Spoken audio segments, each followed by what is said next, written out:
Thanks for joining us. Time to get ready for NBA action on 2K Sports. Welcome to Wednesday. We've got basketball action at the American Airlines Center in Dallas, Texas, the home of the Mavericks, live on 2K Sports. It's Wednesday Night Basketball, live on 2K Sports. Hi, everyone. This is Kevin Harlan in the booth, as always, with Clark Kellogg and Steve Kerr. And now a quick check of our starting lineups for both teams. Hey, guys, what are we going to be looking for in this one from Ball? Well, what I like about him, Kevin, is his ability to shake a defender loose off the dribble and find a high-quality shot for himself. He is a very slippery player. Steve, it has to be said here that he operates the pick and roll to perfection. I mean, he delights in running unwitting defenders or blindside picking guys so that he can end up rolling into a basket. Taking a look at Atlanta. What a story right now for these guys. Win after win. It's been a phenomenal stretch. Well, it's hard not to like what they've been showing us lately. I mean, very solid basketball across the board.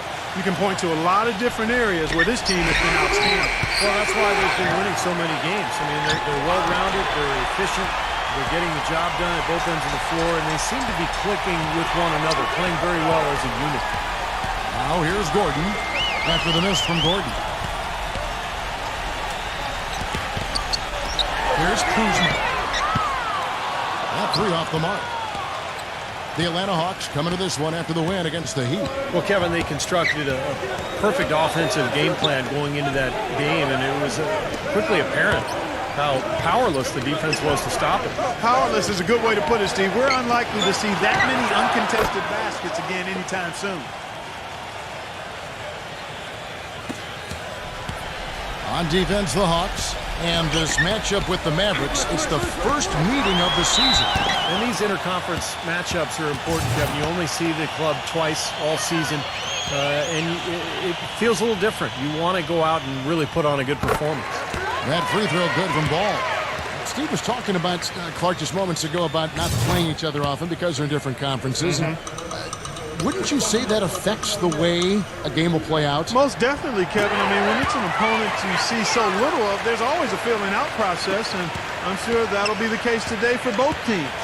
Let's go quickly over to Doris Burke for an update. Kevin, I briefly spoke with Doc Rivers. He knows they've got to really dig in defensively, facing a very talented offense. He said if you let them get going, they can run off a big lead and really put you behind the eight ball.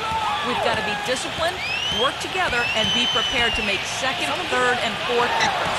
Whatever it takes to get a stop, that's what we'll have to do. Kevin, we'll see if they can get a win in this, their first matchup of the season.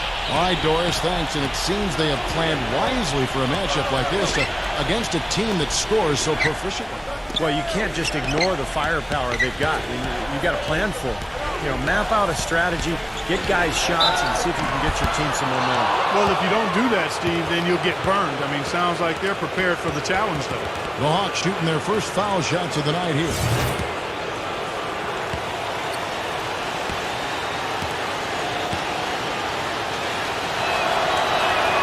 That free throw good from Gordon.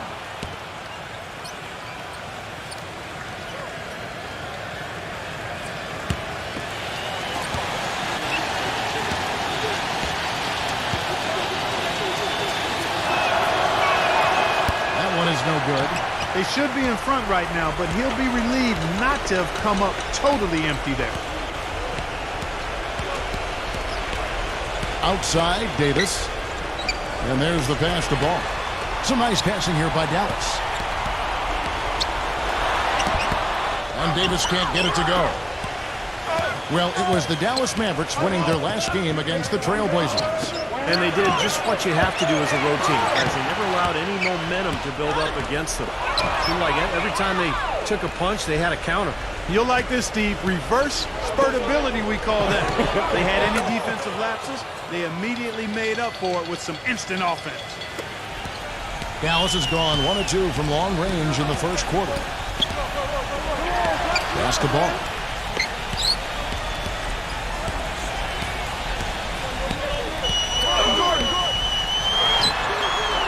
Sinks the shot coming off the strong pick. Boy, that was a rugged screen set there, fellas, and the defense didn't even try to go through that. Conley with it, now guarded by Ball. Conley, the pass to McCollum. That's in there. Conley with the assist. 9 points for C.J. McCollum. No misses for him yet in this quarter. Solid as a rock. Hands a screen on Conley. Here's ball. No one. So Atlanta will take it the other way. On the wing, Gordon. From past the arc. And the rebound goes to the Mavericks. Davis has got 4 rebounds now tonight. Here's Kuzma. Hits the jumper in space. He's so reliable. His offense seems to be consistently there for this team. Outside Conley. McCollum gets to Conley. Good on the triple. Conley's got himself on the board with 3 there. The defenders need to talk to each other. The communication lacking there on that three-pointer. Hands a screen on Conley. Pass the ball. Beyond the arc. Another 3 for Dallas. How about the response? Retaliation. Impressive, huh, guys? I'll say exactly that as well. Nice job to recover those 3 points right away. Now here's McCollum. He had 28 points in the win against Miami. And Kevin, don't forget about his playmaking in that game as well. It was wonderful in terms of attacking the defense and figuring out when to shoot and when to find teammates.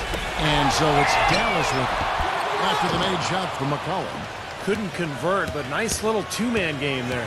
And it wouldn't surprise me to see them go back to that the next trip. And it's Conley penetrating. Harrell. And it's Anthony Davis with the rebound. Davis has got rebound number 5 here tonight. Kuzma, defended by Gordon. The tray, and that one's good. He's got 5. That is not enough coverage. Got to be better than that defensively. Basically no coverage. I mean, defense did not look very good there. Bertanis, he's checked in for the Hawks.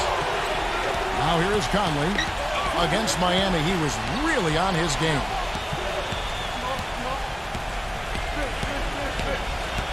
On the wing, Gordon. Clock at 6. Back to Conley. From downtown, Mans with the rebound. Mavericks have gone 5 of 9 from the field here in the first.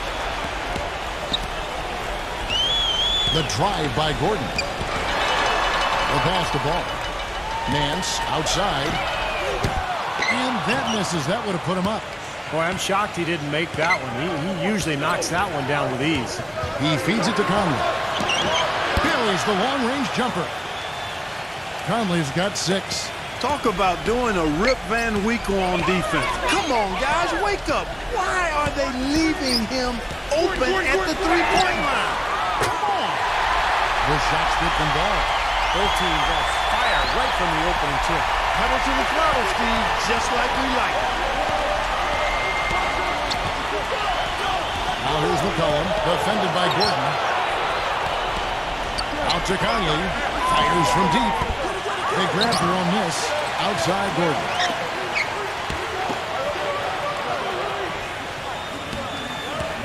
Dishes it to Conley. Tries to keep it alive.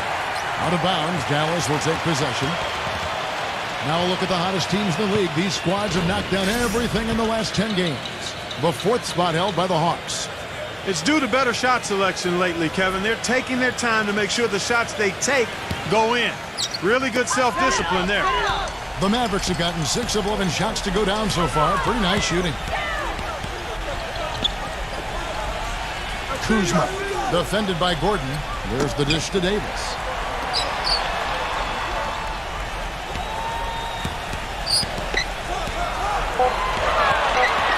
Here's Kuzma. And stolen by Gordon. Conley dishes to McCollum. Back to Conley. Tries again. There's Gobert. Atlanta gets it back. Pass to McCollum. To the middle. Tries yet again. And he lays it up and in. Gobert's got his first 2 points. You gotta love the low post offense. That was beautiful.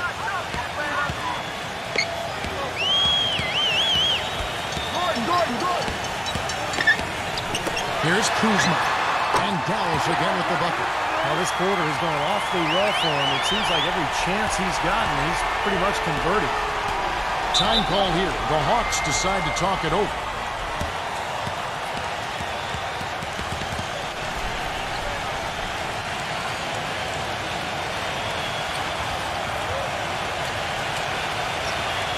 And the Hawks will go for a different look here. Let's check out the Eastern Conference standings now that we're in the new year. Look at Orlando. They've been in peak form as we've watched them play some tremendous basketball with an eye toward the postseason. And, of course, the Atlanta Hawks, right on their heels and with their sights set on gaining ground. Well, right now for the Hawks, there's always one Cinderella team in the NBA each year, it seems. And this year, it looks like they're it. Yeah, for sure. But I know they don't like to hear that talk, Buck, because they'll tell you that they thought they were going to be good from day one.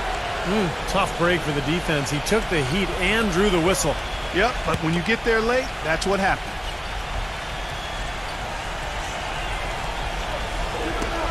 .141 left in the first quarter of the game. Atlanta again missing. Dallas has gone 4-7 from three-point range so far in the first. Number 6. And the go-ahead bucket, no good. The Hawks shooting at around 44% in the early goings here. At the pass to Vincent. And the 3 off target. The Mavericks have gone 7-13, just over 50% from the floor. Some good looks. Here's Ball. The shot misses. Nice D from Avdia. And so it's Atlanta with it. Vincent the pass to Bertans. Bangs home the trifecta. And the Hawks lead by 3. You know, what an advantage he brings to this offense, guys. I mean, being able to drain the 3-ball, that really can spread a defense and extend the defense as well. Wesley up top. Drain for 2 points. There's 45 seconds left to play in the first quarter. For the 3. And the rebound goes to Howard. The Mavericks have gone 8 of 15 from the field, shooting above 50% here tonight. Pass the ball. Releases from the wing and drills it. He's got 12. His shooting's been outstanding. Definitely one of the reasons his team is up in this game. Passes it to Bertans. And count it. 2 points with a chance for one more at the free throw line. That is a tough layup with a guy right on him. Good defense, but better offense. And he's got his first chance at the line here.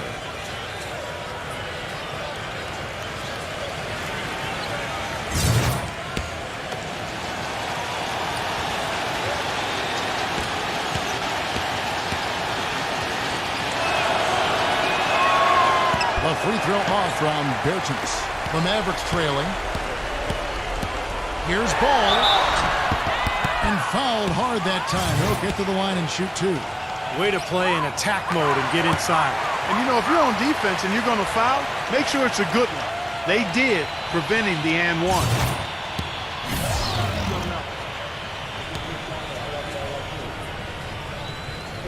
Both free throws good from Ball. Here's Vincent. No scoring yet from him, but that's likely to change. Launches it, and that one's good. Clark, a lot of give and take between these sides early. Kevin, how about 6 lead changes in this half already? Yeah, good one here, guys. This is going to be fun to watch. 2 evenly matched teams, both teams playing hard. And coming up next Sunday. Neither team able to build much of a lead up to this point as we start the second quarter. And a closer look here at the scoring breakdown for the Hawks. Well, they've definitely had the hot hand from the 3-point line so far. Always nice to start out like that. They've gotten their fair share of points off turnovers so far tonight, too. All fueled up and ready to go. Let's reset the lineups courtesy of Gatorade as the second quarter gets going. And so in the game for the Hawks.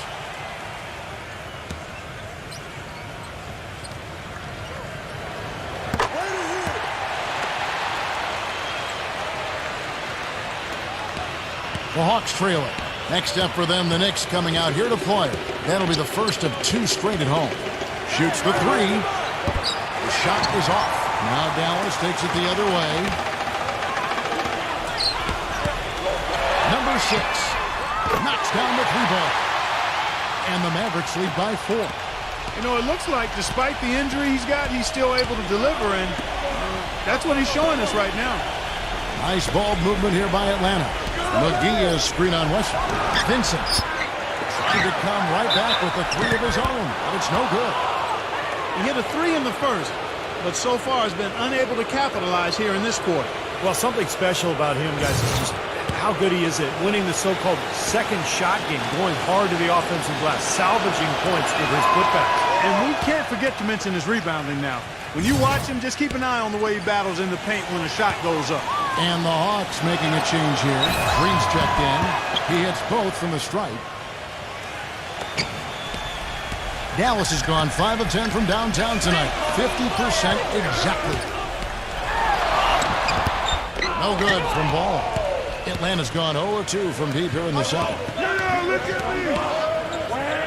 Shoots. And Green gets it to go. Green's got his first points of the game. The Mavericks have gone 2 of 3 from the field here to open the second quarter. Back to Johnson. It's Wesley on the wing. There's the triple. And that one's good. This is tough to stop if you're the defense. I mean, they've been absolutely on fire from behind that three-point line, and the way they space the floor, it's hard to get to those shooters. And we're a little over a minute and a half into the second quarter of action. No good from Vincent. Ouch. Another miss to add to what's been a miserable game for him from the field. Johnson, good. Here's Vincent, averaging 6 points per contest. He dishes it to Green. It's rebounded by Dallas. Now Wesley. He's got 5. The pass to Ball. Number 6. Another 3 for Dallas. Great outside shooting fueling this run. And the defense getting bombarded. They just haven't been able to slow them down. Pass to Vincent to end the run. The rebound by Johnson. He's been wayward and just off on about everything he's put up in this period. And there's the whistle. Fouled hard on the shot. He'll go to the line. Over the last month, we'll take a look at where the Hawks rank in the NBA stats. First in scoring, first in rebounding, and they're the number 2 field goal percentage team in the league. This is a team that has really grown in that area, taking good shots and knocking them down. And the points that they're scoring per game that you talked about, it is really a result of great offensive execution. I mean, this is a club that works well together. They get great looks, and they'll also score in transition. The Hawks making a switch here. Lights checked in.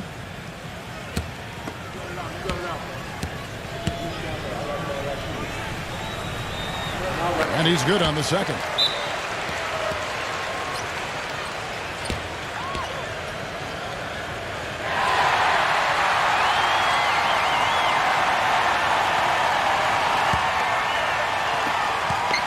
And we're now a little over 2.5 minutes into the second quarter. Green with a screen on Wesley. And McGee gets to Green. That doesn't go either for Green. Mavericks leading by 9. And here is Wesley. He's got 6. That's good. 8 points for him. So it looks like he's finally found his footing in this game. His first quarter was a real struggle, but he's got it going now. Passes it to Vincent. McGee is screen. And here's Green outside, and the basket good. Green's got 5 points in the quarter. And that's why teams emphasize the use of screens and picks, just to get you some open looks like that one. Now the pass to Ball. No good on the 3. Well, it looks like he's cooled down a bit after hitting those 2 in the first quarter. He kicks to right. Pass to Vincent. Back to right. It's up a 3.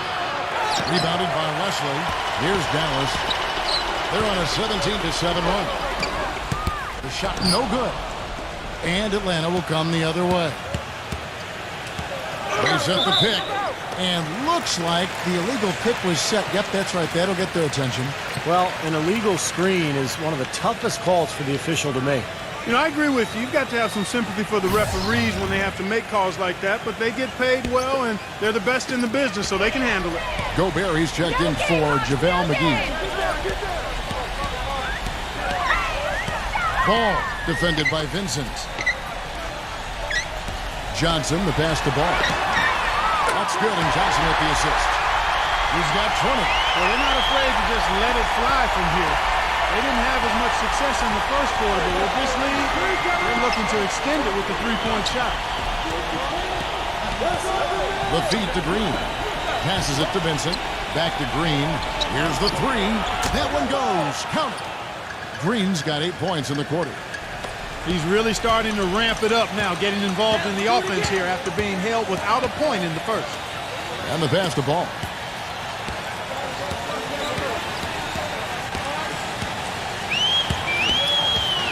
Kicks it to Johnson. 6 to shoot.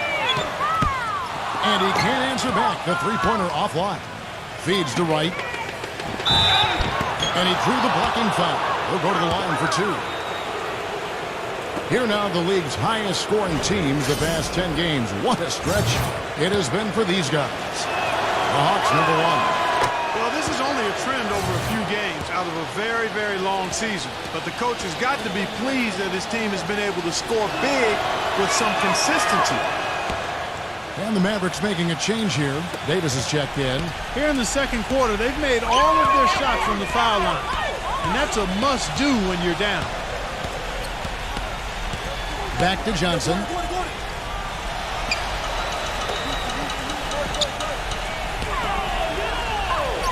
Number 6, started by Green. And the shot is good. He's got 9. The defender there in the neighborhood, but not quite close enough. Good shot. Light outside. Pass to Vincent. He feeds it to Green. Harrell is guarded by Johnson. Count the bucket. Guys, he's actually indefatigable. He never gives in, never gives up on a play, and that's what it takes to be a great offensive rebounder. You've got to be relentless. Passes the ball. Dallas moving it around. Tipped. Davis, guarded by Green. Number 6. And the shot is long. The Hawks trail by 7. The pass to Vincent. Here's Gobert.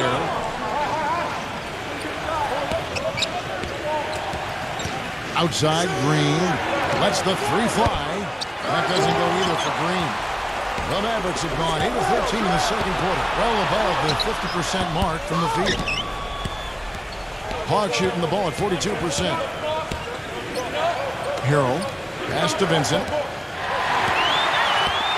And here we go. The Mavericks on a fast break. No good from Ball. Well, they're really making a point of keeping the ball moving around. Yeah, Steve and Kevin, you guys got to love this teamwork. I mean, everybody's involved and engaged. It's just a thing of beauty to watch. Yeah, sure is. And when all 5 guys, Clark, are threats to score, that makes it so tough on the defense because now you can't account for everybody when the ball is moving so quickly. You got there late, but you do have to like the aggressiveness to go after the block. But that one's going to count. Gordon's checked in for Atlanta. McCollum comes in for Daniel Green. Dishes it to Gordon.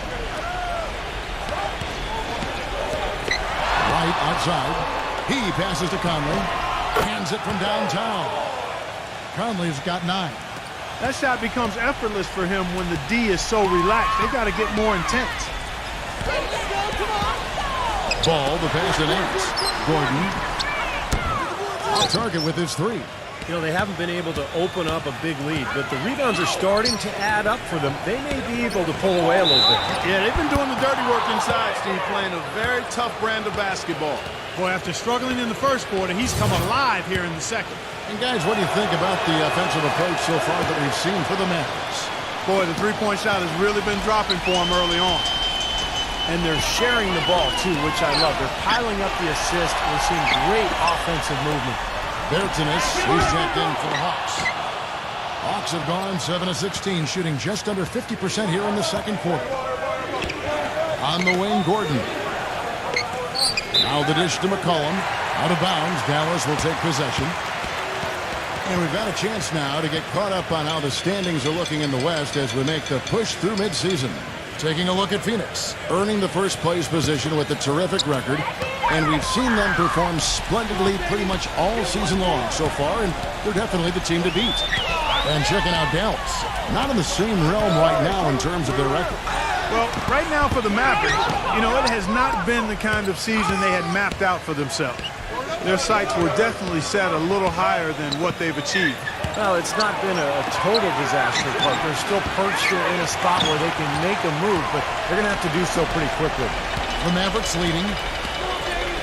Davis with a screen on Gordon. A nice pick right there to get him right to the left. Savage, that's the way to get some momentum on your side. Absolutely. Those dunks can really have a deflating effect on the defense. Yeah, especially coming from a guy out of the backcourt.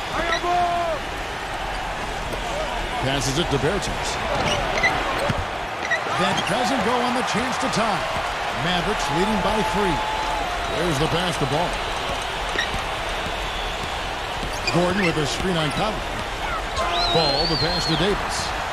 Defended by Bertens. Free throw line jump shot. It's hauled in by Gordon. Gordon's got his 4th rebound in this one. Gordon off a pick from Bertens. 7-second difference, shot and game clock. The game now all time.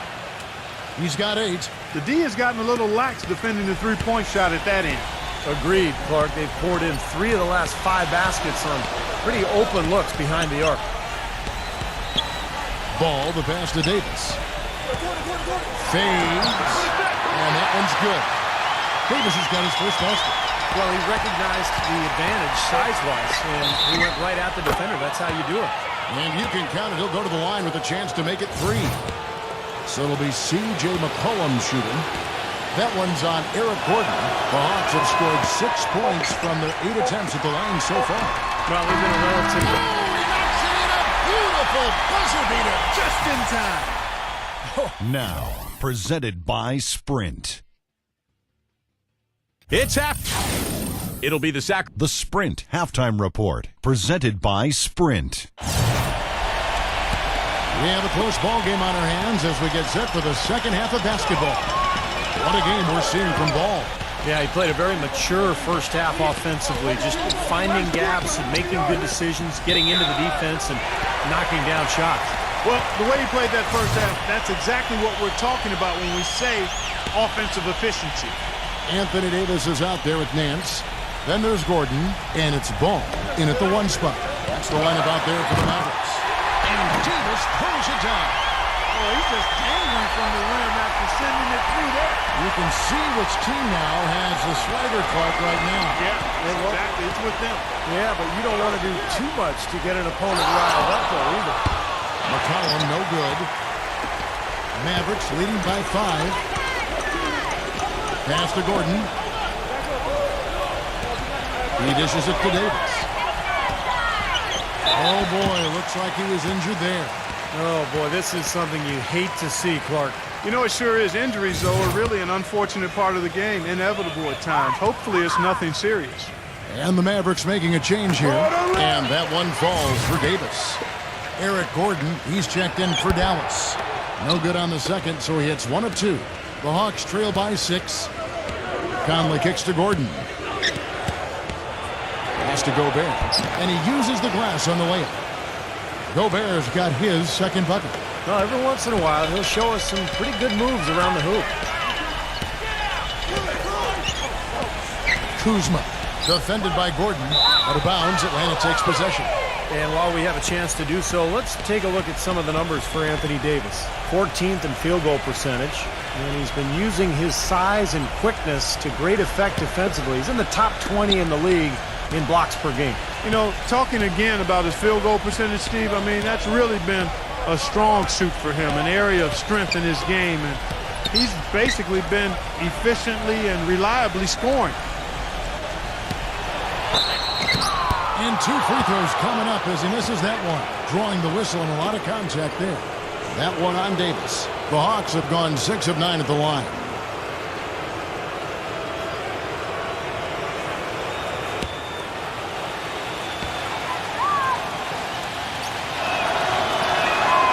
No good on that one.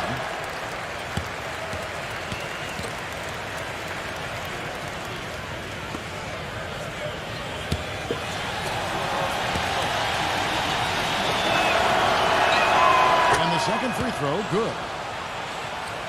And we're just about a minute and a half into the third quarter of basketball. Kuzma, defended by Gordon. He kicks it to Davis. Now here is Conley. 12 points for him. McCollum. That's in there. Conley with the assist. Conley's got his 4th assist with that last one here tonight. You know, there's no better sign of how efficiently a team is operating than their assist numbers. And theirs are fantastic. It's just beautiful basketball to watch, Clark.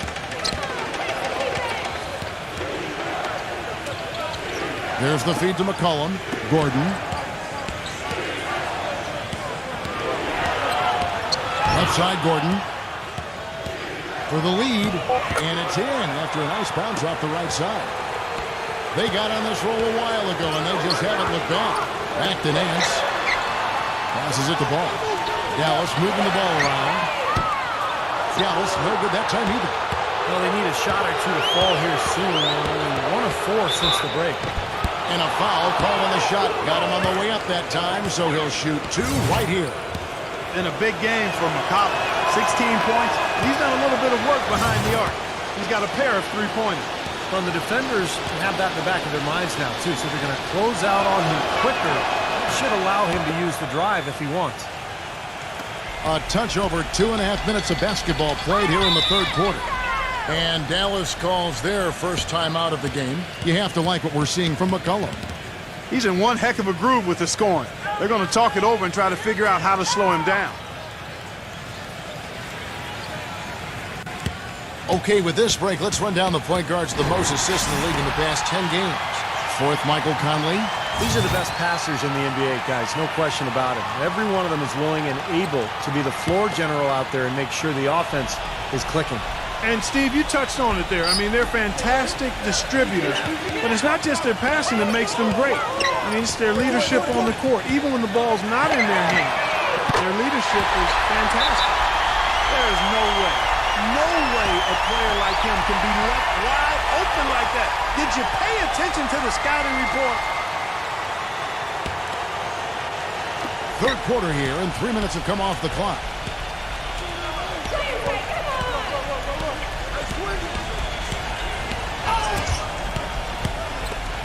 Fires the 3.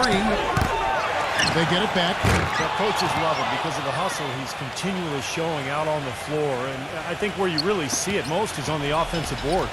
And we'd be remiss if we didn't also mention his supreme shot blocking. And he doesn't do it softly. He comes up with emphatic denials. Nance dishes to Davis. And that basket's going to count, folks. Gets the goaltending call right there. He almost got to that shot in time, but not quite. You can't touch the ball once it's on the way down.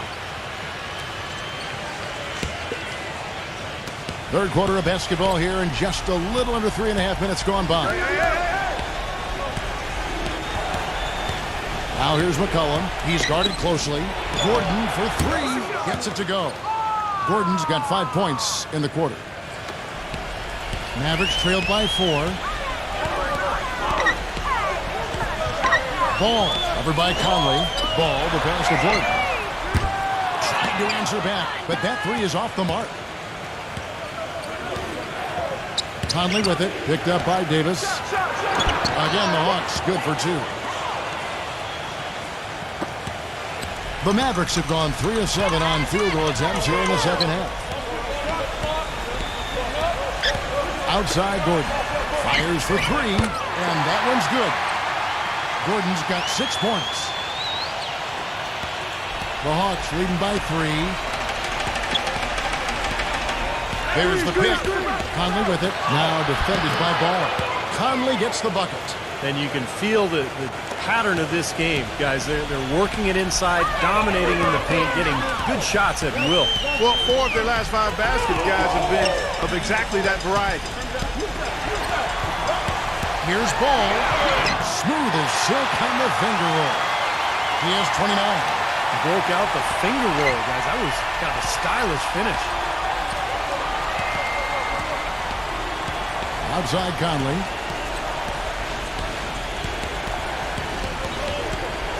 Kicks to McCollum. Three-pointer.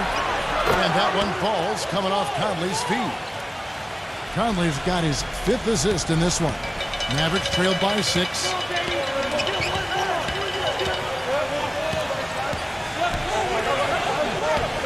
On the wing, Nance. Here's Kuzma. Rebound by the Hawks. Boy, we don't see that too often. No defender on him, and he just clanks the open jumper. Another 3 for Atlanta. There you go. That's the stroke we saw in the first half. Dallas has gone 2 of 5 with the 3-point shot since coming out of the break. On the wing, Nance. Out of bounds, Atlanta will take possession. And here's what's upcoming now for the Hawks. Next up for them, the Knicks coming out here to play. That game marks the first half of a quick 2-game homestand. JaVale McGee's checked in for Gobert. Feeds it to McGee. Hawks passing it around. Here's McCollum. Off target there. That would have pushed the lead to double digits. Gordon kicks to Davis. And the basketball. To the paint. Here's Kuzma. And the powerful one-handed slam. Oh, as far as the defense goes, Clark, that is not what's going to keep them in this lead. Yeah, but from the other perspective, you can see just how much that dunk pumped those players up. Oh, yeah. Yeah, I agree, guys. I sense a little bit of a momentum shift here. The easiest way to do it sometimes is with the bounce pass. Mavericks trailed by 10, and the Mavericks call time here. Kevin, let's look at where the Hawks stand in the NBA rankings right now. 1st in rebounding, 4th in scoring, and they also show up in the top 5 in assists. They've got scores, and they're a pretty good passing team as well. And probably what impresses me the most, Clark, out of all those stats you're talking about is the rebounds per game, because this is a team that has become very physical. They'll put a body on you, and they'll really dominate the paint if you don't stand up to the task and really attack them back. Well, at least the defender got his money's worth on that one. Yep, that was an easy whistle for the official. And guys, let's get your take on the scoring breakdown for the Hawks. Guys, the passing we've seen from them has been tremendous. Very unselfish. And they continue to knock down the long-range three-point shot as well. The first one falls. You know, it's been a bad day for them at the line today as a whole, and far too often, that's the case for this team. Michael Conley, he's checked in for Atlanta.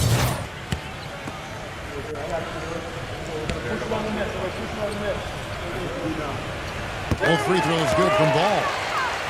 He's certainly been hitting well from the line, and those points do add up. Gordon with a screen on Gordon. Number 1, the feather touch on the finger roll. Beautiful. Boy, what a half from the field they're having. They're going to extend that lead if they stay this high. Now they've taken it up another notch, Clark, looking very confident out there. Here's Kuzma. Misses the 3. Physically, there's no doubt they've been the stronger team. That +10 rebound advantage tells you all you need to know. Yeah, not to mention what it says on the scoreboard. I mean, they're really pushing them around physically at this point. Good. He's got 14. The Hawks leading by 8.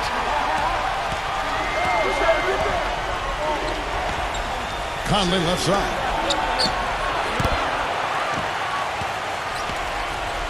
Another miss by Conley. The Mavericks have gone 7 of 13 in the third quarter so far, just above 50%. And that's out of bounds. Dallas will retain possession. And the Hawks making a change here. Gobert's checked in.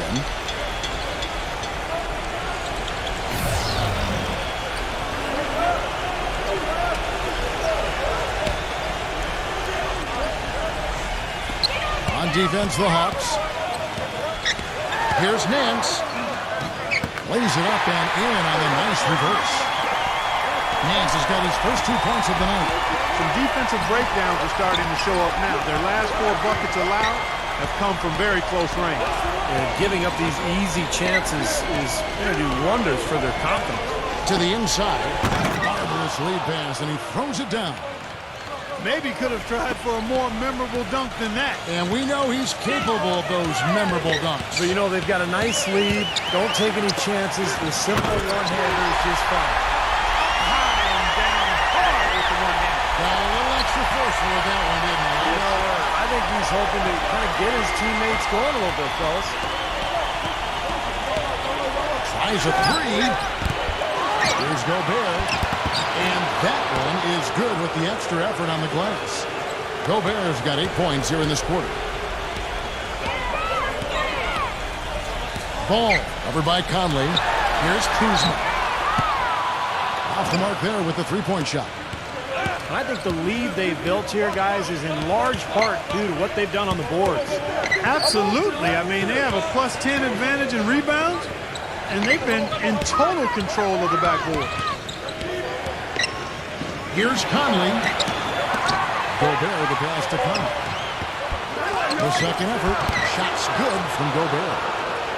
Gobert's got 12 in the game. They're in the position they're in right now, thanks in no small part to the show that he's putting on in this period. 5 seconds separating the shot and game clocks. Down low. Stolen by McGee. Number one.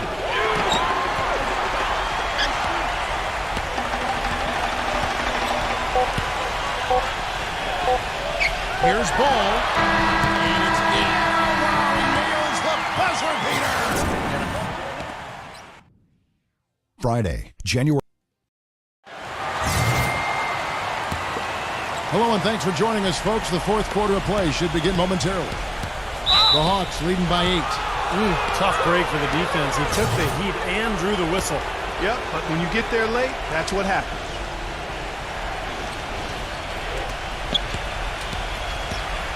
McCollum with the ball. And so in the game for the Hawks. They've got Vincent. He's out there with McCollum. And it's Gobert in at center. And it's Gordon missing. Well, I think he kind of alligator armed that one. Short stroked it. After doing a nice job to get open, he didn't finish the shot. Ball, the pass to Davis. And the officials whistle a foul on the shot. The bucket's good. He'll go to the line. Here's Vincent.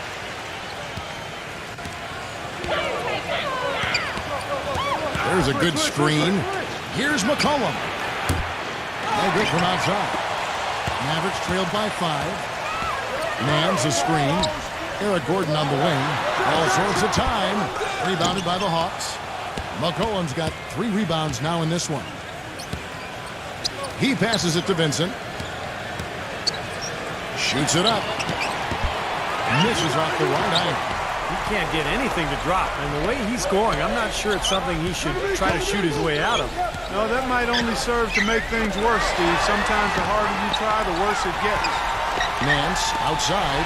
The 3. And it's good. They got on this roll a while ago, and they just haven't looked back. A wide open 3. They need much better communication defensively. He feeds it to Gordon. Pass to Abdia. No good. And it's Dallas the other way. Ball defended by Vincent. Mans a screen. Pass the ball. To take the lead. Rebounded by McCollum. Hawks have gotten off to a rough start in the fourth quarter, going 0 for 4 so far. Dishes to Gordon. There's the pick. McCollum back to Gordon. Pass to McCollum. Just 5 on the clock. And a foul on the shot. He'll go to the stripe for 2. Let's see what the Dallas Mavericks have coming up. They'll be playing host to Miami for their next game. That'll be the second of 4 games at home for them. That free throw, no good. Bertinis, he's checked in for Atlanta. Conley now comes in for Vincent. Good on the second free throw. Mavericks trailed by 3. Ball over by Conley. Here's Ball. Dallas no good that time either. They've clearly been the better team on the glass, but it hasn't necessarily translated to the scoreboard yet. But you feel like it's going to reward this team at some point. They've got to continue to maintain the energy. Good. And over 2.5 minutes in the books here in the fourth.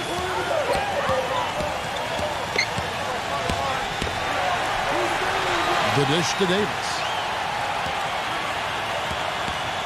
And there's the pass to Ball. Fires the three. It's rebounded by Gobert. Gobert's got his 16th rebound on the night. Conley inside the line. It goes straight through with the swish. And it's an 8-point Hawks lead. The Mavericks have gone just 33% from the field in the fourth quarter so far. They are 2 of 6. Davis with a screen on Conley. Number 6. Buries it from three-point range. The screenplay worked ideally there, and I'm not talking about the screenplay you see in a movie theater. Gave him more than enough room to get that shot off. There's Tennis, the pass to McCollum. Here's Gobert, defended by Gordon. And he can't answer back. The three-pointer offline. Dallas has gotten off 4 three-pointers in the final quarter, and 2 of them have fallen. Here's Ball. Can't get it to go. Gordon with the defensive effort. The Hawks leading by 5.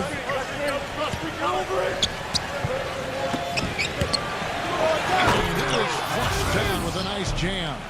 How about that? Breaking out the Statue of Liberty on that dunk. A nice way to pad that lead a little more. Yeah, you got that right. Stolen by Gordon. Now here's McCollum. Not a lot of room. Gordon dishes to McCollum. Outside Conley. Second chance shot. And it's Anthony Davis with the rebound. Davis has got rebound number 11 for him here tonight. Number 6. Off target from three-point range. You know, they've been outstanding on the boards, and it's a big reason why they've got a lead. Doing the dirty work down low.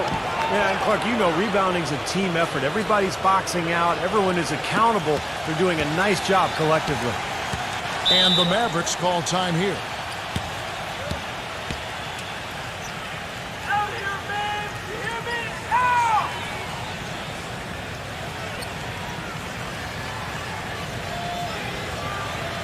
Let's catch up with Doris from the sideline. Over that last break, Kevin, I got a chance to hear what head coach for the Dallas Mavericks said to the team. He didn't exactly take it easy on them, saying, how much do you want it? Don't tell me. Show me out there. We have to play better. We have to play harder if we're going to come back. Guys? Thanks again, Doris.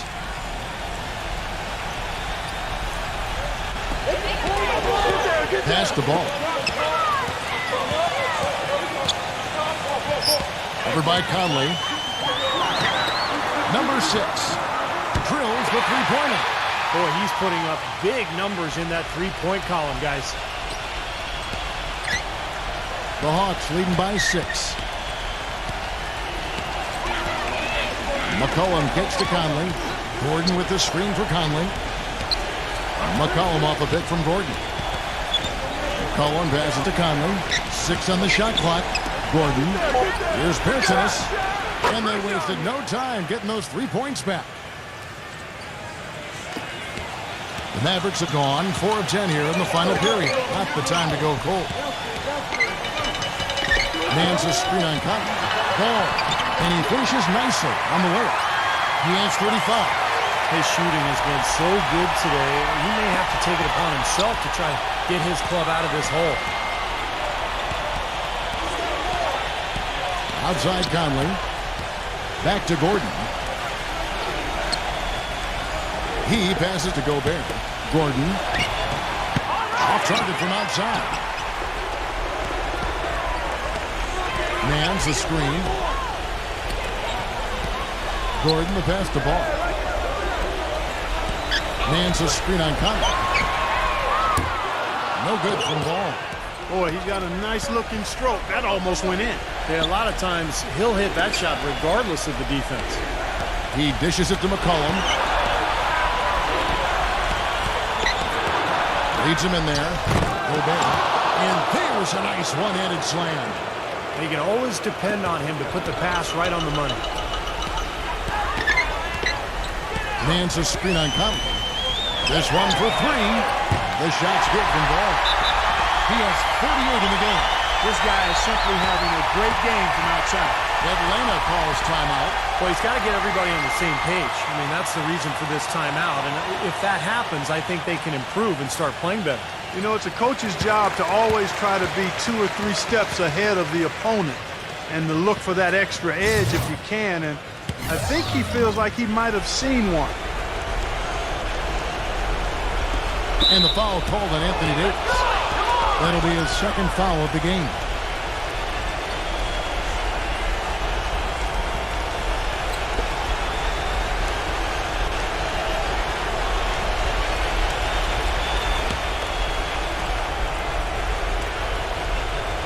The Hawks leading by 6.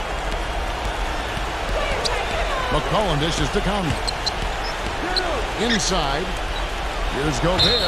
Count it. The defender is called for the block, and this could turn into a three-point play. He's definitely turned things around in this game. I mean, he was more of a background player in the first half. He's jumped center stage now.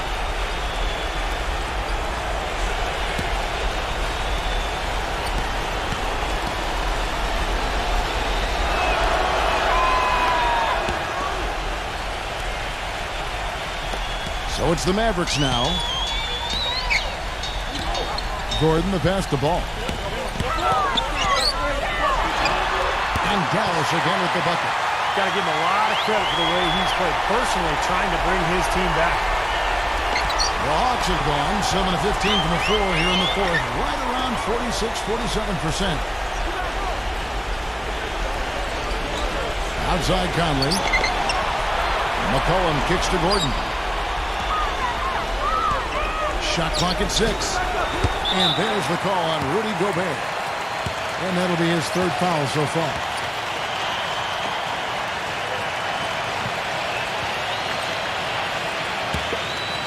Mavericks trailed by 7. Gordon, the pass to Ball.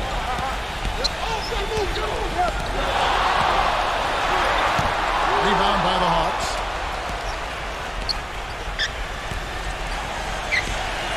.152 left in the game. The drive by Gordon. And it's going to be 2 free throws. Drew contact on the shot. For the Mavericks, they have really struggled against Gordon. He has 11 points, and also those active hands of his have led to a pair of steals. Yeah, Clark, he's had a great presence defensively. He's thrown off their rhythm on several occasions.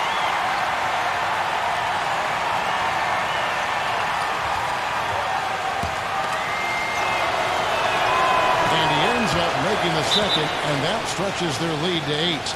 And the Mavericks call time here. They're trailing by 8. 1:44 left to play in the final quarter.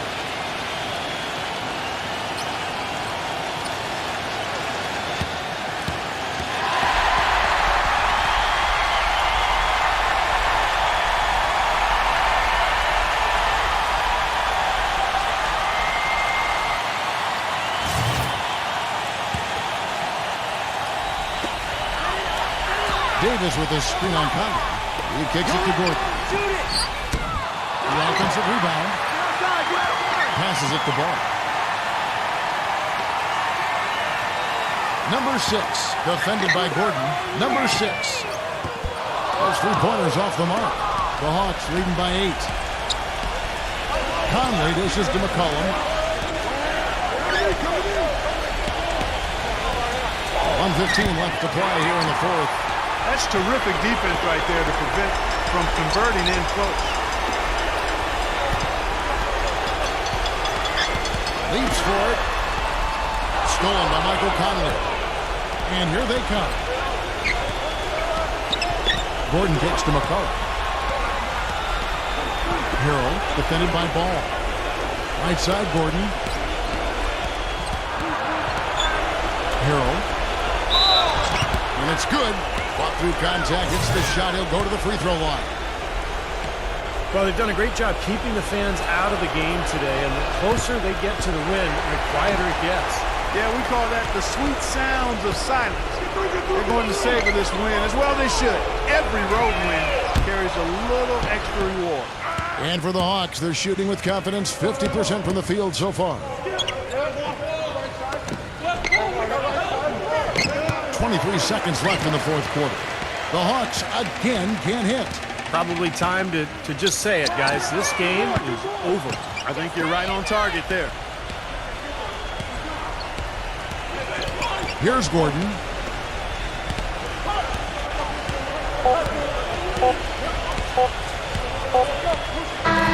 And so it's the Hawks taking care of business in this one. And this one was such a lopsided victory. They never let up. They were full throttle from the start. That about does it for Clark Kellogg, Steve Kerr, and Doris Burke, and the rest of our great crew. This is Kevin Harlan saying so long and thanks for watching. Now, here is our Jordan Player of the Game.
Hello and welcome. I'm Damon Bruce. Good to have you along for the NBA here on 2K Sports.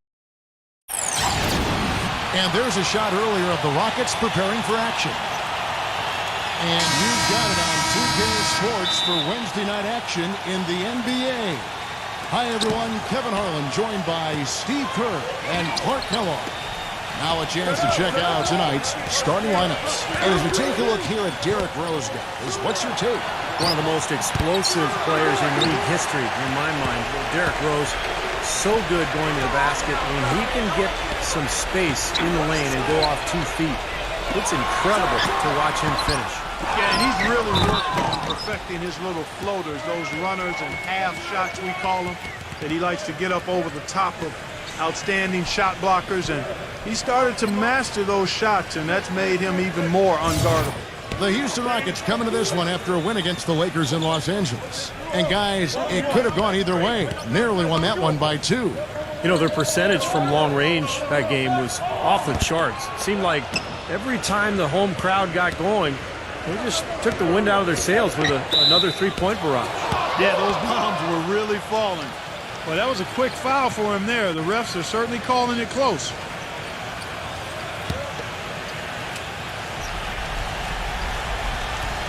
So it's the Hornets now.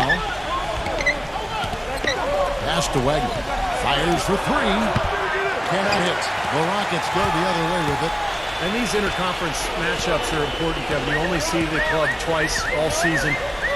and it feels a little different. You want to go out and really put on a good performance. That's good. Most any NBA player can make you pay when you leave them that wide open. That's why you have to stay alert on defense. Let's go quickly over to Doris Burke for an update. Thanks, guys. I caught up with the Hornets head coach. He said that their defensive focus, no surprise, will be trying to keep Derrick Rose out of the lane. He added, you know he's come a long way as an outside shooter, but he's a pick-your-poison type of player. We can't let him get into the paint. Makes sense, Kevin. Always great to hear from you, Doris. Steve was talking about Clark just moments ago about not playing each other often because they're in different conferences. Wouldn't you say that affects the way a game will play out? Most definitely, Kevin. I mean, when it's an opponent you see so little of, there's always a feeling out process, and I'm sure that'll be the case today for both teams.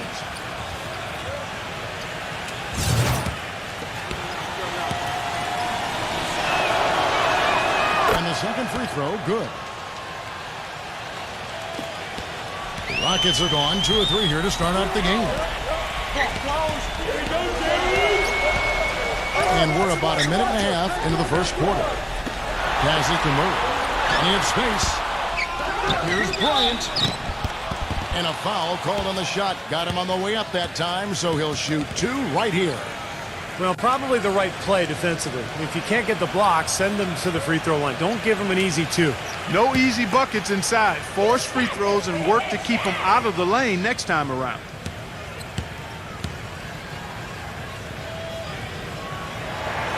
The free throw drops for Bryant.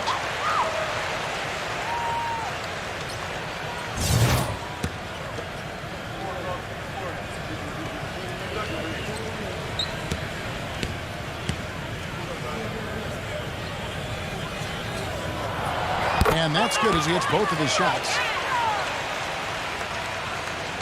And in the first, a little over a minute and a half in. Morant, he's covered by Rose. Kicks it to Barnes. Here's Morant. And the Hornets miss again. Houston has come out of the gates quickly. Now Murray. A 14-point game for him in the win against the Lakers in Los Angeles. And he really competed defensively, too, Kevin. 3 steals. Very well executed pick to give him all kinds of space to get that one off. And the Hornets with possession here. After the three-pointer from Murray. Feeds it to Williams. And there's the pass to Barnes. Good. Great play by Williams to set it up. Barnes has got his first bucket of the game, and he's on the board for 3. Outside Rose. Murray. The dish now to Bryant. And it's Houston with another. Very positive opening quarter for them. The shots have been falling. You know, the shooting percentage would be nice if it stayed right there, but that's going to be tough to do. And the Hornets with possession here. Trailing here by 8. Gets the bucket. Seems like guarding him on the perimeter is not a priority for this defense, but it will become one if he continues to knock them down. Here's Murray. Rebound by Williams. And it is very dangerous to leave him open like that. Lucky break for the defense that he missed it.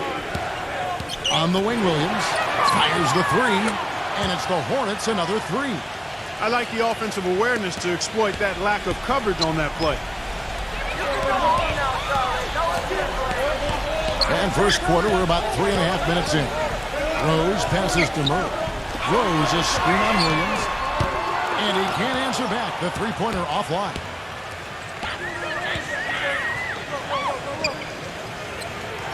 Back to Curry, and it's all evened up.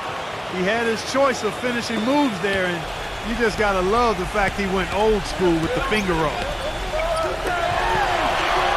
It's Martin on the wing. Another miss by Houston. And it's the Hornets ball. Big run right now going for him, 11-2. Williams, a screen on Rose. He dishes it to Curry. The 3 from Barnes cannot hit. Houston's gone 2 of 4 from beyond the arc to start the game. Rose kicks to Martin. Murray on the wing, Bryant. Outside, Martin. The Rockets again can't hit. Hornets have gone 50% from the field to this point, 4 of 8. He feeds it to Curry.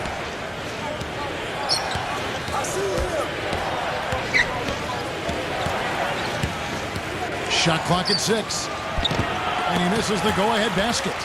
Terrific job that time defending at the rim. I mean, it's not an easy task stopping that fella when he's headed to the bucket like that. Good job. Rose, good.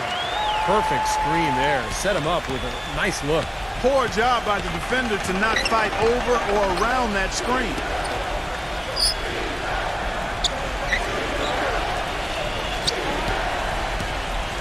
Wagner passes to Barnes. Here's the floater. And they're going to count the bucket and send him to the line. It could be a three-point play. And this is his first trip to the line tonight. And the free throws for him this year, he's making them at about a rate of 77%. You know, there's been some improvement in his free throw shooting this year. His percentage has taken a little jump compared to last season.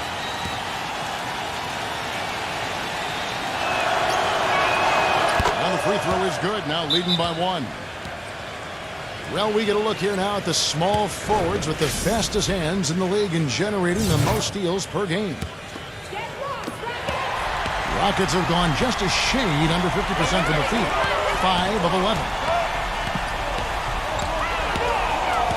Outside Rose. Pass to Murray. From the arc. Good. 9 points in the game so far. You know, the more shots like that he hits, guys, the more he's going to forget the pain he's playing through. Sometimes shot making can give you that added boost of adrenaline. And the Hornets with possession here. Trailing by 2. Here's Morant. And again, the Hornets missing. And very quickly here in the first quarter, pronounced advantage for them on the glass. Yeah, that's a trend they'd love to continue right through the next 3 quarters as well. And if they know what's good for him, that's the way they'll defend against him every time he takes the ball into three-point territory. Well, you're right. Anything less than airtight defense on him will usually result in 3 points. On its way from Curry for 2. Misses off the left iron. And this quarter, he's really been off the mark. He just looks a little bit unsettled. Bryant with a screen on Curry. Murray the pass to Bryant.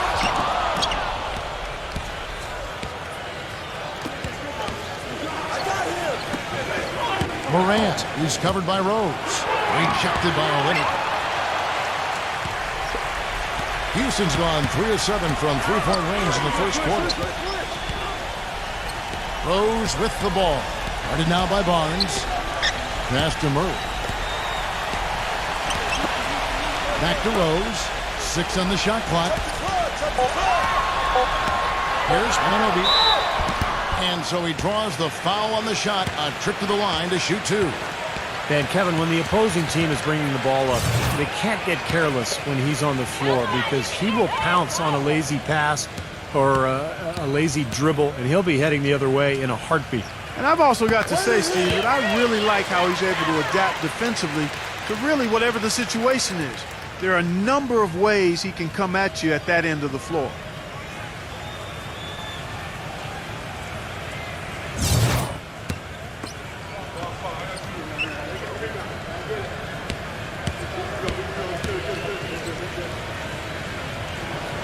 And so he hits both.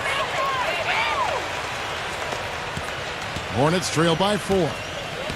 Guys, they're looking for a way to score here. Yeah, they've had a tough time getting the lid off the basket so far. Tice. And the Hornets miss again. And the defense got away with a major lapse there. Here's Walker.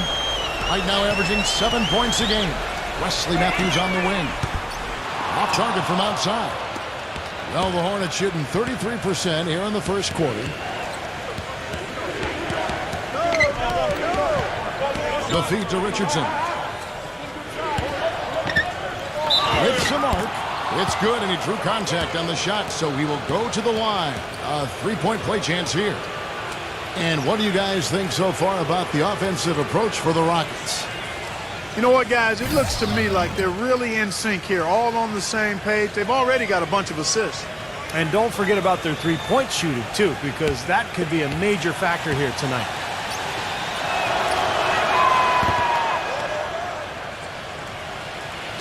And the Rockets with possession here. And here's Walker. He passes Okogie. Back to Walker for the three. The Hornets pull it in. Their last game, a win against Boston, looking to carry it into this one. And a lot of their scoring in that win came from unexpected places, from guys who don't typically get a lot of minutes. And you know what? Those guys on the bench, they practice every day too, even if they don't play every night. And that night, they were ready.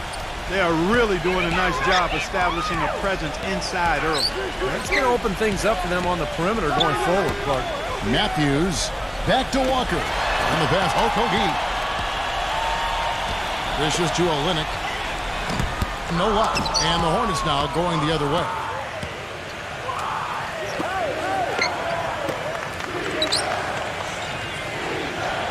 Wiseman.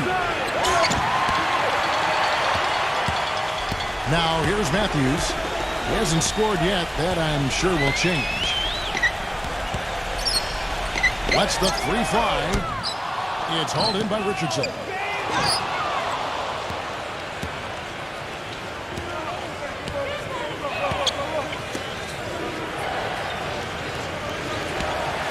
Morant, guarded by Walker. Back to Richardson. Excellent D from Christian. The Rockets trail. Pass to Walker.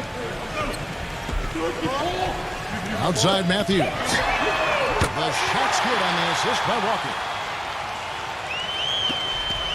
Charlotte has gone 3 of 7 from three-point range in the first quarter. 2-second difference between shot clock and game clock. Wiseman using his post move to get the 2 points. And it's the Rockets with the ball. Christie kicks to Matthews. Feeds to Walker. The tray. And another three for Houston. Just 4 seconds left here in the opening quarter. The shot no good. A good close contest so far as we finish the first quarter. Thursday, January 19th, the Chicago Bulls take on the Detroit Pistons. A battle in the East. Do not miss it.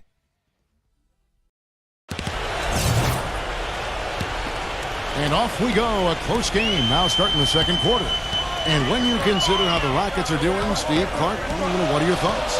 How about the three-point shooting? The scoring has really come in bunches from long range. Yeah, it seems like every time down the floor they're knocking down the triple. All fueled up and ready to go. Let's reset the lineups courtesy of Gatorade as the second quarter gets going. So on the floor for Houston, we've got Olynyk. Brooks is out there with Christie. And it's Walker in at the one. Gets it to go. 6 points for him. And they're beginning to fall apart a little bit defensively, especially inside. Well, that's 4 straight buckets now at the rim. Off the pick. And the jumper is good. Great job of utilizing that screen and finding space to knock down the jumper. Good basketball. Hornets trail by 3. Wiseman defended by Olynyk.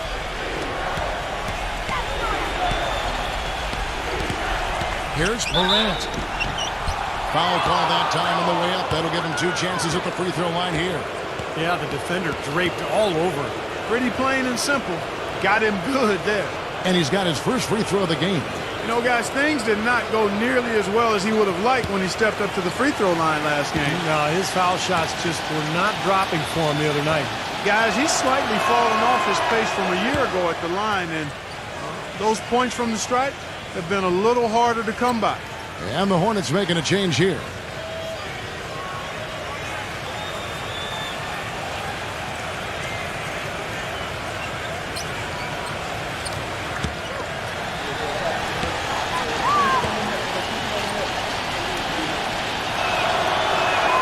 And so he makes both from the line.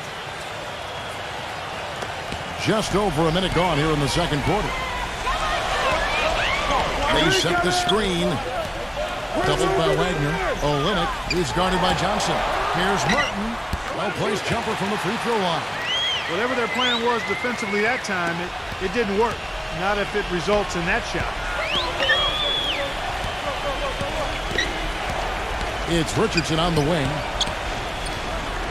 He kicks it to Johnson. Three-pointer. And that one's good. 8 points for him.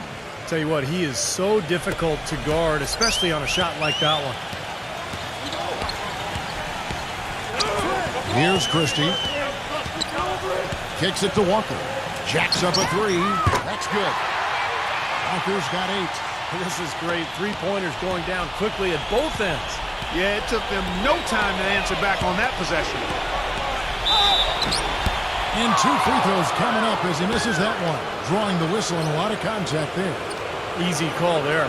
No question about that one. You could hear the impact from where I am.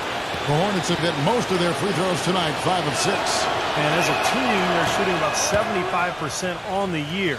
You know, I know that's an aspect they've been trying to address as a team. I mean, they've got to get those free throw numbers up and improve.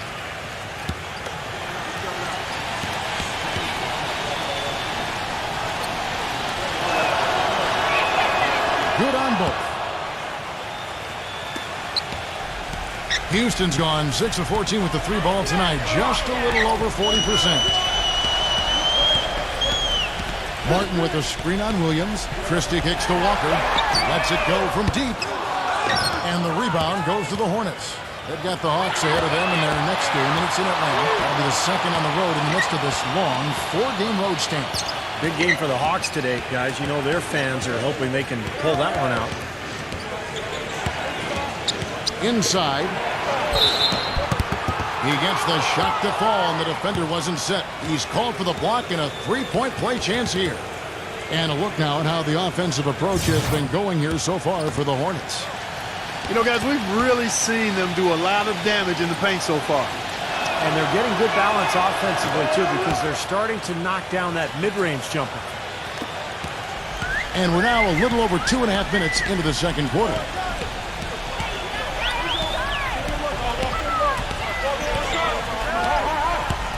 Pass to Christie. This one for 3. No good. Well, it happens. He's wide open, but just couldn't get it to go. They set the pick. Johnson outside. And another 3 for Charlotte. They're hovering around 50% for the game in three-pointers. That's pretty good. But they've really elevated here in the second quarter. And it seems like we've seen more and more of these guys in recent years. Big men who can shoot the 3. Over the last month, these have been the best of them.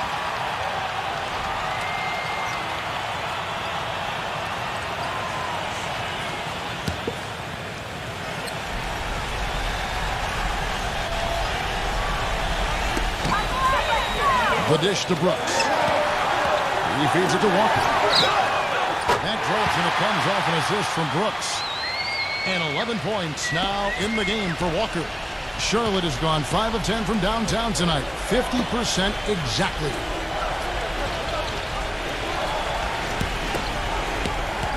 He dishes it to Richardson. The kick out to Williams. Down to 5 on the shot clock. Wagner passes to Johnson from about 16. Can't hit. Great D that time for Martin. Houston's gone outside a lot tonight. 17 times, in fact. 7 of 17. Passes it to Walker. And it's wide right. Hits off the rim. Charlotte has gotten both of their 3-point attempts to go down here in the second quarter. Johnson dishes to Williams. And it's the Hornets another 3. Of all the guys you want to leave open out on the perimeter, he is the absolute last guy on the list. Attention to detail. Know your personnel. Here's the screen. Christie kicks to Walker. Now the pass to Christie. Trying to answer back, but that 3 is off the mark.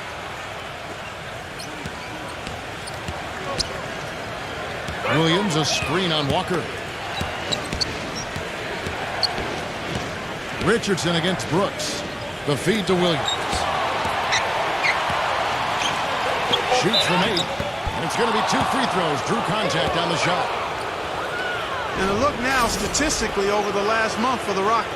4th in steals. 5th in three-point field goal percentage. And they are in the top 10 in team points per game.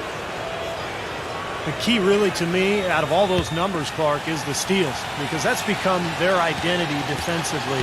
They're a real ball-hawking team. They like to get out, put pressure on the offense, force mistakes, and when they do that, they're tough to stop in transition. If they can continue to shoot like this from the line, they'll have a really good chance to come out on top. I mean, you get fouled, that's why they call them freebies. Knock them down.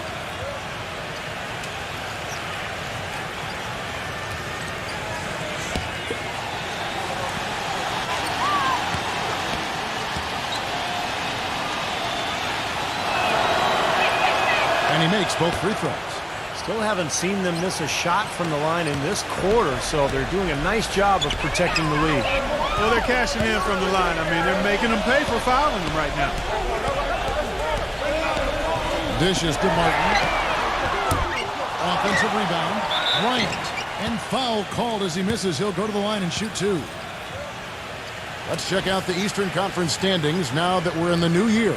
Look at Orlando. Quite a season they've assembled here, guys. Perched up there in first place and playing terrific basketball game in and game out. And, of course, there's the Hornets. They're much further down in the standings right now.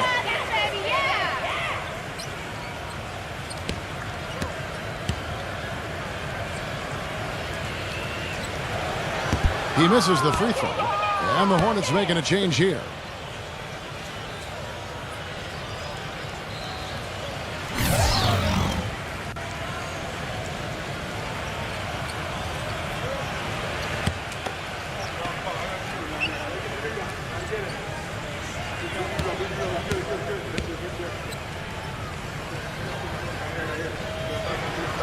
He doesn't get the second one. Hornets leading by 7.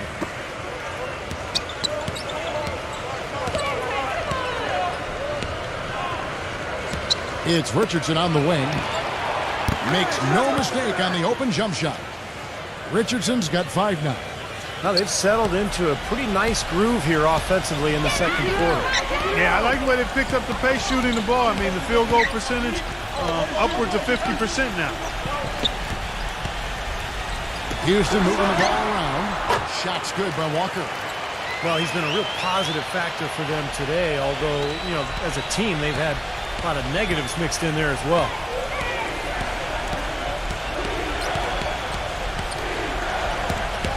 Pass to Richardson. Gets to the corner and buries it. He's got 7. Boy, what a significant turnaround here in the second quarter after only making 40% from the field in the first. Back to Rose.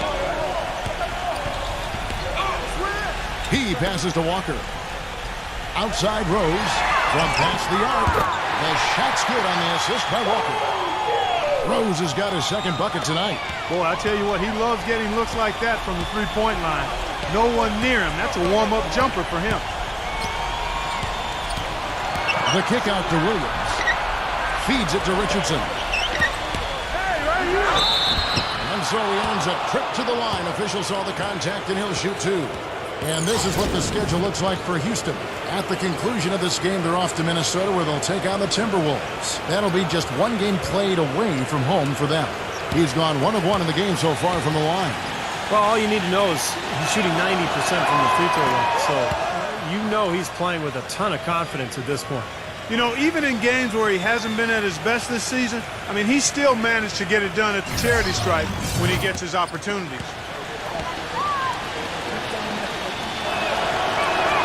And Richardson drops them both. Boy, that was solid. I'll tell you, he's one of the best there is up there at the foul line. Rockets trail by 8. Williams comes with the double team.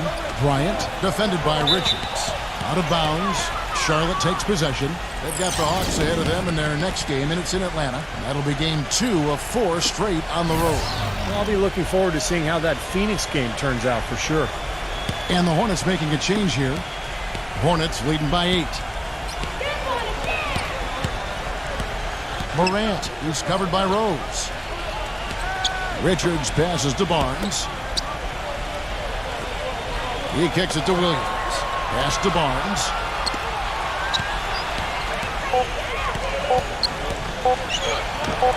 The finger roll finish at the bucket. He's got 10. Well, it looks like he's finally found his footing in this game. His first quarter was a real struggle, but he's got it going now. They set the pick. Rose attacking, and Bryant slams it in. Maybe that'll ignite it. I mean, impossible not to get pumped up after that. At least I think that would be the case. Well, you can see the immediate reaction of the guys on the bench. They are. Look at them. They are pumped up. Yeah, they're geek. That's what those alley-oops do, though. There's the triple. That's good. And the Hornets lead by 11. And he's starting to pick things up here after a tough first quarter. Rose with the ball. He had a 21-point outing in their last game against the Lakers. Rose double-teamed. Here's Manobi. So the whistle blows on the shot and 2 free throws for the contact right there. While we have a quick chance here, let's now take a look at some point guards who have been dead on target from the floor over the course of the past 10 games. Fourth, Derrick Rose. Well, as a point guard, you want to create the best shot possible for your team on every trip. And given the way those players have shot the ball, it might always be a good idea for them to do it alone. I don't really want to see them doing that, Steve. They got to keep everything in the framework of the team no matter how well they're shooting it. I know what you mean. They have been hot, but keep everybody involved.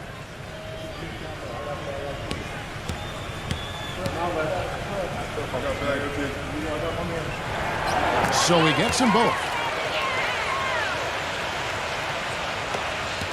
1:53 left now here in the second. Here's Barnes. No good off the back of the rim. He operates pretty well in traffic, guys, but that was a tough play to finish off. Rose dishes to Bryant. Rose kicks to Martin. Back to Rose. Passes it to Murray. Outside Rose. He feeds it to Martin. Here's Manobi. Those 3-pointers off the mark. Hornets leading by 9.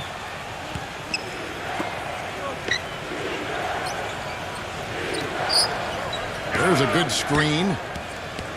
Here's Morant. The Rockets pull it in. Man, excellent interior defense there. Good rotations. No doubt about it, Steve. He's a real presence inside. Takes up a lot of space. On its way from Rose for 2. A picture-perfect screenplay, and the jumper's good. Well, they're not shooting as many from outside here in the second quarter. Well, they were shooting well early on. I like their spacing and their offensive flow. I think they need to get back to that. Kicks to Barnes.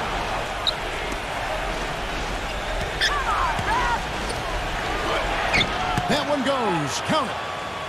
Barnes has got his 3rd bucket of the night. Rockets trail by 9. I'd like to see them go 2 for 1 here. I would, too. They need to make this a quick possession and a fruitful one, too. And out of bounds as the Hornets gain possession. That is not a difficult pass. You'd think they could keep it in bounds. And the Hornets making a change here. Richardson's checked in. About 7 seconds separating the shot and game clocks. Now Barnes. 8 points for him. Back to Williams. There's the dish to Barnes. Rocket 6. Rebound by Rose. Well, those chances are almost always 2 points for him. I guess the defense did what it had to do to bother him. It could go. And get it to go. The clock runs out, and we're heading to halftime. Now, presented by Sprint. Thanks, everyone. The Lakers are playing at Staples Center as they go up against the Kings. Divisional games, always a heated affair. That one. The Sprint Halftime Report, presented by Sprint. And the third quarter about ready to get underway. Rockets trail, setting the floor for the Hornets. We've got Williams, and it's Wagner in at the 5 down low. There's the pass to Murray. Gets it to go from beyond the arc. 12 points for him. Well, as long as the threes keep dropping for him, he'll continue firing away. And they are dropping for him. What a game he's having from deep. He dishes it to Curry. From 10 feet out, uses the glass that time, and it's good. Curry's got 5. Yeah, and he's a bomber. I mean, that's what I love about him. He's as good a three-point shooter as you'll see. And of course, has the green light to let it fly anytime he wants. And he's a great three-point shooter, too, especially when he lets it go from one of those corners. He doesn't miss many of those. The D has gotten a little lax defending the three-point shot at that end. Agreed, Clark. They've pulled in 3 of the last 5 baskets and pretty open looks behind the arc. The feed to Williams. Dishes it to Barnes. And he drew the blocking foul. He'll go to the line for 2. And checking out the game for Barnes, he has 8 points, and from long range, he's hit 1 3-pointer. Yeah, and you'd expect by the end of this game, I'm sure the numbers are going to look even better. And this will be his 2nd and 3rd shots at the line here. That's good from Barnes.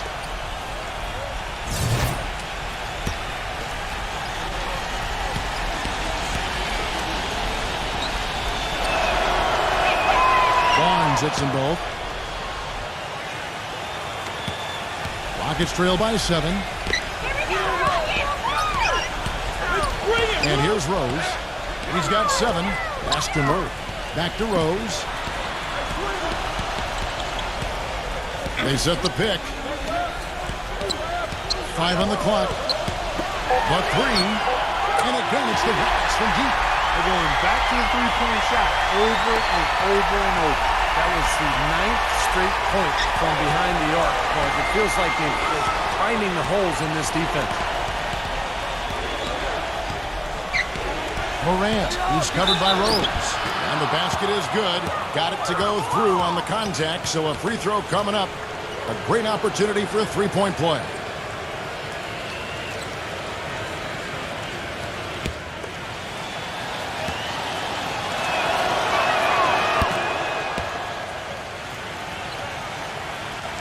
Two minutes gone in this 3rd quarter now. Here's Murray, guarded by Curry. Launches a 3. That's good. He's got 15. That's now a dozen straight points coming off wide open 3-pointers. You know what it looks like to me out there, guys? I mean, it looks like All-Star Weekend out there. We know how much defense is played there. It's actually defense during the All-Star Weekend, no D. Here's Penalty. They get the rebound. And there's the whistle. Fouled hard on the shot. He'll go to the line. The Rockets have made 2/3 of their free throws tonight. 6 of 9 to be exact. And as a club, they're kind of in the middle of the pack in the NBA in terms of their free throw shooting, about 76%. And comparing to the numbers of last season, they've made a bit of improvement. So that's some positive momentum they can look to build on.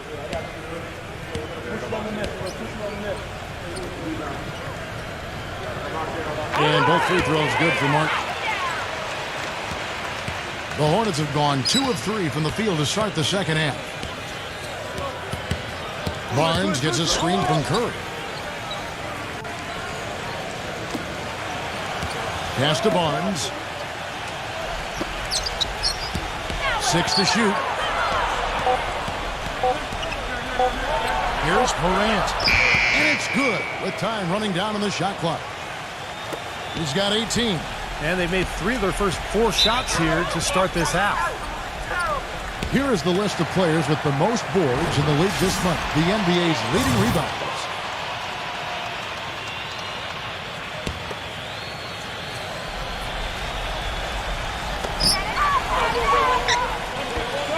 Here's Murray. He's got 15. Right side, Bryant. Defended by Wagner. A jump hook. Gets it to go. Bryant's got 10. Hornets have gone 3 or 4 so far in the 3rd quarter from the field. Pretty good start to the half. Feeds it to Barnes. Releases from the wing and drills it. Barnes has got 4 points this quarter. Everything working for him out of the half as they've hit 4 of their first 5 shots. Here's Murray up on top, guarded by Curry. There's Martin. Rebound by Williams. Williams has got his 5th rebound right now in the game. There's a screen.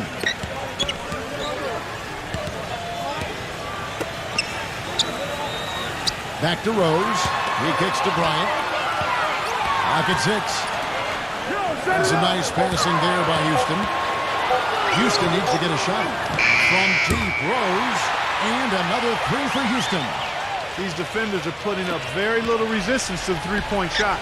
And it's killing them. That's 4 of the last 5 baskets they've allowed have been three-pointers. Barnes against Martin. Here's Morant. Trying to come right back with the 3 of his own, but it's no good. Remember, he was hot early, 3 three-pointers in the first half, but he may have to start putting the ball on the floor. His shot's not working here in the second. Barnes with it, picked up by Bryant.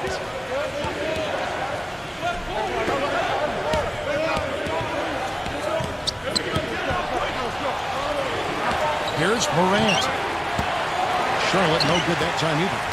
Rockets have gone 6 of 9 from the floor here in the second half. They've got to be happy with that. Passes it to Rose. Murray for the lead. It's rebounded by Wagner. Now here's Barnes. 12 points for him. He passes to Williams.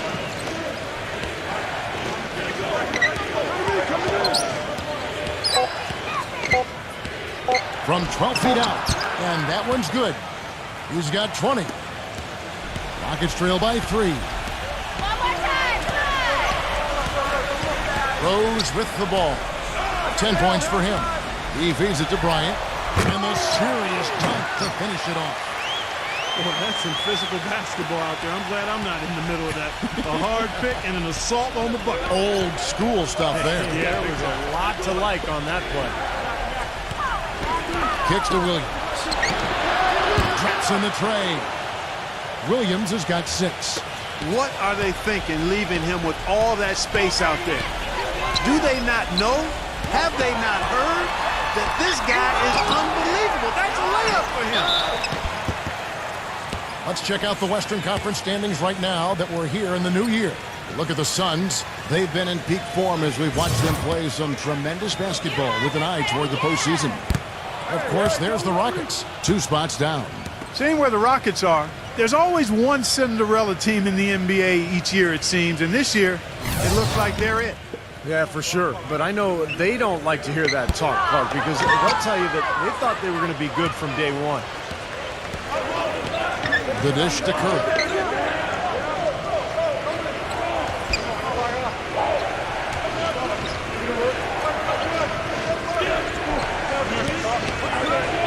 Just 5 to shoot. From 16 feet away, he cans it. Now it's a 6-point Hornets lead. Rockets have gone 7 of 12 from the floor since coming out of the break. Now Rose. 10 points for him.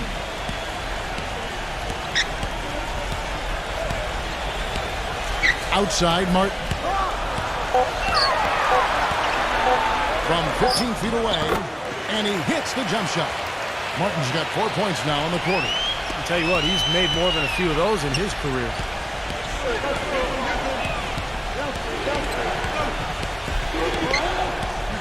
The pass to Curry. Rose with the rebound. Rose has got his 3rd rebound tonight.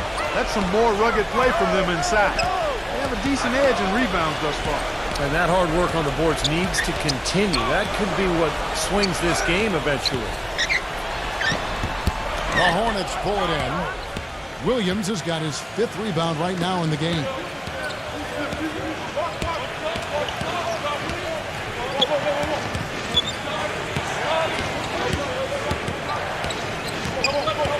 Morant, he's covered by Murray. It's rebounded by Murray. Rockets trail by 4. There's the pick. He dishes it to Matthews. And another clean for Houston. Boy, they've come out of halftime just smoking hot from behind the arc. Hey, trust me on this one, partner. They are going to continue to let them fly. There's the feed to Curry. Wiseman defended by Bryant. And yes, sir, that one drops.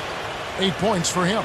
You got to love the big bucket in the paint in this sort of grinded-out physical game. Yeah, that was your game, Clark. Pound it inside and take the ball right to the defense. That's what I tried to do, man. I knew my limitations. Hornets leading by 3. Left side, Williams. Wiseman. And he uses the glass on the layup. Boy, this defense is getting eaten up on the inside, guys, giving up far too many free runs to the rim.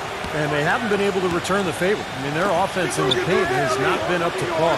Matthews passes to Martin. Matthews. Back to Rose. From downtown. That is good. Rose has got 13.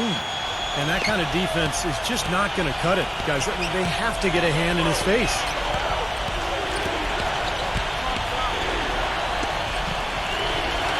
Takes a three.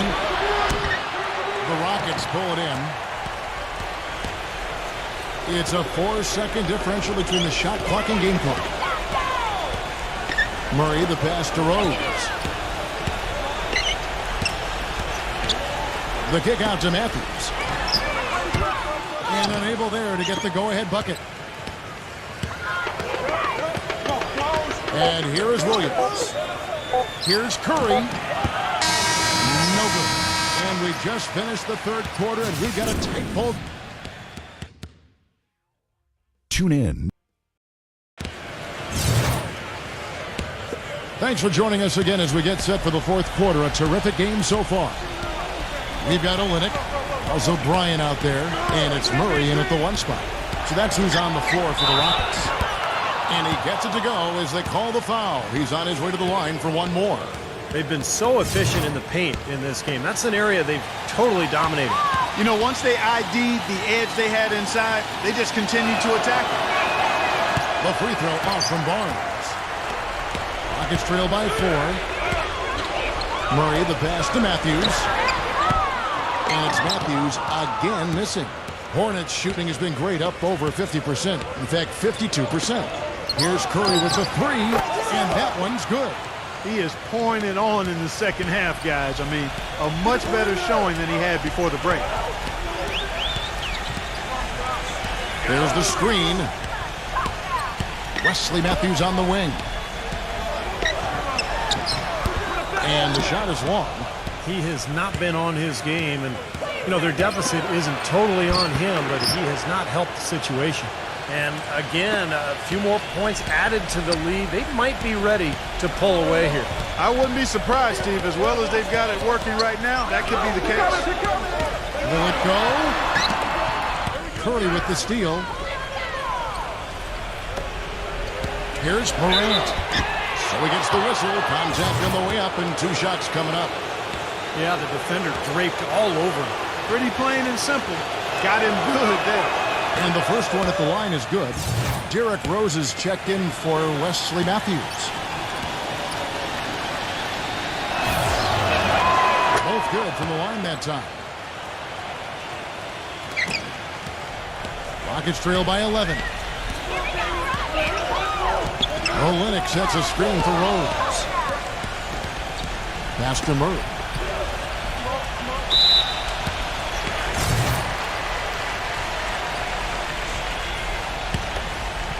Cutting the screen. About a minute and a half through the fourth quarter now. Here's Minobi. And the 3 off target. Hornets leading by 11.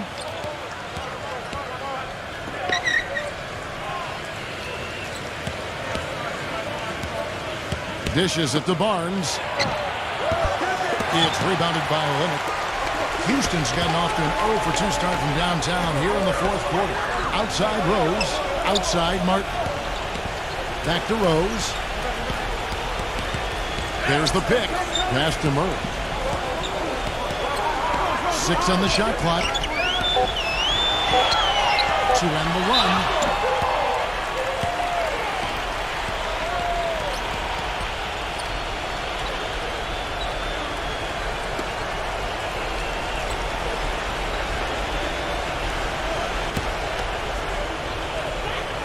The first free throw is good.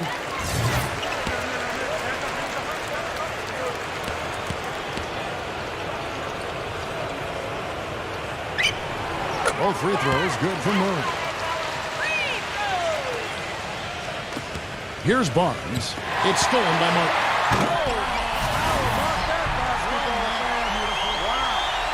Even when they're down, he's still looking to do the spectacular. and he pulled it off. Well, maybe this is the best time to do it. Yeah, I agree. I mean, now's when they need a little spark anyway. Floats one up, and it's blocked. Outside Rose. Olynyk. It's good. This time the assist from Rose. Rose has got assist number 7 for him tonight. Yeah, he's one of those guys that's special because he lives for the big moments. Fearless. I mean, he will take any big shot down the stretch. He wants the ball in his hands. And when you watch him, Steve, you can see how quickly he looks to take his shot when he's on the receiving end of a pass and how successful he is when he does take the shot. This guy is a catch, fire, and hit guy. Murray, the pass to Rose. They set the pick.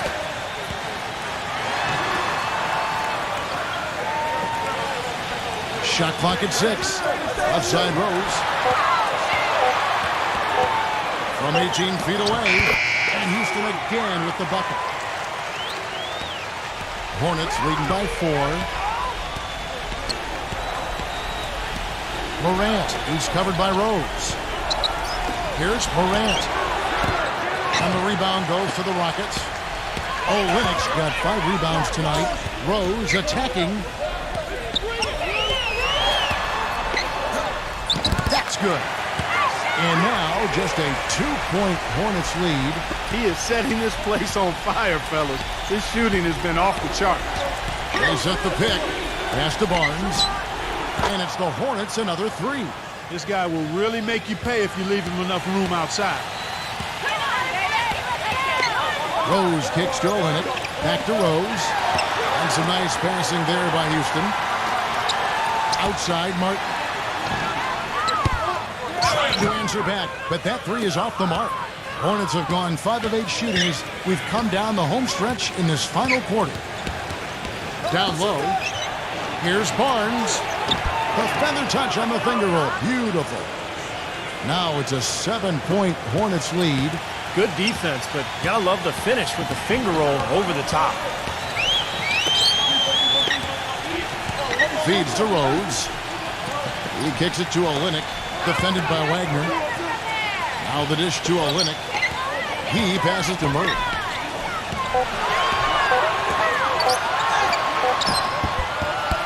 No good. And the Hornets now going the other way.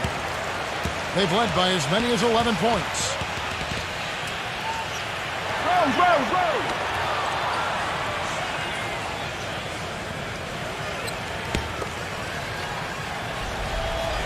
Rockets trail by 7. He feeds it to Rose. Back to Martin. All alone. And it's Martin again missing. The Hornets have gone 6 of 9 on their field goal attempts since the start of the 4th quarter. Here's Morant. Smooth as silk on the finger roll. They got on this roll a while ago, and they just haven't looked back. They could use a big shot here to get this offense going. Sure could, Kev. I mean, too many empty trips. They need some points. Here's Anunoby. It's good. This time the assist from Rose. That's just a case of 2 teammates working perfectly together. One setting the screen and the other using it to get that separation. Hornets leading by 7. Curry is inside. He's covered by Murray. No coverage that time. 9 points for Williams. That is his shot, guys. So you can't just give it to him. You've got to get up on him and get into his airspace there. Kicks it to Rose. Outside, Martin. And right away, they match it with a 3-pointer of their own. Well, it took him a long time to get that 3-point range. Maybe this will get him going. Charlotte calls timeout.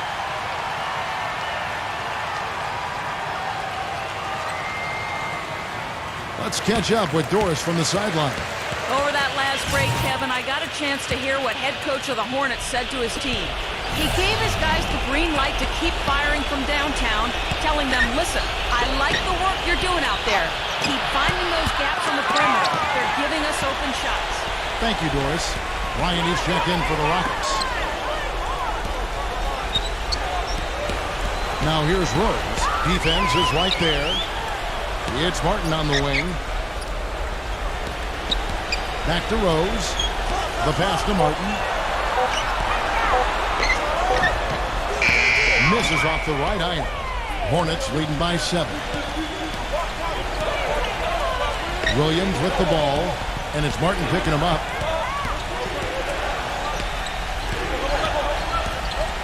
Puts up a 3. Bryant with the rebound. Bryant's got 6 rebounds in the game. Bryant with a screen on Curry. Takes the 3. Rebound by Williams. You know, even though he missed that three-point shot, I think the defense has to do a better job of challenging the shot. Yeah, because you know if you continue to give up open looks like that, you're in big trouble. The shot by Curry, and he comes off the screen to bury the jump shot. And the Hornets lead by 9. Not too many of those shots were dropping for him in the first half, but it's been a different story here in the second. Martin the pass to Murray.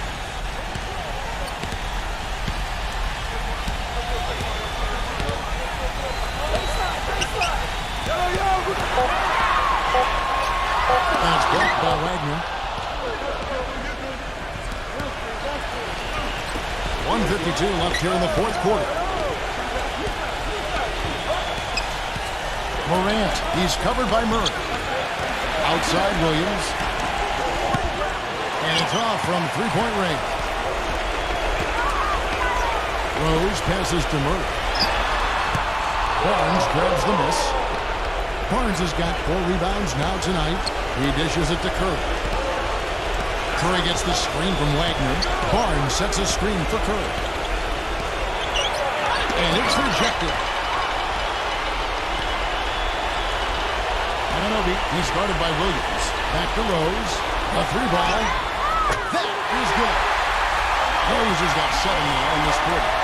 Starting to get it rolling, guys. That's 4 3-pointers for the game. 3 of them coming in this second half. There's a minute left in the game.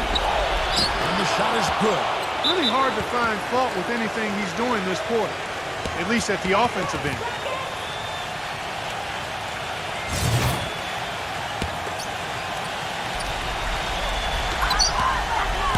And there's the feed to Martin. From outside, off the mark. Charlotte has gone 3 of 5 from beyond the arc since the final quarter's gotten underway. There's a screen by Williams. Pass to Wagner.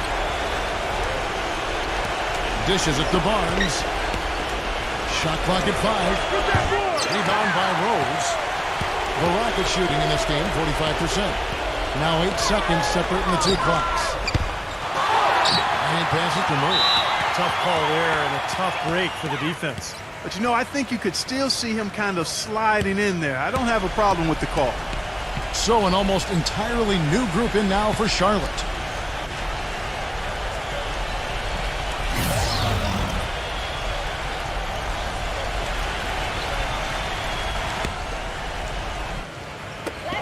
We got 22 seconds left in the fourth quarter.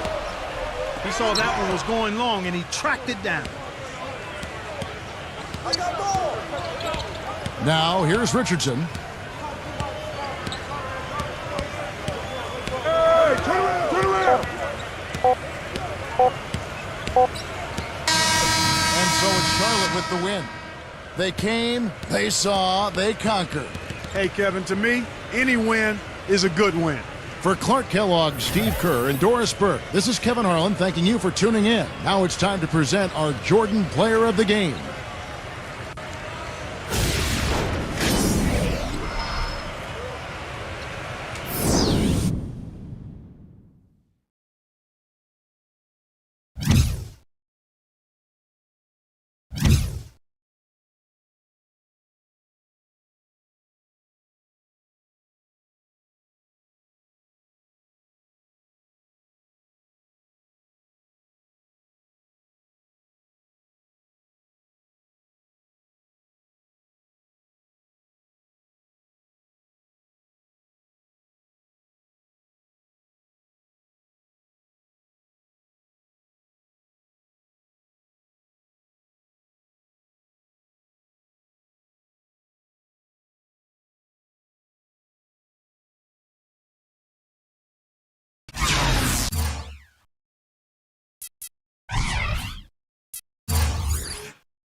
Hello, everyone, and welcome to 2K Sports. I'm Damon Bruce. It's Wednesday night basketball. It's going to be the Cleveland Cavaliers up against the Memphis Grizzlies. And now let's toss it over to Kevin Harlan with the rest of the 2K crew. I'll catch you at the break. All systems go. The Grizzlies primed and ready to play. We're going to bring you an interconference matchup in this run as the Cavaliers come from Cleveland to play this one. Bringing you another edition of the NBA on 2K Sports. This is Kevin Harlan alongside Steve Kerr and Clark Kellogg with the fourth member of our team, Doris Burke. The starting fives for our game. Here are tonight's starting lineups. And guys, what are we going to be looking for in this one from Herder? And he's someone the defense has to keep track of at all times because, even when he doesn't have the ball, he moves so well without it. He's constantly a threat to catch and shoot. And another thing about his game that's really noticeable is how well he handles defensive pressure when he's getting his shot off. He's a very composed shooter. Back to the road tomorrow as this is the final game of the Grizzlies homestand. They've really been on a roll. They've gone 5-1 in their last 6 games. Kevin, they may be the most dangerous team in the NBA right now. They're certainly not who you'd want to have to take on in the playoffs, that's for sure, with the way they're playing. Yeah, they've got a lot of momentum going here at the end of the regular season, and that's exactly what you want. They're a dangerous team. Here's Middleton. Outside, George. Three-pointer. 6 on the shot clock. Shot's good. George has got the first bucket of the night, a three-pointer for the Cavs. Antetokounmpo kicks to Williams. He passes it to Antetokounmpo. Here's Fox. Memphis moving that ball around. Capella. And lots of contact there. Missing the shot. He'll shoot 2. Way to play in attack mode and get inside. And, if you're on defense and you're going to foul, make sure it's a good one. They did, preventing the and one. First one falls for him.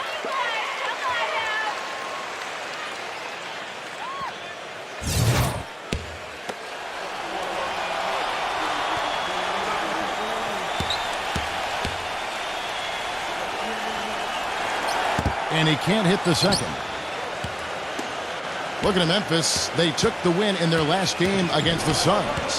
Yeah, that was a strange game. Very shaky defensive performance by their opponent, but hey, they took advantage of it. Yeah, I'd go along with that. I mean, the game wasn't handed to them, but they definitely didn't have to work as hard as they should have. And so it's Memphis with it. Following the 3 moments ago from Middleton. Oh, and the jam by Williams. You can see the eye contact there. Gave a little nod and then burst to the rim for the alley-oop slam. No doubt, Clark. A pair of teammates with a terrific feel for each other out on the floor. And what a play to make it a close game, a potential momentum builder. His ability is matched only by his energy, guys. I mean, he's usually in the middle of everything for his team. So first quarter, just over a minute and a half in. Passes to Fox. Cavaliers with the rebound. They defeated the Pelicans in their last game. And they made their mark defensively that day. That was what was, I think, most impressive. Really caused a lot of problems in the paint. Well, they spent a lot of that game in the air and got their hands on a lot of shots. Brown. Cleveland needs to get a shot off here. And he was fouled on the way up. 2 free throws now for him. Obvious foul. Yeah, he took a hit right there and earned those free throws. The Cavaliers shooting their first free throws. First trip to the line in this one. First free throw is good.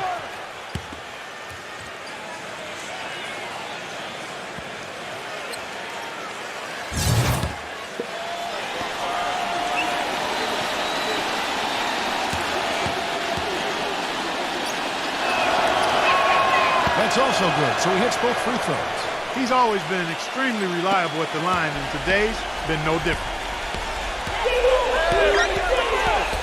Here's Fox. 20 points for him last game against Phoenix. Boy, he had it going offensively. Just living at the line. No good from Antetokounmpo. Cavaliers have gotten their first 3 shots to go in for him to start off this game. George fires, not wasting any time and taking the shot and knocking it down. And they're on fire. They've made 4 straight shots to get this thing going. And here in the first, approaching 3 minutes played. There's the pass to Turner. Shot on the wing. Good as the jump shot falls. The Cavaliers leading by 7. Dellavedova, guarded by Fox.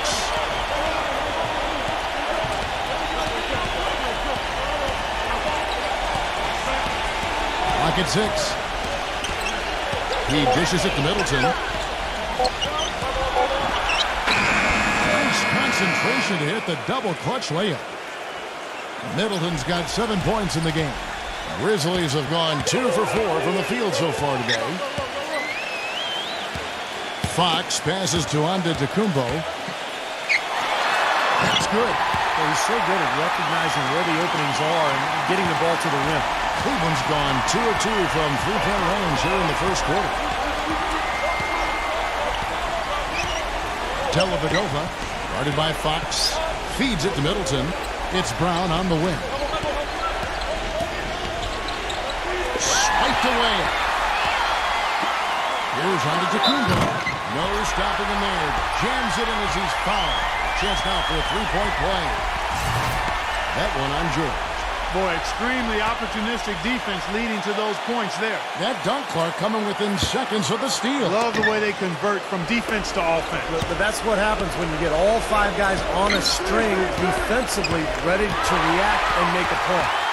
And now here comes Williams leading the break. And it's out of bounds. The Grizzlies able to retain possession here. With the break in the action, let's now bring up the 2K leaderboard and look at the league's top scorers over the past 10 games. 5th best, Paul George. I'll tell you what, he's been on quite a roll here of late. Just a pure scoring display.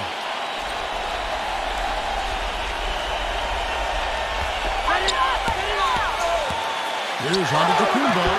In building this lead, they've been excellent at not allowing any good second chances. George fires. It's rebounded by Turner. What was the defense doing there? I mean, he is not the guy to give an open look to, and yet they got away with it. Antetokounmpo passes to Fox. The three-pointers right on target. He can be a forgotten man in your offense sometimes, but the defense still needs to keep an eye on him. And now Doris Burke has an update from the sidelines. Thank you, Kevin. I spoke with the Cavaliers head coach for just a bit. This is their first matchup of the season against this squad, and he knows the shot blocking in the middle will certainly be an obstacle. But he said, quote, we've got to remain aggressive and continue to attack. Guys, he said that putting their bigs in high pick and rolls and shooting the open jumper with confidence will be key. We'll see how they do. All right, thanks, Doris. I think it's the one thing we were talking about before the broadcast. The defense they're facing always seems to be in a lockdown mode. Yeah, that's their identity, Kevin, and there's kind of an intimidation factor involved here. They've gained their reputation as a defensive club for a reason. They're tough. Yeah, they really are tough, and they also do a good job of making you uncomfortable and frustrating you a little bit. So you got to keep your poise when you're facing a team as good as this one is defensively. George gets a screen from Brown. And George, here we go. Rejected by Antetokounmpo. Here's Turner. Pass to Fox.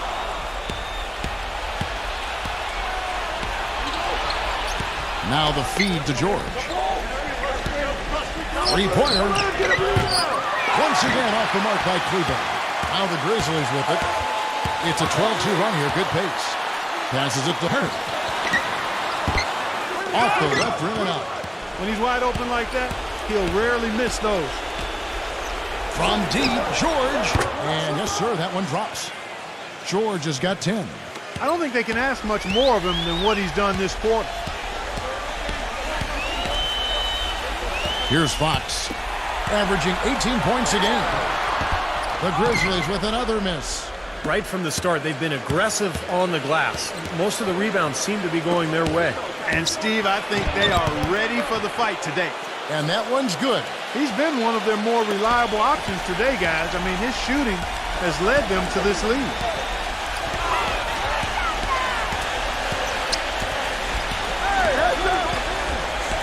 He passes to Turner. But Trey, the shot is off. Cavaliers go the other way with it. This, of course, their first opportunity to play Memphis this season. Dellavedova, defended by Antetokounmpo. Down to 5 on the shot clock. George double teamed with the shot. And finished off by Brown.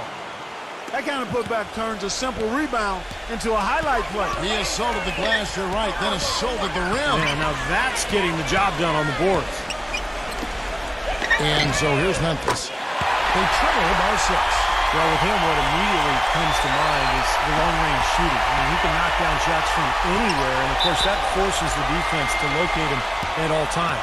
And, Steve, you know, his ability to come in and rattle off 10, 20 points in no time flat, that's a gift and a real asset for any team.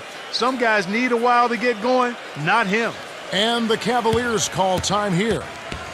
And during the timeout, both coaches getting a chance here to review the strategy at this point of the game, along with the discussions. Also some rehydration going on with Gatorade. Everyone trying to bring their top game here tonight. Yeah, that's why you see the trainers going around to every player, making sure they're hydrated, they're getting enough to drink during the game. So important to hydrate yourself and keep yourself strong and ready to play for these big minutes down the stretch. And that is good. And the Cavaliers lead by 5. They can't afford to give him that kind of look. Well, it came off a good screen, but still, as a defender, you got to fight over the top of that. And it's the Grizzlies with the ball from downtown. But they'll get another chance. No good from Poole. In terms of rebounding, it's been a sensational opening quarter. I like sensational. That's a good word for it. Back to Williams. No good on the triple. The Cavaliers leading by 5. Hill kicks to George. Drake Monroe with the rebound. He doesn't really scare a defense at all. You've seen him miss quite a few just like those. The pass to Poole. Back to Williams.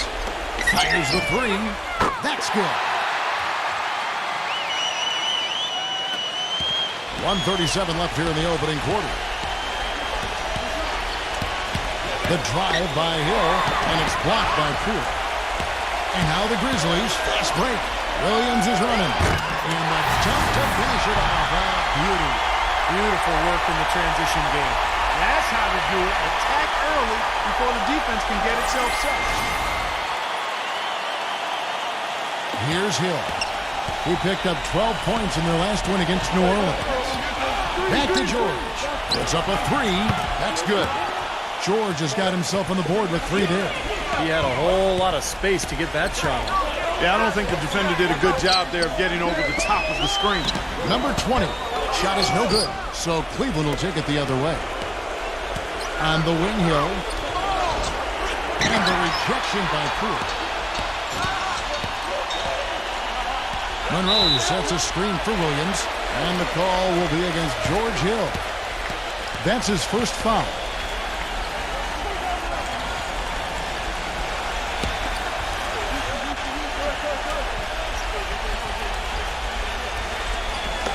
There's 45 seconds left in the first quarter.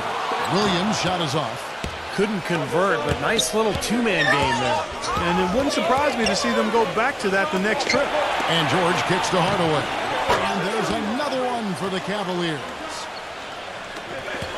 The Grizzlies trail by 5. Outside Williams. Pass to Poole. 19 seconds left to play in the first quarter. That's good. He's got 6. And the Cavaliers with possession here. Hill kicks to George. Fires for 3. Drake Monroe with the rebound. Monroe's got his 3rd rebound on the night. Well, it's been a high-scoring competitive game through the first quarter of play. Cavaliers. This Saturday. Well, up to this point, a closely contested game as we start the second quarter. And from what we've seen from the Cavaliers, what do you guys see? And I thought they built this lead mainly because of their work on the glass. They really dominated the rebounding totals. and it takes an effort from all 5 guys to get a rebounding advantage like that. Everybody has to rebound the ball. That's how you finish off your defense. We've got Williams, and it's Sims in the power forward. That's the group for Memphis to kick off the second quarter. Left side, George. It's back to Hill. Dishes it to Jordan. Power down with both hands. How about that fantastic finish and the aggressive move, too, Kevin? Trying to send a message, Clark, with that slam, I think. Well, that's how you send it. 2 hands and hammer it down. Here's Sims. Passes it, roaming out. No good from outside. This game has been very close in a lot of areas, but rebounding is one thing that they've been able to dominate. Yeah, they've chased down that pumpkin often. Now, here is Hill. And a miss here on the triple. Quarter number 2 with just over a minute gone. Here's roaming out. Great touch on the 16-footer. And the Grizzlies lead by 1. The Clark, we've seen the lead change hands quite a bit in this one. Yeah, we sure have. I mean, it's been a bit of a windshield wiper game. I mean, back and forth, the lead has gone 5 times, so no one in clear control yet. I think both teams feel like they can win. They both have confidence. So we'll see which team can kind of ride the momentum and take control of this game. They grabbed their own miss. Outside Hill. Stolen away. Williams passes Bowman out. Good. Great play by Williams to set it up. And it's a 3-point Grizzly lead. And an important part of every team's game. A look at the hustle stats for the Grizzlies. They've come out in attack mode defensively, applying pressure and stealing the ball repeatedly. The other thing that's helped them early tonight are the points they've been able to convert off turnover. Yeah, he didn't have to slow down at all, guys. Just perfectly timed pass there. The Grizzlies have gone 3 of 4 from the floor here in the second quarter. He kicks it to Monroe. Outside Williams. Wide open look. Cavaliers with the rebound. George has got 3 rebounds now in this one.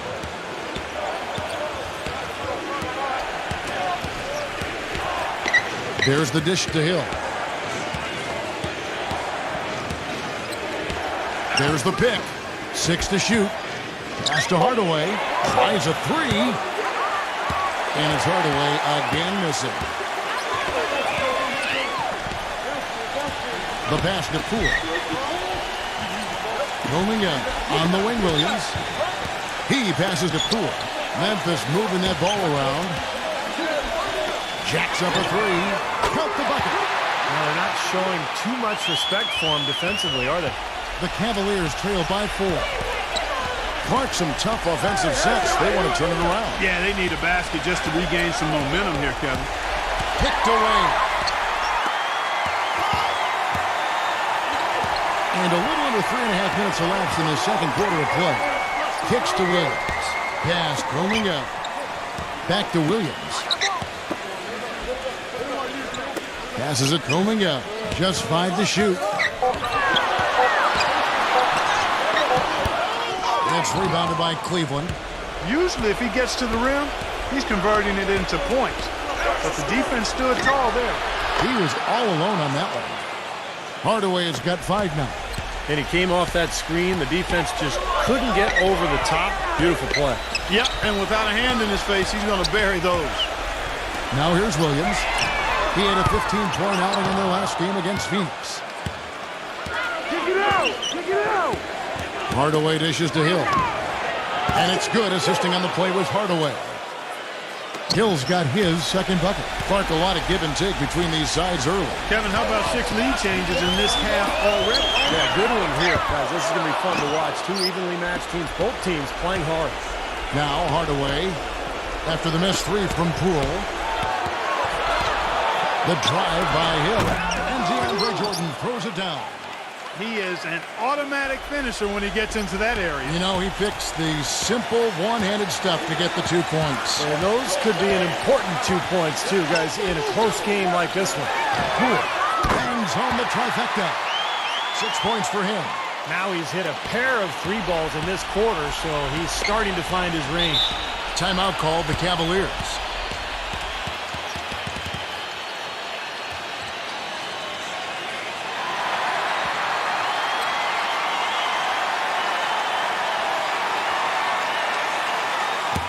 And let's take a moment to show you the NBA's best rebounding teams over the last 10 games. The Cavaliers 4th. Now, what a show of strength and rebounding we've seen recently. These guys playing extremely physically. And the Cavaliers making a change here. Brown's checked in.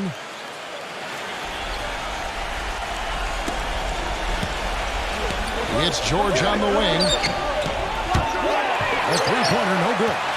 Memphis has gotten the three-point shot off 16 times tonight. 7 times they've hit it, 9 times they've missed. And there's the pass to Poole. Back to Williams. Roaming up. Goes back up. And it's good on the layup. And the Grizzlies lead by 1.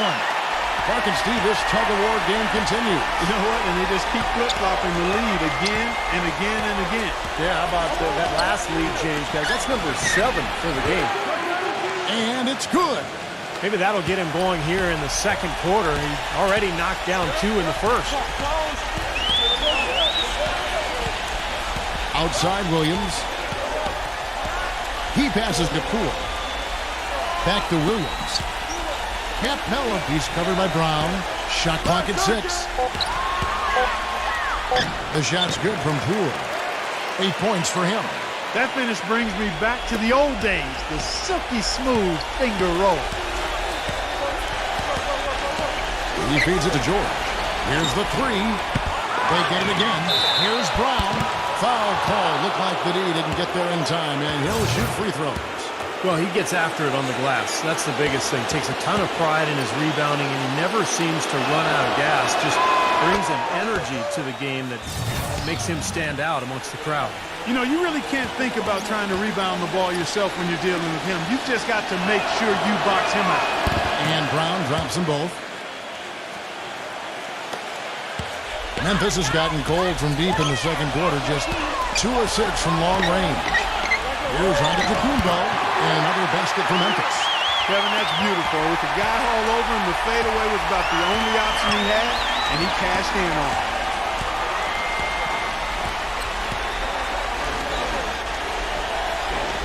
From deep. Rebounded by Antetokounmpo. Good solid defense on the perimeter. They're challenging the shot and not fouling. Even the best shooters can be bothered by his defense. A pass to Fox. Here's Antetokounmpo. Drills the three-pointer. And now a 3-point Grizzly lead. Tell you what, since the end of the first quarter, he has really come alive. He dishes it to George. And they come right back with their own three-pointer. George has got 18 points in the game. Here's Fox. Pass to Herter. Here's Fox, defended by Middleton. Tipped it. It's good on the putback. And the Grizzlies lead by 2. Well, if they didn't look at the scoreboard, you'd think they were the team trailing and trying to fight their way back. Yeah, I like the energy they're playing with here, Steve. I mean, a nice uptick in their second chance points. The Grizzlies shooting 53% from the floor. They're locked in. Pass to Antetokounmpo. And it's off the back rim. No good. Cavaliers have gone 7 of 14 in the second quarter, shooting to the tune of 50%. And 2 free throws coming up as he misses that one, drawing the whistle and a lot of contact there. The Cavaliers have been solid at the line so far, 4 for 4. That's good for Middleton.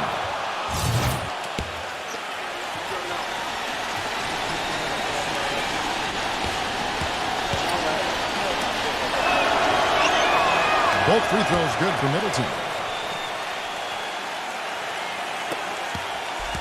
1:49 left here in the second.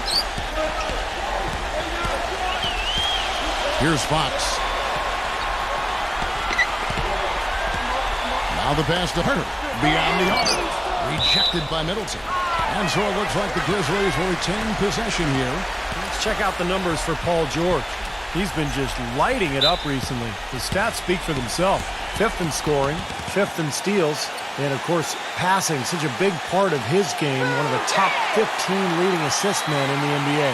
And, going back to a spot near the very top of the scoring list, I mean, he's come up with so many different ways to beat you at the offensive end of the floor. He's almost unguardable. Let's check out the Western Conference standings right now that we're here in the new year. You take a look at the Suns, earning the first place position with a terrific record, and we've seen them perform splendidly pretty much all season long so far, and they're definitely the team to beat. And, of course, the Memphis Grizzlies, out on their heels as they've got the next best record. For the Grizzlies, they've gotten themselves into exactly the position they wanted to be in at this point in the season. And I can't say that I'm all that surprised by it. No, I'm not either, Clark. This is a talented team. Coming into the year, I think everybody expected them to be pretty strong. And to this point, I mean, they've done exactly what they wanted to do. And this is a very good basketball team. And here are the Grizzlies now, after the miss from Brown. There's a minute left to play here in the half. Fox, no good. He hit a three in the first, but so far has been unable to capitalize here in this quarter. Dellavedova hits the three-point bomb. And the Cavaliers lead by one. Clark, you talked about a back-and-forth game. This is the definition of that. No doubt about it, Kevin. I mean, not even through the first half, and it's been one heck of a battle. Well, these are the kinds of games you love. I mean, two good teams going head-to-head, an even matchup, and both sides very competitive, on their toes tonight. Well, it looks like he's cooled down a bit after hitting those two in the first quarter. Get outside! Get outside! There's 18 seconds left now here in the second. 5 to shoot. Let's go. No good.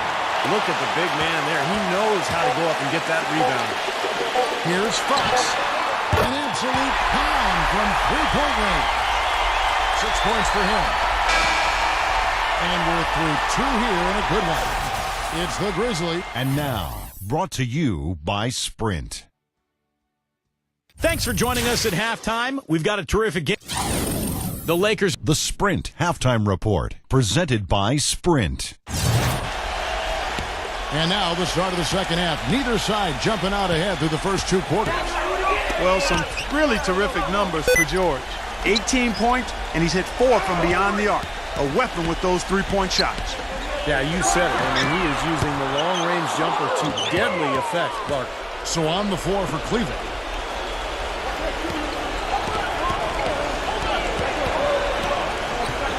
Feeds it to Middleton. From the arc. And it's Fox with the rebound. Boy, just by his body language, Kevin, you can tell he thought that triple was going to fall. Yeah, a little frustrated now, shaking his head after that miss. They're forcing the ball inside, and it's working beautifully. Yeah, the defense has been futile here. 5 of the last 6 field goals in the lane. From deep, George. Rebound by Williams. And the Grizzlies leading by 4. Antetokounmpo passes to Fox. To the inside. It's intercepted.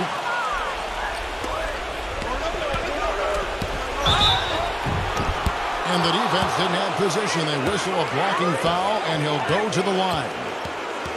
While there's a break, let's take a look at this past month's assist leaders among small forwards in the NBA.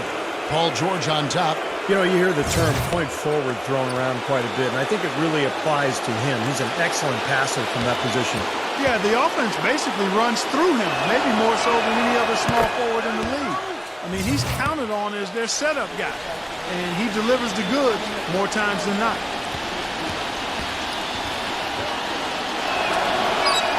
Both free throws good for Middleton. And if you're just joining us, we played over a minute here in the third. A pass to Fox. And the bucket counts, and he's on his way to the free throw line. Try to make it a three-point play. And I'll say this about him, Kevin. I mean, it looks like he's made of rubber sometimes because defenders just bounce off him when he's driving the lane. What a finisher. And not only that, but he plays a huge part in their transition game.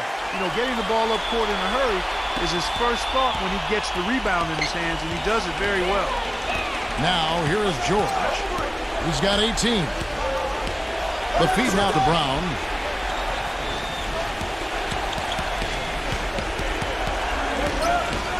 Clock at 6. Back to George. Wide open. That one wide left. And they've missed the first 3 shots of the third quarter.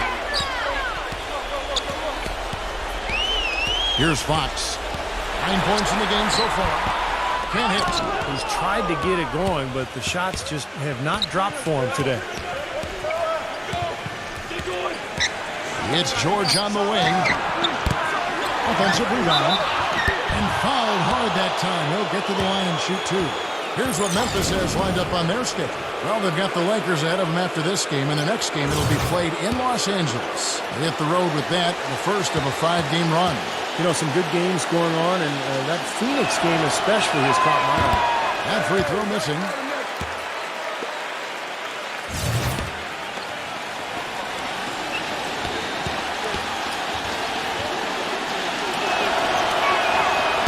So he can't get either to fall.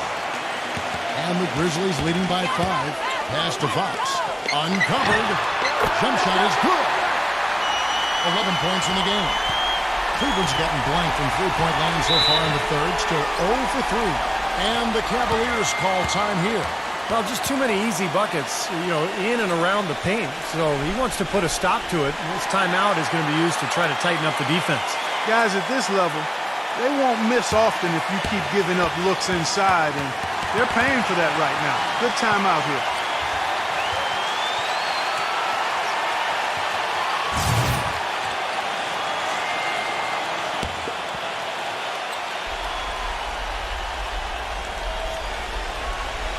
Second half of play with just under 2.5 minutes gone. That's good. And you can't leave him alone, especially from long range. Grizzlies have gone 3 of 5 to start the second half, developing a nice rhythm out there.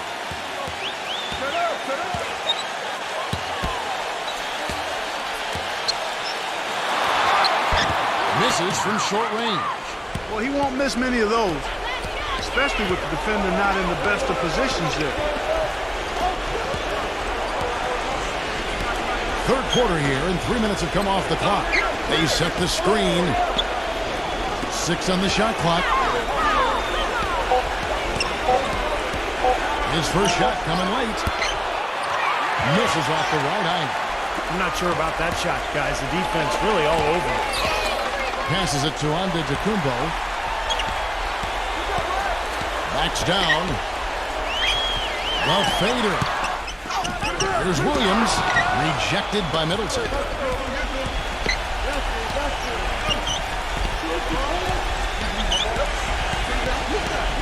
Just over 3.5 minutes through the third quarter of play now. Dishes it to George. Some solid defense from Herter. He has not been on his game, and, you know, their deficit isn't totally on him, but he has not helped the situation. And again, Memphis no good. The Cavaliers trail by 4. Dellavedova, the feather touch on the finger roll. Beautiful. He has 5. Brought back the finger roll. That's a nice finesse move to pull off with the defense all over it. Here's Antetokounmpo. 11 points in the game.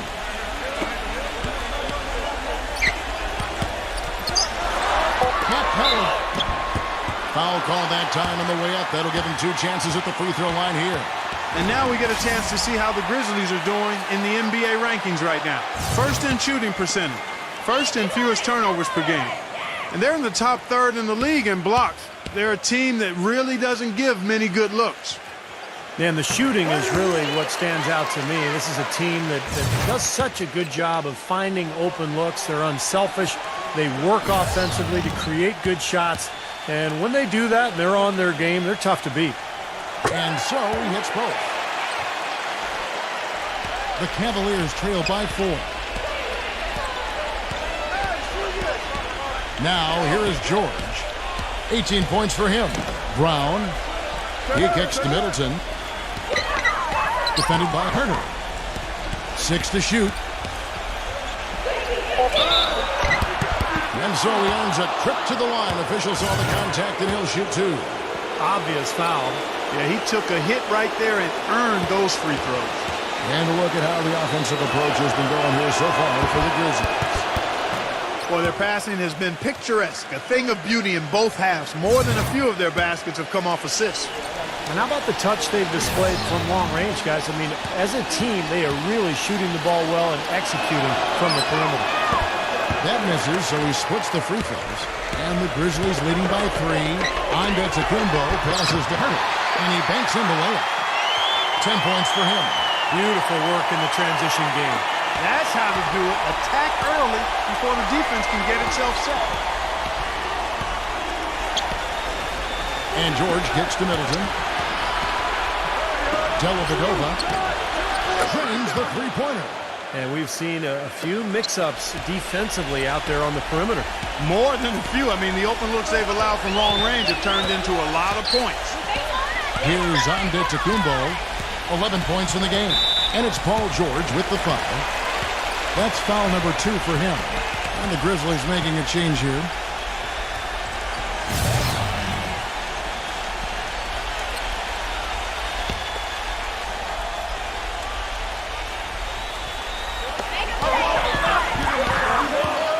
Here's Fox. Number 20, defended by George. The D bit on that pass fake, and that freed him up. He's got 9. This is great stuff, guys. You can tell he's hurting, but he continues to play well. Dellavedova. Back to George. Dellavedova. An easy layup after coming off the pick. His shooting has been so good today. He may have to take it upon himself to try to get his club out of this hole. Memphis moving that ball around. And the pass to Fox. And that one's good. And the Grizzlies lead by 5. Some big points there. I mean, they got him on a nice play to get the ball right to the bucket. That's what they're looking for down the stretch, but more of the same. Get it inside. Now, here's George. 18 points for him. Here's Turner. And the whistle blows, and it's going to be an over-the-back call here. Well, I love the fact that he's fighting hard on the boards, but, you know, you got to be smart, too. Over the back, that's an easy call there. Well, that's simply the result of poor position under the glass. But at least you can't fault him for being passive. He was trying to be aggressive there. Fades and shoots. A nice shot by George. George has got 20 points. Easy little jump shot for him right there, guys. Pass to Antetokounmpo. Number 20. Misses the 3. The Cavaliers trail by 3.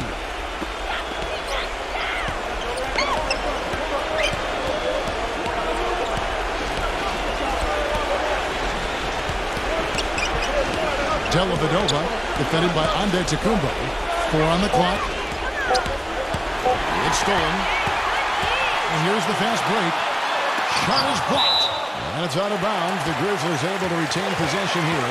And the Cavaliers making a change here.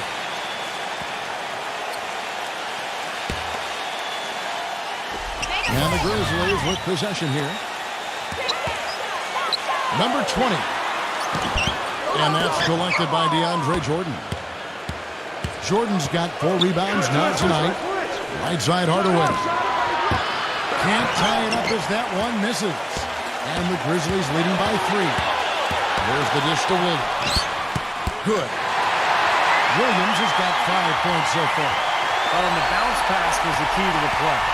The Cavaliers shooting pretty good tonight at 48%. Here's the screen. Outside Hill. And wrestling for it there, but no one has possession. We'll have a jump ball.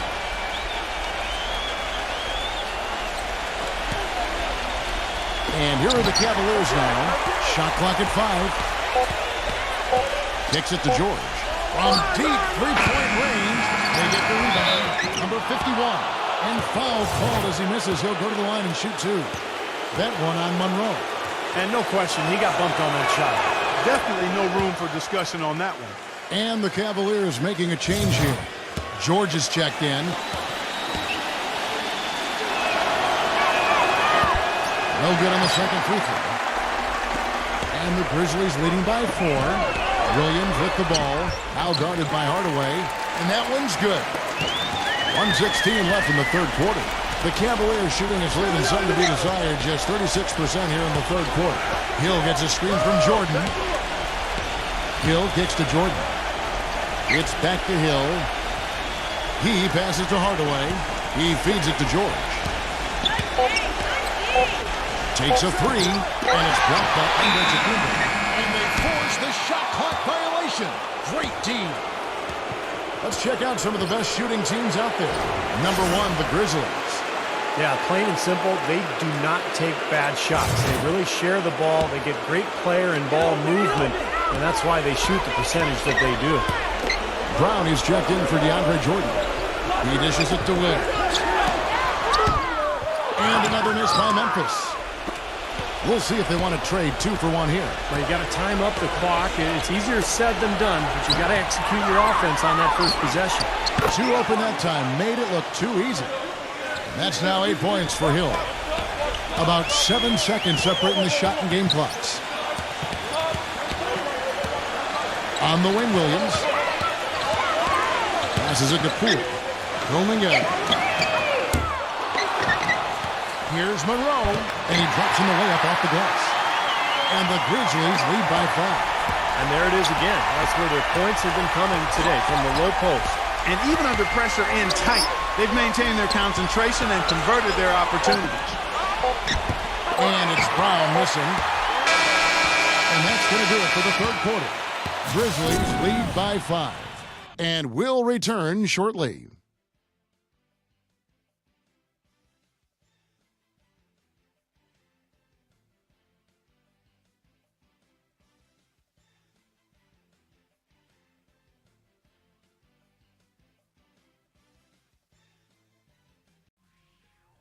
Coming up this Thursday night, January 19th, the Toronto Raptors go up against the Minnesota Timberwolves. It's East and West. Be there.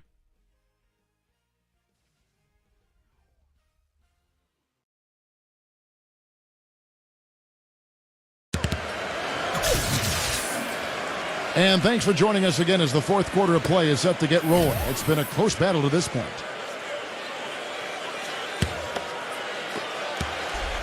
The Cavaliers trail by 5. We've got Williams, and it's Sims in at the center. That's the lineup in the game for Memphis. Henry Gomez slams it back in. Tell you what, coaches love to see that kind of hustle, guys. I mean, getting after it on the offensive board, that's always a winning play. Absolutely. Now, coaches love to see the hustle, but the fans love to see the dunk. Pass to Sims. And here's Brown. Hill with it. Feeds it to Middleton. Here's Brown. And it's out of bounds. The Cavaliers able to retain possession here. Now a look at the Cavaliers' upcoming schedule. Following this one, they get to host the Warriors. That game marks the first half of a quick 2-game homestand. Now, you know that Golden State game, guys, has a lot of attention on it. George sets a screen for Brown.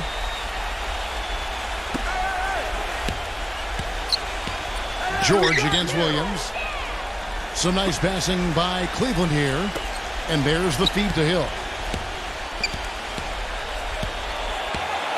The second chance effort. He takes it up and lays it in. You know, the only tough part of that basket for him was getting into such good position. The rest of it seemed easy. The pass to Sims. Left side, Williams. And the layup fall. And the Grizzlies lead by 3. And his confidence has come back since halftime after really a rough first 2 quarters. This is to George to tie it up. Good. The assist goes to Hill. Hill's got his 5th assist in this one. This is incredible. It's been a 3-point barrage since halftime. Yeah, whether by design or by accident, it has been impressive. Shrugs off the contact and dunks it. He'll go to the free throw line. Time running low, guys, and somebody has got to win this one. You know, quite honestly, Kevin and Steve, I mean, This game, as close as it's been, you really hate to see it come to an end. I agree. Well, then let's root for overtime. Why not? Paul George, he's checked in for the Cavaliers. Hardaway comes in for Chris Middleton. George up top. George gets a screen from Brown. Here's Hernan Gomez. And again, it's Cleveland. And he came off that screen. The defense just couldn't get over the top. Beautiful play. Yep, and without a hand in his face, he's going to bury those. Pass to Antetokounmpo. Here's Poole. The Grizzlies with another miss. The Cavaliers have gone 4 of 7 from the field since the beginning of the fourth. He kicks to George. George double teamed. Just 5 on the clock. Brown dishes to George. Fades away. That went off the back iron and out. And the fadeaway was about his only option there. Really good defensive position. Fourth quarter keeps moving right along. 3 minutes gone so far. The offensive rebound passes to Poole.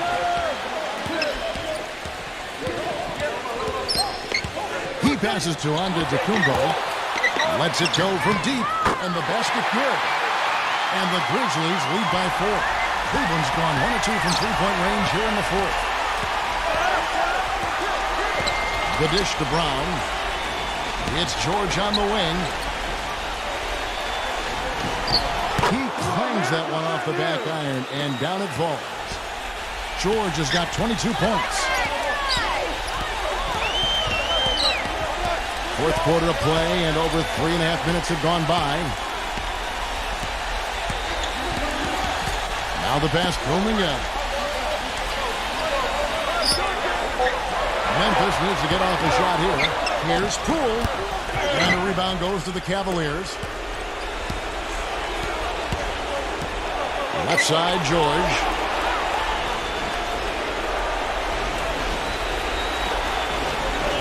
To take the lead. Another 3 for Cleveland. And that's his first 3 of the second half after really lighting it up beyond the arc in the first. Timeout called, the Grizzlies. Paul George really making a difference here. He just continues to light them up. They're going to have to find a way to make him work harder for his point.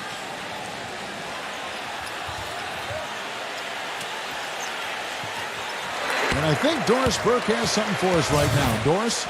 Hey, guys, over that last break, I was able to catch the message the Grizzlies head coach was giving to his team. He was riding them pretty hard for the number of silly fouls they've committed in this game. He said, listen, we need to have some defensive discipline. Stop fighting on the shot fakes, stop reaching in, and stop giving them free points at the free throw line. We'll see if they'll respond, guys. Pass to Antetokounmpo. From deep. It's hauled in by Brown. Brown's got 8 rebounds in this game. He's not exactly striping them from deep. He had 1 3-ball in the first half. Still bageled in the second. That's his comfort zone, so defensively, really nice job challenging the shot. And a chance for just a second to check out the scoring breakdown for the Cavaliers. How about the three-point shooting we're seeing so far, guys? Amazing. Something that also stands out tonight is the number of assists they have. I mean, that's a mark of a good club.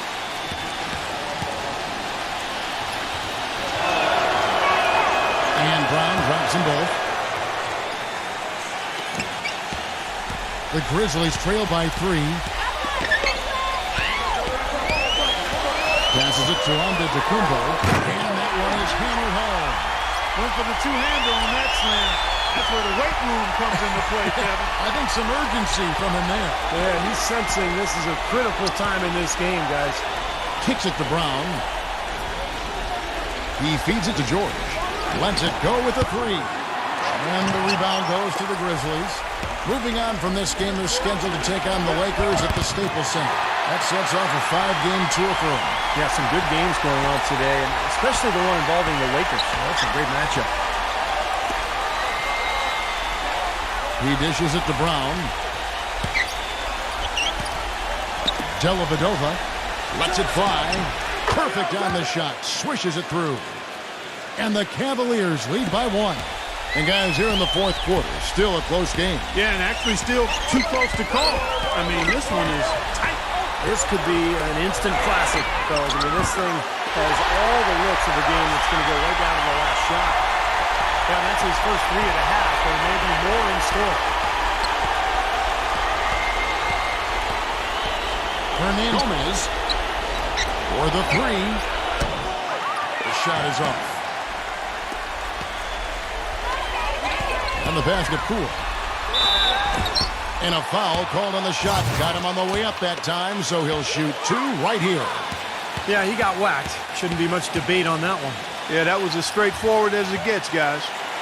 And he knocks down the first one.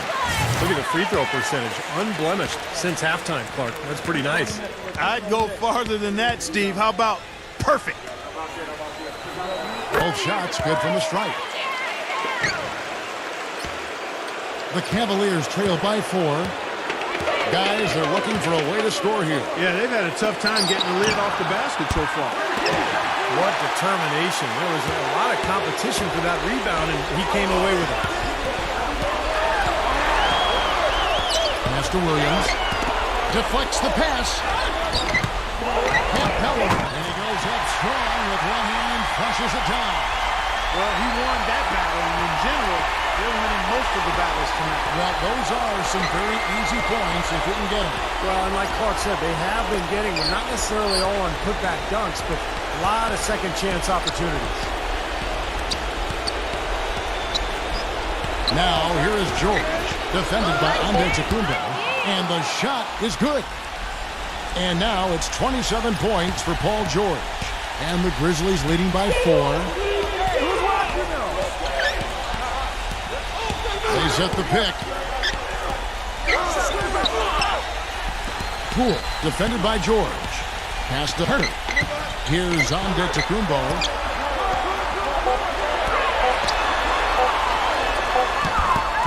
It's rebounded by Cleveland.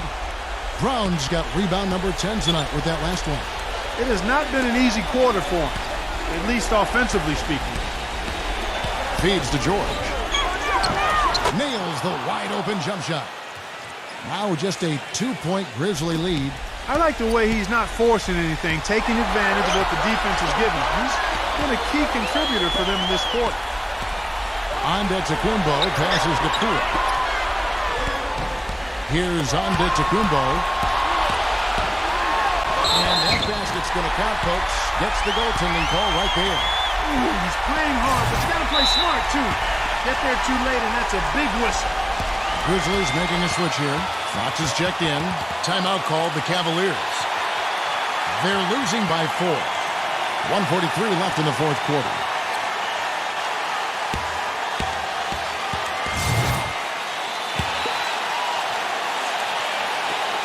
.143 left in the game. Outside, George. Back to Brown.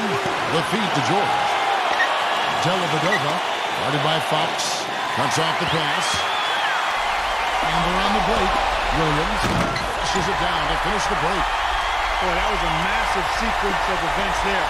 Absolutely clutch defense to trigger the break. And we've seen games decide on plays caught just like that. Effort and hustle plays often are big plays for a team. Yeah, what a time to blow up a play and then turn it into a slam at the other end. Right now, the defense needs to do a better job of closing out on this guy. He's heating up from outside. Now a timeout called by Memphis. They're up by 3. 1:11 left in the fourth quarter.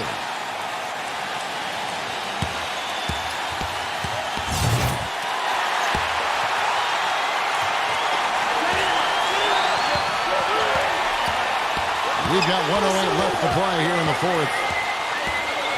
Here's Fox. That's good. And the Grizzlies lead by 5. This seems like they're finding an open lane to the hoop every time down. That's 5 buckets in a row for them in the paint. Yeah, on the flip side, Steve, the defenders have to show more fight on the interior. Back to George for 3. Yes! And he has brought them to within 2 points. And he continues to shoot well after that blazing first half. We can probably expect to see him slow it down now. Yeah, you got the lead. Burn some clock here. Smart move. Yep. Well, they did have a foul to give, but they couldn't get it done before the shot attempt. Yeah, you really want to try to foul in that situation before he gets into the shooting motion, and it just didn't work out that time. And the first of two, no good. Heartbreaker.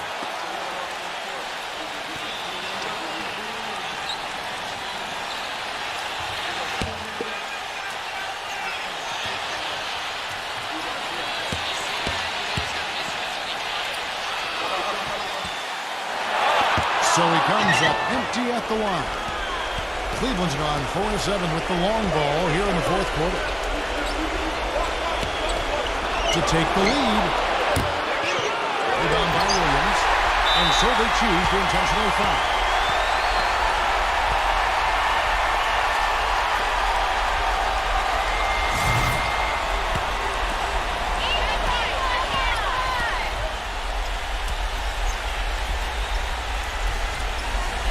He hits the first one, and that makes it a 3-point lead.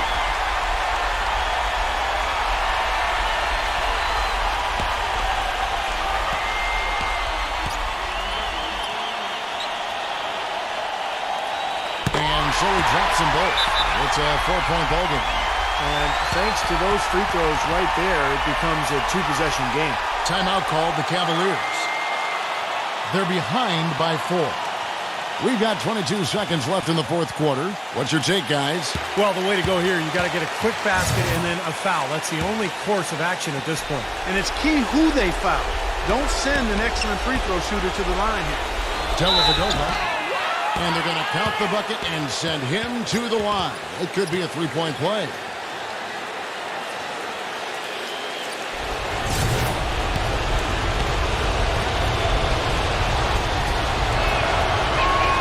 Great job getting to the bucket and getting to the free throw line. You know, when the game's close, you want your guys attacking just like that.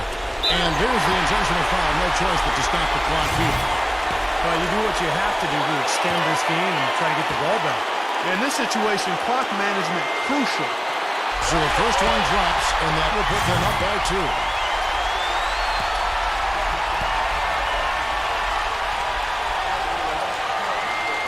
So he goes 2 for 2 at the line, and it's a 3-point game. Boy, what nerves. Those free throws now put them in a very good position. 3 points ahead. From deep, George, off target from downtown. Well contested shot, and they did an excellent job of not fouling the shooter. Defense is about effort and commitment and discipline. He's a good defender because of those things.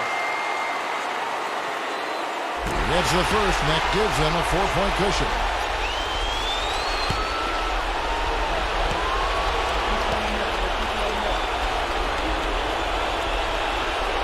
And he hits both free throws here. So now it's a 5-point game.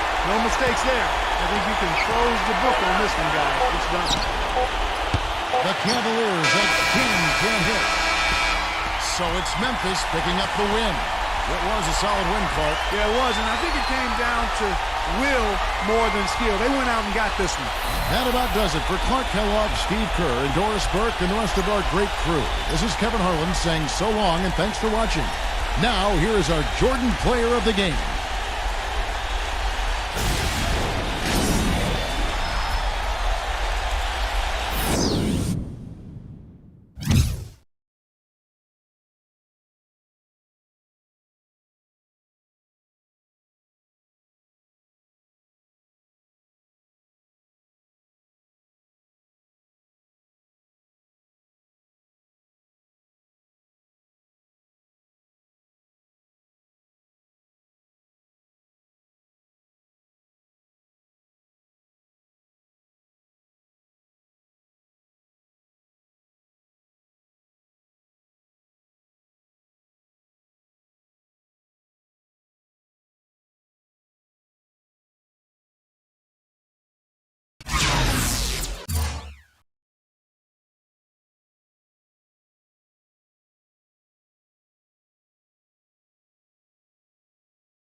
Welcome to NBA basketball. I'm Damon Bruce, and we've got you covered here on 2K Sports. Wednesday night in the NBA, it's the Miami Heat. And the players getting themselves into game mode with the tip-off just moments away. And it's the Pelicans in New Orleans for a little interconference action at New Orleans Arena. With Clark Kellogg and Steve Kerr, I'm Kevin Harlan, bringing you the NBA live on 2K Sports. Along with Doris Burke, who will be joining us courtside moments from now. Our starting lineups will look at the matchups here and who we'll see for our starting five for both teams. And guys, what are we going to be looking for in this one from Bridges? You know, offensively, he's just one of those guys that needs a touch of space to get his shot up. That's all. And if he runs his man off a screen or somehow finds an opening, that's it. He's going to let that thing go. And Steve, it's also really remarkable what a solid shooter he is, even in the presence of tough, sticky defense. He smoothly and calmly executes. To take a look at the Heat, they come into this one very confident. They feel like this is a game they should win against a team that struggled. We'll see if they can take care of business. Well, I think for Miami, they've just not been able to play to the level they did a season ago, but they're right in the mix anyway. They're not too far off the pace from last year. And you know, Clark, I mean, they're one of those teams that is capable of kind of turning on the switch when the postseason approaches. So I get the feeling they're just kind of biding their time until springtime. And so it's the Heat getting on the board first. It's Thompson off the drive. Pass to Lumpy. Shoots. The good-looking shot from the wing. He's got so much junk in his trunk. He'll find a way to hurt you. Looking at Miami, they want to turn it around after the loss to the Atlanta Hawks. They came out flat that night and could never really get it going. Not their best effort for sure, Clark. No, I agree with you. And I thought maybe they could find somebody to come off the bench and give them a spark, but it didn't happen. Here's Joseph. Kawhi Leonard making his last shot. And Thompson kicks to Joseph. Lumpy passes to Joseph. New Orleans moving the ball around. And the shot's good from Lumpy. He has five. That's like a layup for him. He's just wide open out there. Right now we're going to go to Doris Burke, who spoke with head coach Eric Spoelstra. What'd you find out, Doris? A big factor in this game, he said, is how well they do to contain the young shooter Klay Thompson, saying Thompson can really give you trouble coming off screens. We've got to have all-out energy fighting to stay on his hip, and then we need to pressure on the ball handler to try and delay the pass. Kevin, both jobs are hard. And as always, Doris, thank you. And so here is Miami after the miss on Nurkic. Bridges misses. An easy look there, but, you know, he misses those once in a while. Got a piece of it. It's stolen by Green. Oh, and a fast break for the Heat. And he's knocked off course by the D. The foul called. He'll shoot free throws. This is his first free throw of the game. Well, his free throw numbers this year are below 70%. So when he's getting to the line, he has not been effective. Guys, he is close to where he was last year in that category, but his numbers are still down just a skosh. And the first one at the line is good.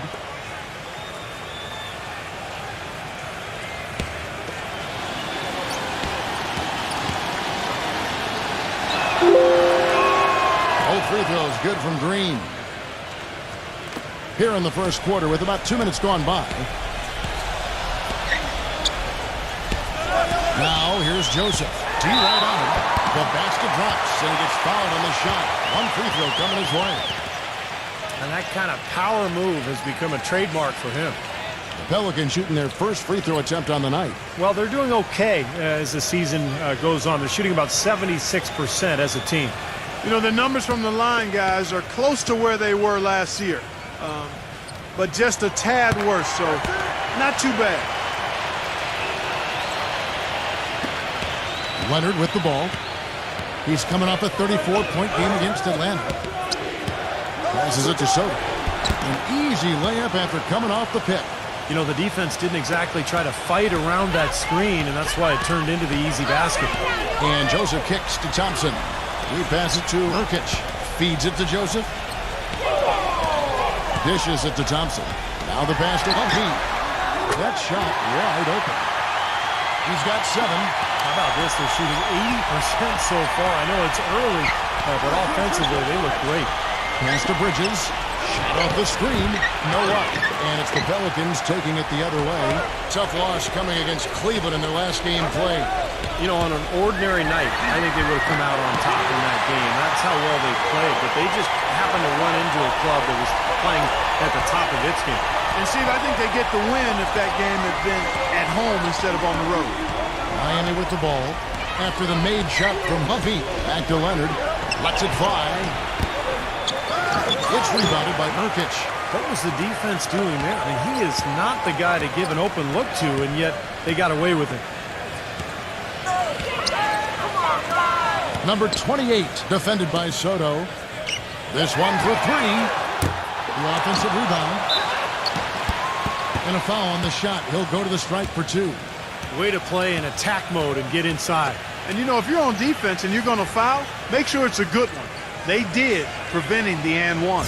The Pelicans have shot just 1 free throw earlier. 1 for 1 in the game.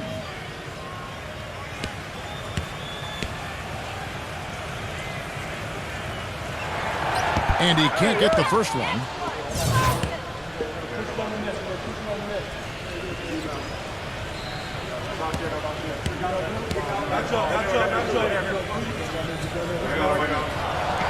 Second free throw, no good. The Heat trail by 3. Leonard with a screen on Thompson.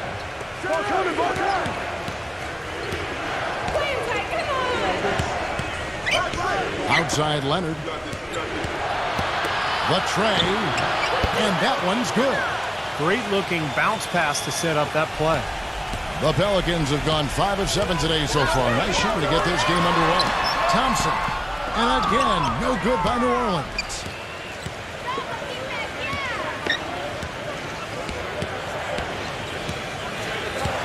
Brunson defended by Joseph. Leonard on the wing. And the Heat, another 3. Well, he's found his game and his rhythm this quarter. He's gotten into a nice groove. He kicks to Joseph. He dishes it to Thompson. New Orleans moving it around. The feed to Joseph from downtown. It's rebounded by Leonard. Number 28. It's good, and he drew contact on the shot, so he will go to the line. A 3-point play chance here. And guys, what do you think about the offensive approach so far that we've seen for the Heat? Well, they've definitely had the hot hand from the three-point line so far. Always nice to start out like that. They've been distributing the ball really well tonight, too. I mean, a decent number of assists so far for them.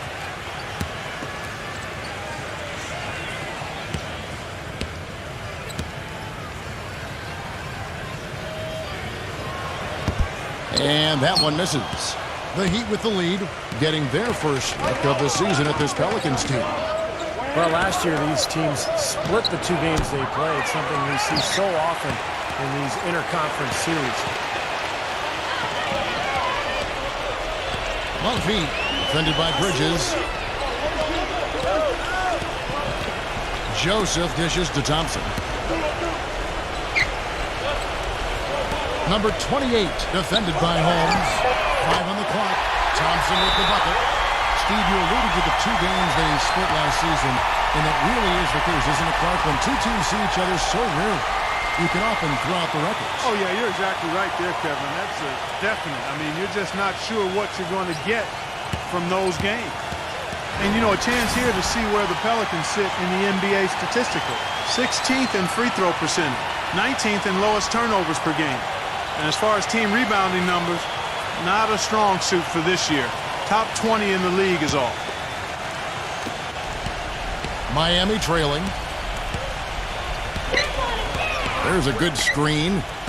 Here's Bridges, and he connects on the jumper. The screen did the trick.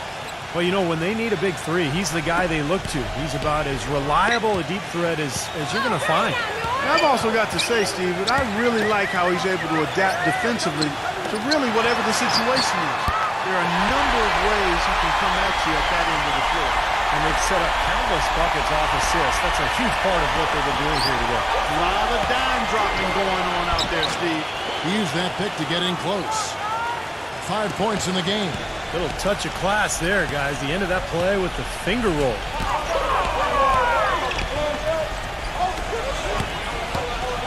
He feeds it to Joseph. Three-pointer. Miami grabs the miss. Here's Bridges. Right now averaging 7 points a game. Joseph with the rebound.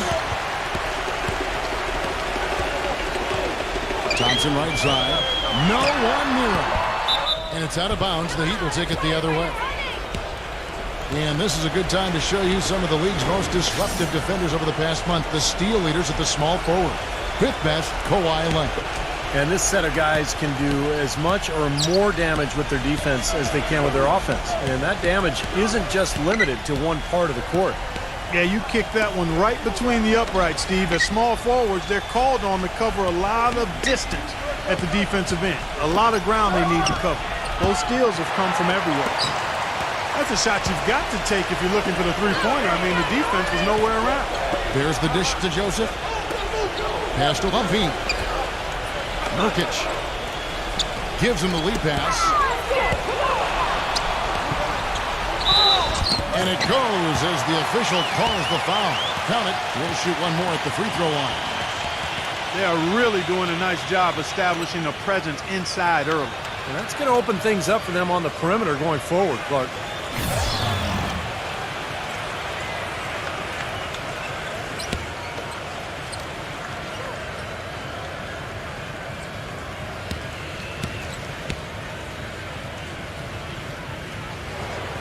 On the free throw, no good. The Heat trail by 3. O'Neal passes to Hazard. Here's Caldwell Pope, averaging 14 points a game. Fires from the wing, and it's out of bounds to the Pelicans. In a moment here to see the standings for the Eastern Conference. And you know, guys, some interesting stories have unfolded here as we move through the middle of the season. You look at Orlando. And not a surprise, really, to see them sitting there in that #1 spot in the conference. The excellent brand of basketball they've been putting on display lately has been terrific. And, of course, there's the Heat, 6.5 games behind them. Checking out Miami, they've still managed a lot of positive results this season, but maybe not just as much success as they had in mind. Yeah, I agree with that. I mean, if you had asked them before the season where they expected to be in the standings at this point, I'd say it was probably higher than where they are right now. The defense sagged off, and, you know, he did not hesitate to rise up and bury that three.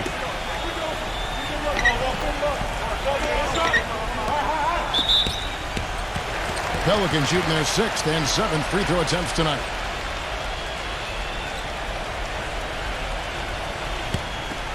You got this, baby, yeah!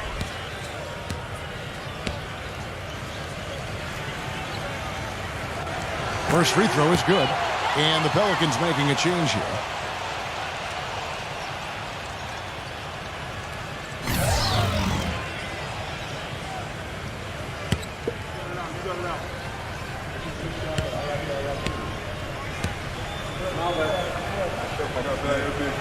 That's also good, so he hits both free throws. 1:58 left in the first quarter. Passes to Holmes. Kicks to O'Neal. Heat moving the ball around. None. Back to O'Neal. Lets it go from deep. Another miss by O'Neal. Tell you what, if there's success on the boards in this first quarter is an indication, it's going to be a good day. And rebounds usually are a good indicator. Here's Tucker.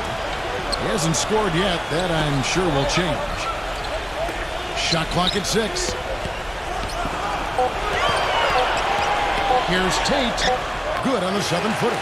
That's a nice job of getting the ball in the paint and burying the shot. That's exactly how it's done. Haslam a screen. Not defended by Tate. Dishes it to Haslam. Buries the long-range jumper. Haslam's got himself going with the triple, his first basket of the game. New Orleans has gone 3 of 7 from three-point range in the first quarter. The pass to Tate. The kick out to Holiday. Pass to Tate. Wide open look.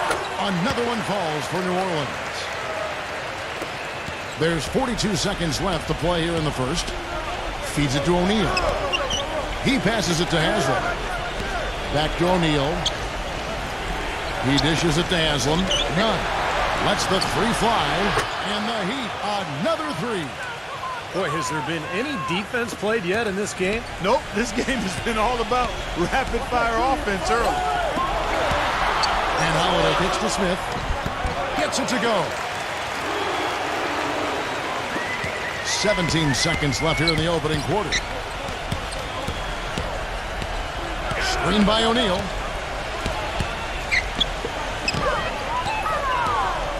Not guarded by Holiday.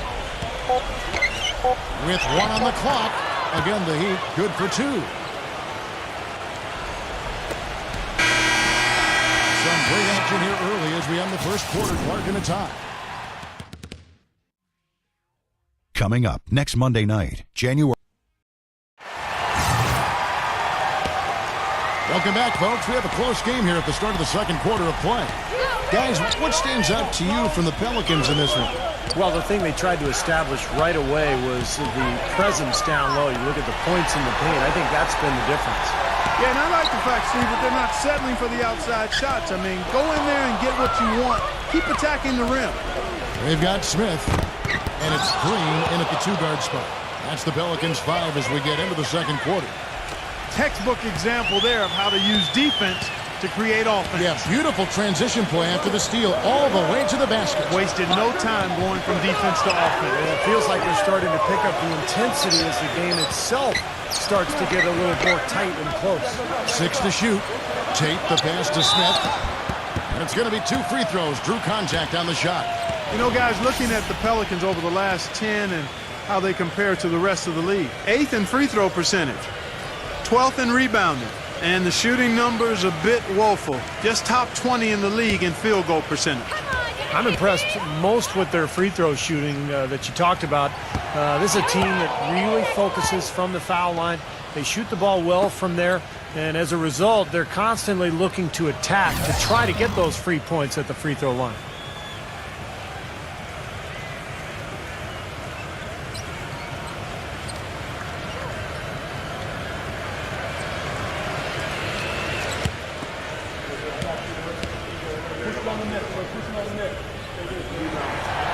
Good on the second free throw. And so here is Miami. Pass to O'Neal. Quarter number 2. We're about a minute in.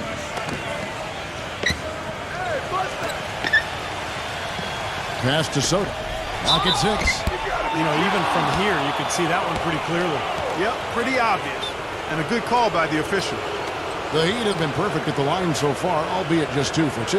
Well, you look at the numbers, 79% as a team on the season. That's very impressive.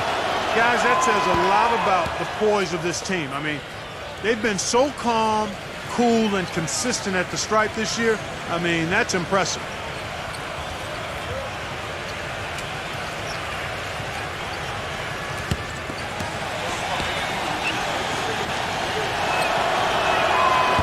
So he hits 1 of 2 from the stripe. That's some more rugged play from them inside. They have a decent edge in rebounds thus far. And that hard work on the boards needs to continue. That could be what swings this game eventually. And a quick look now at the best free throw shooting team. In 4th, the Heat. And that's why this is an aggressive team, guys. And they want to get to the rim because with that shooting percentage, why wouldn't you want to shoot free throws? The free throw drops for Smith.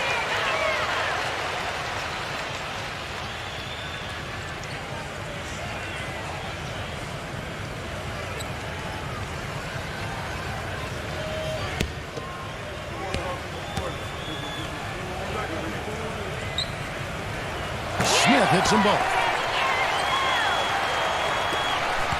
Miami's gotten 2/3 of their three-pointers to fall tonight. They're 6 of 9 overall. The pass to Soto. Boy, that's his second foul, and he does not want to pick up number 3 here. That'll mess your game up for sure.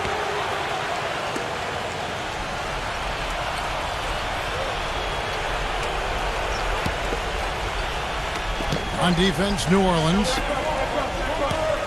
Back to O'Neal. None. And the 3 off target. Outside Holiday. Smith sets the pick for Holiday. Tucker. Back to Holiday. Tate defended by Soto. Here's Tate, and it's blocked by Soto, and it's out of bounds. The Heat will take it the other way. And now a look at the upcoming schedule for the New Orleans Pelicans. When this game is done, they'll be off to Orlando, and they'll take on the Magic. That'll be the first half of a 2-game trip. 2 minutes now played in the second quarter. None. Guarded by Green. Soto, the pass to Rondo.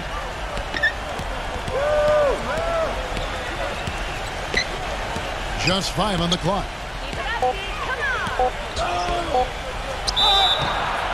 And it's good. Fought through contact, hits the shot. He'll go to the free throw line. That's the 3rd bucket in a row from the paint.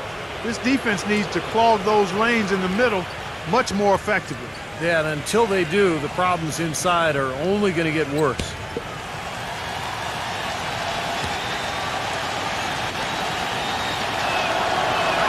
The free throw drops for Rondo.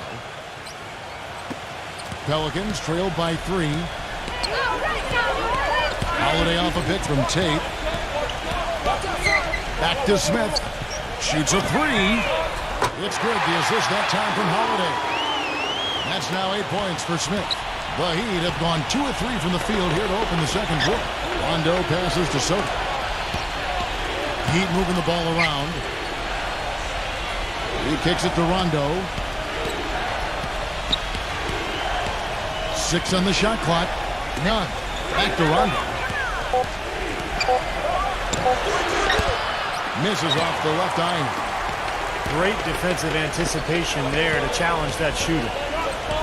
Into Smith. And it's thrown down hard with both hands. Went for the two-hander on that slam. That's where the weight room comes into play, Kevin. I think some urgency from him there. Yeah, he's sensing this is a critical time in this game, guys. And here are the Heat now, trailing by 2. That's good. He has 5. Well, he's a spot-up shooter, one of the best. One of those guys who, if you give him an inch, I mean, that's all it takes. He will let it fly and frequently knock down that shot. And I know he's a fan favorite because he can catch fire immediately at any point in the ball game and just start pouring it in from all over the place. The grind of the NBA season wears on, but what a pleasure this year is turning out to be. Let's check out the West and see how the standings look. We'll take a look at the Suns. They've been in peak form as we've watched them play some tremendous basketball with an eye toward the postseason. And, of course, there's the Pelicans. They find themselves in the dregs of the conference. You know, right now for the Pelicans, they've just got to learn a few lessons from what they're going through this year. I mean, to use that experience to make sure that they grow from it. Well, you always want to be getting better, Clark. So I like what you're talking about. I mean, sometimes you can learn from adversity, learn from your mistakes. That's what this club has to do from here on out. I'll tell you what, the mid-range shot is not the easiest one to make, but when you've got daylight like he had there, I mean, those are shots you want to make. O'Neal misses. The Pelicans trail. When this game is done, they'll be off to Orlando, and they'll take on the Magic. And that'll be the first of a 2-game road trip for them. They get it back. Stolen by him. It's like he's cooled down a bit after hitting those 2 in the first quarter. Holiday with it. He's picked up by Rondo. And Holiday kicks it to Tucker. O'Neal's there. A stupendous finish in traffic. And the Pelicans lead by 1. And we've got an injured as always, guys. Don't like to see this. Yeah, he's not happy right now. You can see it's really hurting him. You sure can, Steve. I mean, it's difficult to say exactly how serious it is, but hopefully we'll have an update soon. Back to Leonard. None. Three-pointer. It's rebounded by Humphrey. You know, he's been off his game this quarter just a bit. Hasn't been able to get a whole lot to go so far. And Joseph kicks to Green.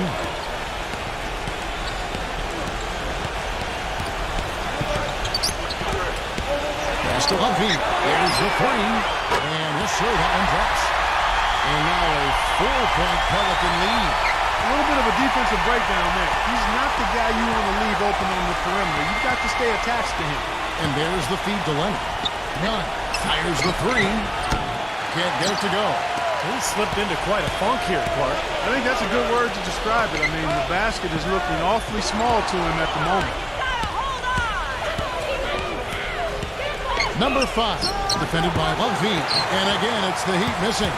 Boy, you wonder what the score of this game would be if they weren't pulling down all these rebounds. Love what I'm seeing from them in the paint. He feeds it to Joseph. Outside, Green. Nurkic defended by Soto. Green dishes to Joseph. Off target with his three. The Heat trail by 4. Clark, they've been struggling here on offense. Yeah, a little bit of cottonmouth here. Dry spell for sure. Hit his leg. And it's being called a kickball. The Heat making a switch here.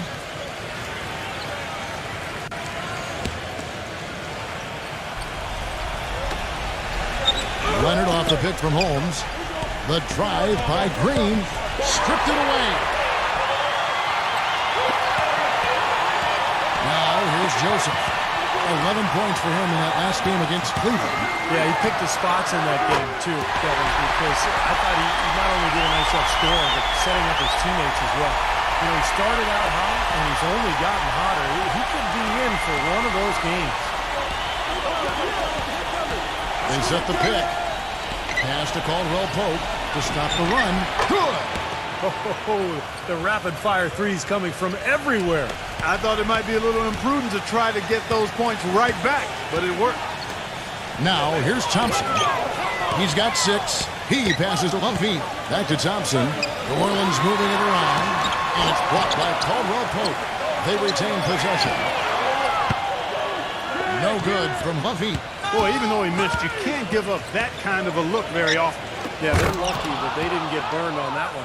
You can see the eye contact there. Gave a little nod and then burst to the rim for the alley-oop slam. No doubt, Clark. A pair of teammates with a terrific feel for each other out on the floor. And what a play to make in a close game, a potential momentum builder. It's blocked, and they're moving it up. There's the screen. Brunson. He hits the back iron and sinks the shot. He has 7. Solid screen right there that freed him up for the jump shot. Passes it to Humphrey. There's the triple. That's good. And the Pelicans lead by 3. He's rolling out from the three-point line. That's his 3rd of the quarter, and he's made 4 for the game. Outside, Green. The dish to Leonard. Here's Brunson. And again, Miami with the triple. You know, they've got to make him earn those threes. You play off of him, and he's automatic from that distance. Thompson for the triple. It's hauled in by the Heat. 1:15 left now here in the second. And the Heat making a change here. Bridges checks in.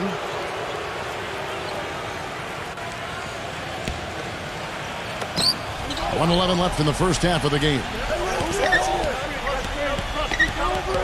Green, the pass to Holmes. Shot clock at 5. Tries a 3. It's rebounded by New Orleans. Joseph's got his 3rd rebound on the night. The pass to Humphrey. Nurkic. No block shot on the way. Green for 2 points. They can trade 2 for 1 here. Yeah, that's the right move. Get a good possession here, play defense, and get one more opportunity to score. Caldwell Pope kicks to Green. Pass to Bridges. 5 to shoot. And it's blocked. And they force the shot clock violation. Great D.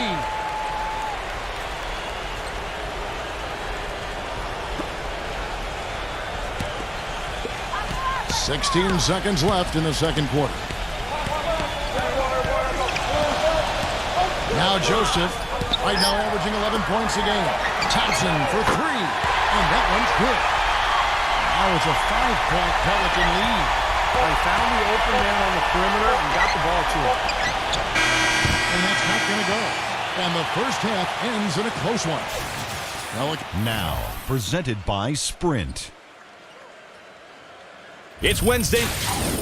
It'll be The Sprint Halftime Report, presented by Sprint. Welcome back, everyone. The second half about to get underway, and it's been a close one so far. An exceptional performance so far from Humphrey. He is a dynamic scorer, guys. That much we know. And I'll tell you what, his talent was on full display there in the first half. Steve, he is a hard man to keep down, and so far, they've been unable to do it. Here's who Eric Spoelstra is starting the second half with. We've got Kawhi Leonard. He's out there with Draymond Green. And it's Soto in at the pivot spot, manning the middle. And Leonard gets it to go. Well, you got to be so careful with him defensively because he has the ability to get hot at a moment's notice. And if that happens at the wrong time, you're in some big trouble.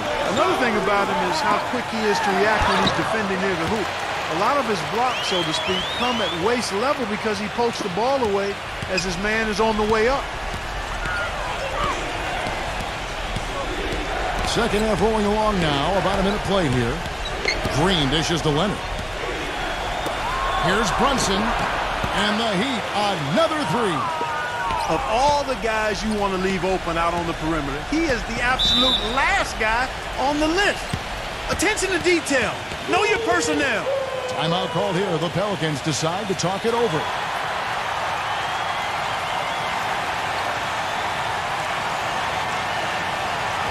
Right here, over these last 10 games on the Heat schedule, this is how they stack up in the league stats. First in assists, fifth in free throw percentage, and they're in the top 10 in fewest turnovers per game. And they really do emphasize taking care of the ball. Yeah, and the one thing that really jumps out at me when you talk about all these stats, Clark, is the assists. And this is a team that has been very unselfish. They're sharing the ball, they're moving, they're really getting a good flow to their offense. And as a result, they're finding pretty high percentage shots almost every possession.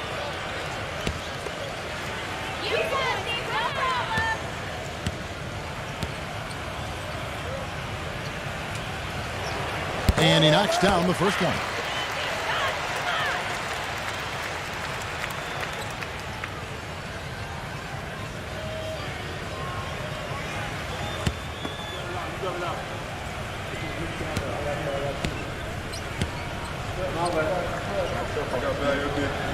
He's perfect from the line this time.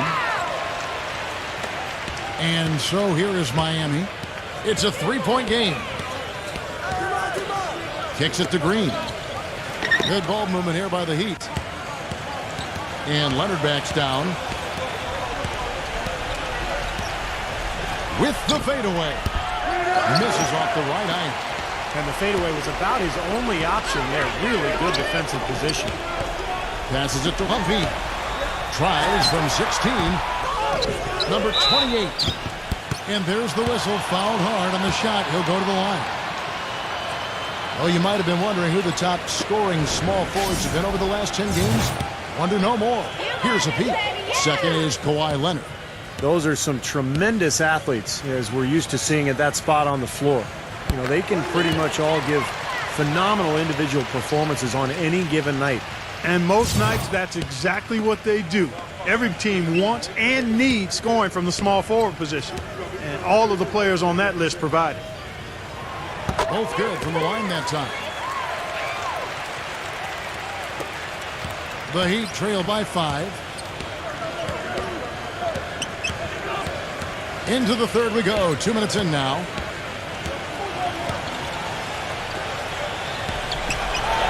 And it's blocked by Jokic.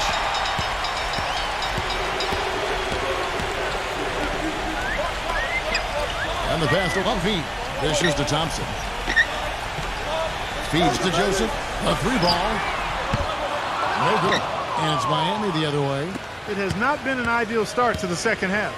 They've missed 3 of their first 4. Fires from deep. And again, it's the Heat missing. Almost surprised that he had that much room to work with. Plenty of space.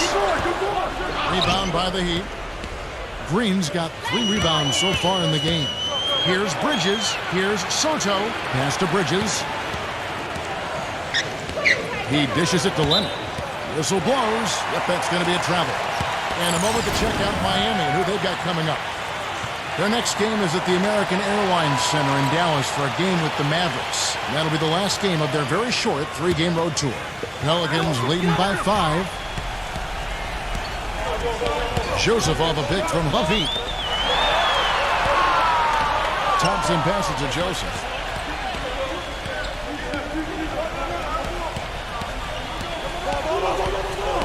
Just 5 to shoot.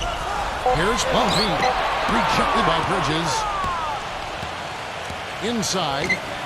The finger roll finish at the bucket. Boy, the D has to show a little more fight on the interior than they did on that trip. They've got a battle inside. Well, this game has been tough, Clark. I mean, they're getting after it, and I think they're starting to run a little bit low on energy, possibly. Oh, and a fast break for the Heat. Here's Leonard, and he takes that one up and powers it through. I'd say that shot was well within his range. You think so? I mean, I was pretty good from 2 feet and in myself. That's a gimme there. And he's got his first chance at the line here. The Heat making a switch here. Haslam's checked in. And it's tied up with that one. Second half here. We're just over 3.5 minutes into it. To the middle. And he takes the fantastic lead pass up strong for the slam. There it is, guys. That Olay defense. Just watching him go, Clark, right by. I think we might be seeing which team is ready to take control of this game. Yeah, that's a dunk that could absolutely get them going. I agree, Clark. Thompson right side. Nurkic. And the powerful one-handed slam. Boy, I love it. Active hands on the steal, active feet on the fast break. And Clark power on the dunk. And guys, this is just too close of a game to be giving the ball up like that and then failing to get back in transition. They get it again. Pelicans leading by 4. It's Thompson off the drive. Here's Nurkic. Laid in with a nice touch off the glass. He's got 10. Yeah, guys, it's his... Green gets a screen from Bridges. Tipped.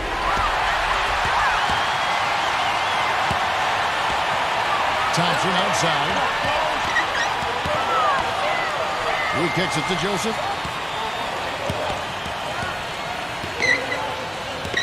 Back to Thompson. Shot clock at 6. Here's Bumpy. Hits it from 3-point range. And it's a 9-point Pelican lead. This guy is simply having a great game from outside. Timeout called the Heat. Not to like what we've been seeing from Bumpy. He's been locked in from deep. They're giving him too much breathing room and definitely paying the price for it.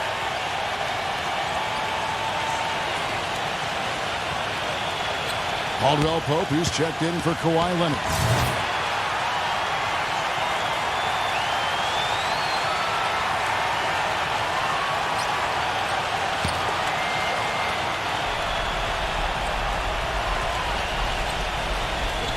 And Miami has possession. They trail by 9 points. And that'll be Miami as it goes out of bounds. The Heat retain possession.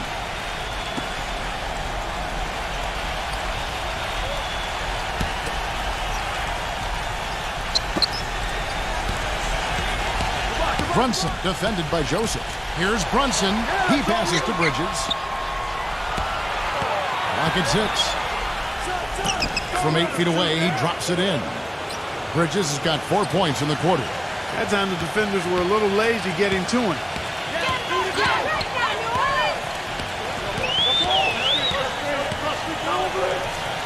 Bumpy defended by Caldwell Pope. And again, New Orleans with the triple. That shot becomes effortless for him when the D is so relaxed. They've got to get more intense. Brunson, defended by Joseph. Wing shot on the way. That's good on the jump shot. 15 points in the game. Well, he's been a real positive factor for them today, although, as a team, they've had a lot of negatives mixed in there as well. And Draymond Green picks up the foul. And that'll be his third foul so far. The Heat making a switch here. And the Pelicans with possession here.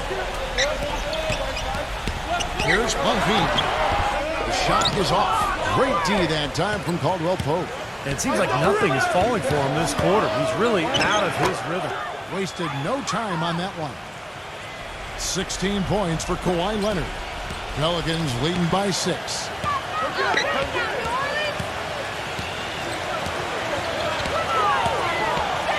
There's the feed to Joseph. Some nice passing here by New Orleans. Got a piece of it. Pass to Humphrey. Leaps for it. And here's Leonard. 16 points for him. He feeds it to Haslam. Passes it to Soto. Defended by Nurkic. Fades back. And another basket for Miami. Well, he could have earned some style points there, but he really doesn't need to use the fadeaway when he's that wide open. The dish now to Joseph. There's the pass to Humphrey. Marked down low that time, and he got the 3-second call. Well, there have been a few small forwards helping their teams in all sorts of ways lately. Like this group, leading the position and rebounding the last 10 games. Fifth best, Kawhi Leonard. The work they do on the boards is such a big part of all these players' games. They play much bigger than the grand majority of small forwards in this league. And I think it's an area that they all take pride in, Steve. They know they can score. That's expected of their position. But where you separate yourself is going after rebounds. And these guys are really determined to excel in that part of the game. Here's Leonard after the made shot from Soto. No matter what the score is, his attitude has been perfect. I love his disposition. He has stayed in attack mode.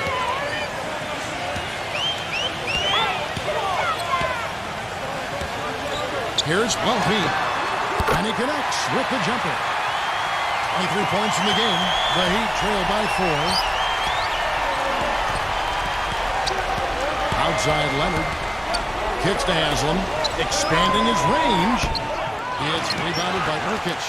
New Orleans has gone into the three-point range 4 times since halftime and buried 2 of them. Dishes to Joseph.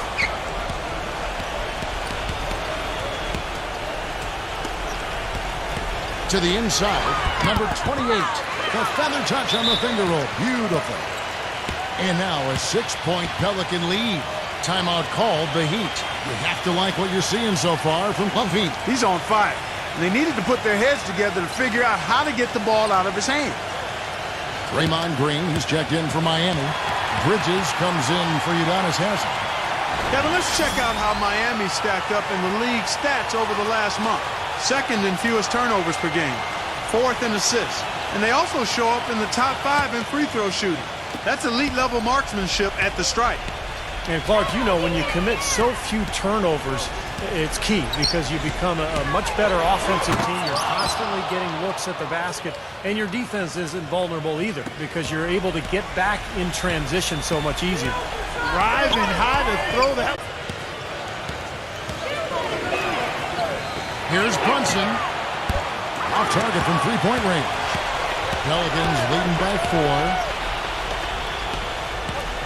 4. Number 2.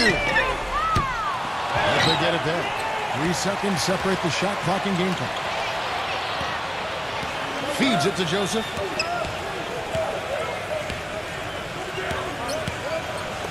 Number 2 is blocked by Leonard. Pass to Bridges. Green. And another basket for Miami.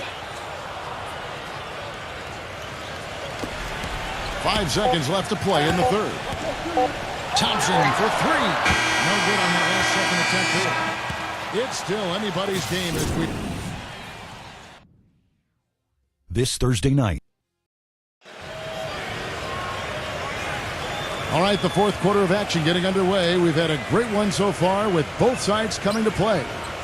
And a moment to look at the scoring approach in terms of where the points are coming from for the Pelicans. Man, they keep piling up the assists, guys. Great ball movement. Another thing they've done tonight is work the ball into the paint for plenty of those close-range points. You got to have those. Our fourth quarter action underway, presented by Gatorade. All fueled up and ready to go. Let's reset the lineups. So the Pelican 5 right now. Corey Joseph is out there with Klay Thompson. Lance Smith, and it's Lane in at the 3 slot. Now Thompson, after the missed 3 from Bridges. Pass to Humphrey. He dishes it to Joseph. Down to 5 on the shot clock. And a little luck that time, but it drops. Joseph's got the first points up on the board here in the fourth for the Pelicans. Green kicks to O'Neal. None. Back to O'Neal. None. Defended by Joseph. The feed to Green. And it's out of bounds to the Heat as Miami retains possession. And the Heat making a change here.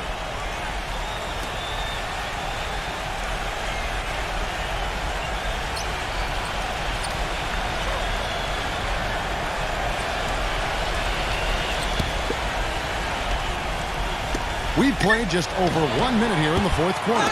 He's one guy the defense is not afraid to leave open from that range, and for obvious reasons. Caldwell Pope, who's checked in for the Heat.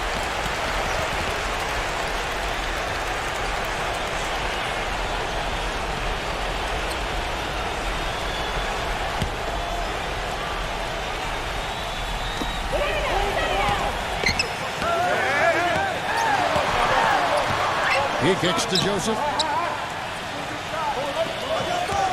6 to shoot. Number 28.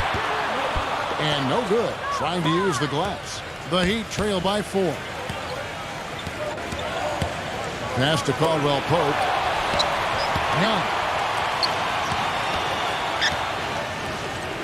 Jacks up a 3. That is good.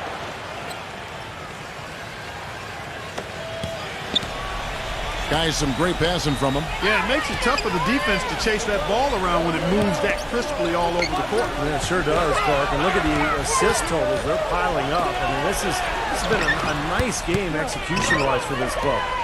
Well, with that much space off the pick, you've got to drop that in. Yeah, you got to make that one. I mean, that's a high-quality shot you should make 9 out of 10 times. Now, here is O'Neal. And there's the pass to Caldwell Pope. None. To take the lead. And that one's good. And the Heat lead by 2. Time running low, guys, and somebody has got to win this one. You know, quite honestly, Kevin and Steve, I mean, this game, as close as it's been, you really hate to see it come to an end. I agree. Well, then let's root for overtime. Why not? And I think Doris Burke has something for us right now. Doris? Guys, over the last break, I listened to the Hornets head coach address his team. He gave his guys the green light to keep firing from downtown, telling them, listen, I like the work you're doing out there. Keep finding those gaps on the perimeter. They're giving us open shots. Thank you, Doris. And lots of contact there. Missing the shot. He'll shoot 2. You know, even from here, you could see that one pretty clearly. Yep, pretty obvious. And a good call by the official. And a chance now to catch up on some numbers with the hustle stats for the Heat. You know, block shots, guys, a clear indicator on the stat sheet of their excellent defense. I mean, leaving them no room to get off any shots.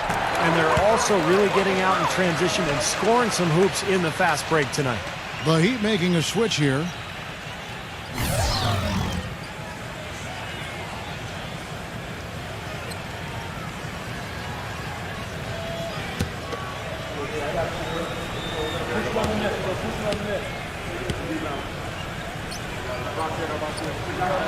And that one goes in. 2 from the line that time. The Heat have gone 2 of 4 from the field since we started the final quarter of play. There's the pick. Brunson, he's covered by Thompson. Shot clock at 6. Here's Brunson. And foul called as he misses. He'll go to the line and shoot 2. That one on Thompson.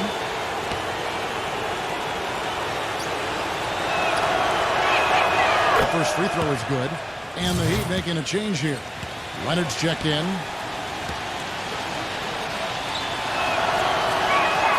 And so he makes both from the line. The Pelicans have gone 1 of 3 from the field to start the fourth quarter.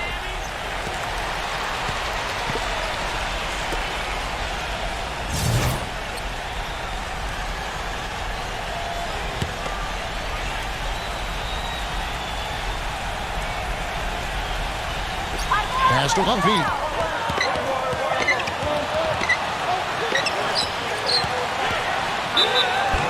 And the bucket counts, and he's on his way to the free throw line. Try to make it a three-point play.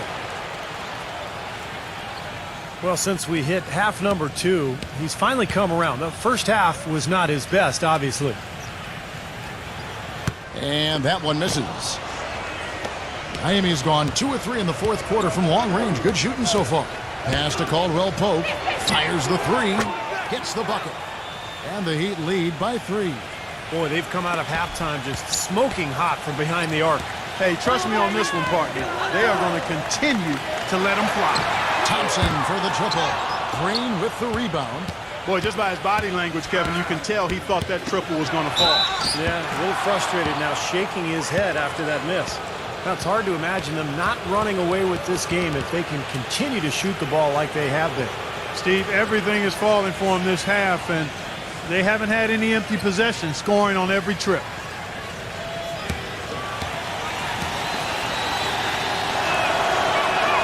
Can you believe the job they're doing at the foul line since halftime? I mean, they've been perfect so far. Yeah, sometimes it's contagious. Everybody starts to get comfortable and relaxed, and everything goes in the hoop. So it's the Pelicans now. 6-point game. He feeds it to Joseph. Nailed from three-point land.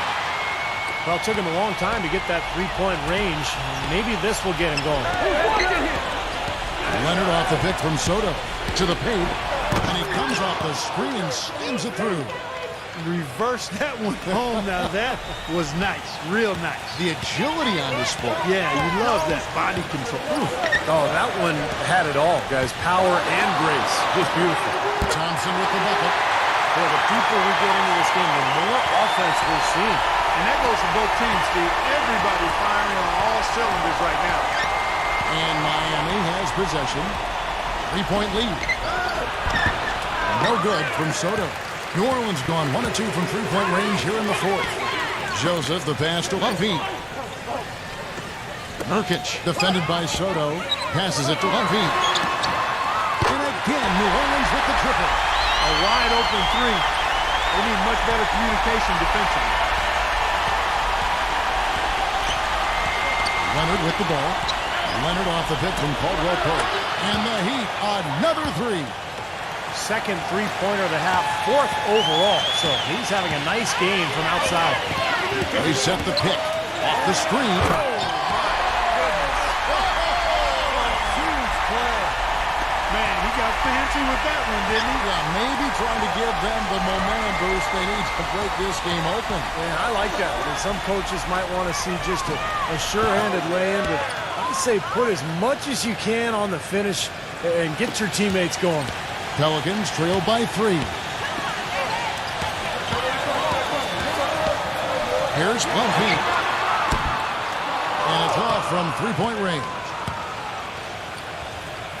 Heat have gone 7 of 10 shooting the ball since the start of the fourth quarter.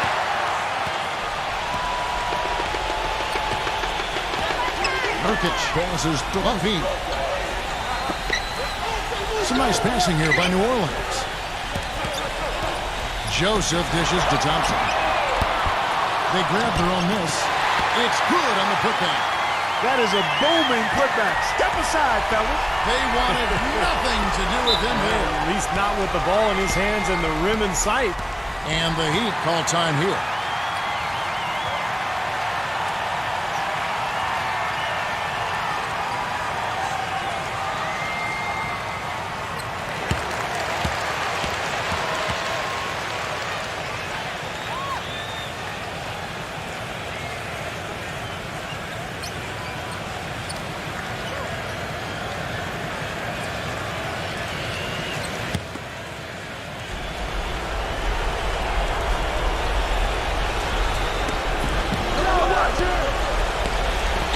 outside Green. And so he draws the foul on the shot. A trip to the line to shoot two.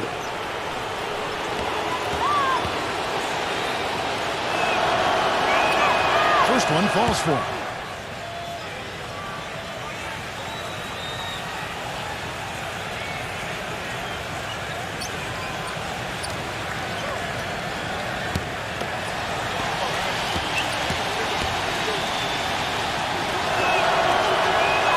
Both free throws good from Green. Pelicans trail by 3. One feed passes to Joseph.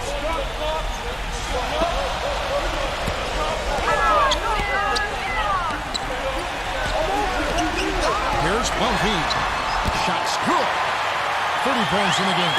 Purely from a size standpoint, that is a mismatch that's going to be hard to overcome defensively.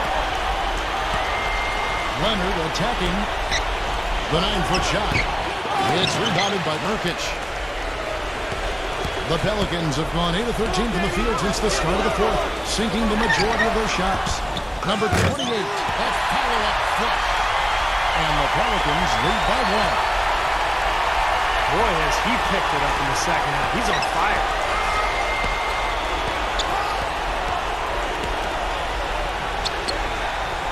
The pass to Soto.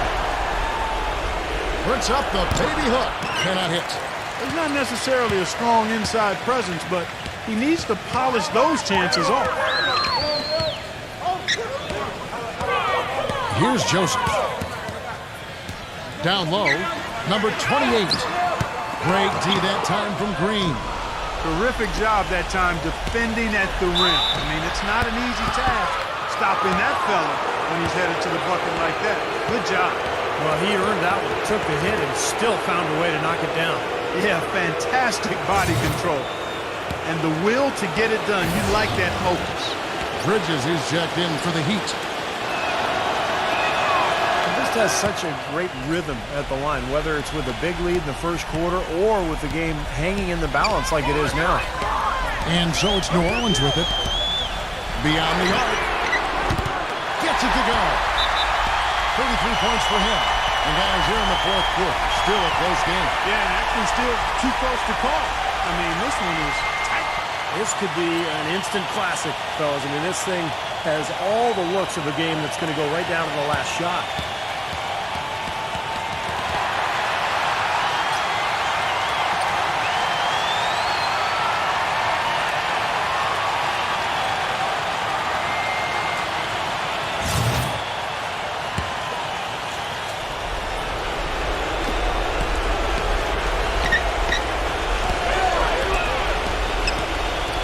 Hunted on the wing from outside the arc. And the rebound goes to the Pelicans. Joseph, the pass to Humphrey. 1:35 left here in the fourth quarter. Off target from outside. Even though he isn't having the best of game from the floor, it hasn't seemed to hurt him. Outside, Green. Pass to Soto. There's the dish to Leonard. Takes the 13-footer. No good from Soto. New Orleans has gone beyond the arc 7 times here in the fourth and been successful 3 times. Joseph, the pass to Humphrey. Kicks it to Joseph. New Orleans moving the ball around. Thompson from long range. Remember, he was hot early, 3 3-pointers in the first half, but he may have to start putting the ball on the floor. His shot's not working here in the second. And again, it's the Heat missing. That's his comfort zone, so defensively, really nice job challenging the shot. Passes to Humphrey. Dishes it to Joseph. Puts up the tray. Nails the tray. That is a clutch shot if I've ever seen one. Yeah, very gutsy there. What more can you say? He got it done at the best time. New Orleans gone over and over to the 3-point shot in the fourth quarter. 4 of 9. And an intentional foul right there.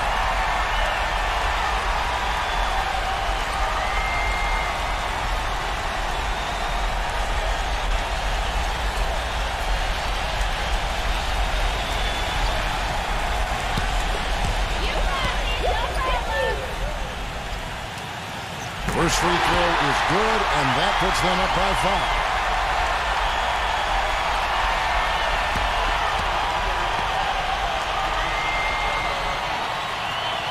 Second one is good. They both at the line, and it's a 6-point ball game. Those foul shots put them that much more in the driver's seat. Timeout called, the Heat. They're down by 6. 24 seconds left to play here in the fourth.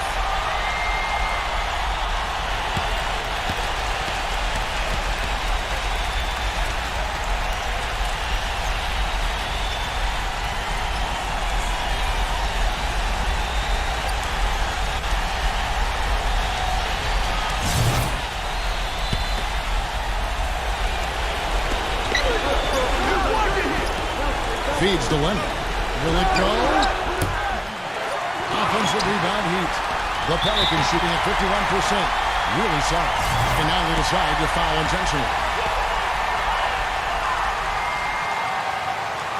That's the first, and that makes it a 7-point lead. And a new group in for the Heat.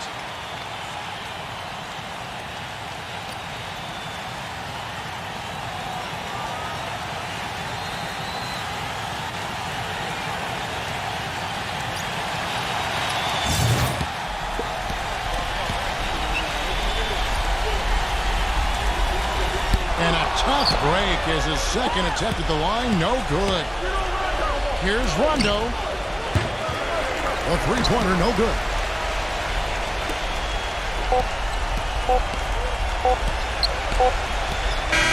So we see the Pelicans get the win here.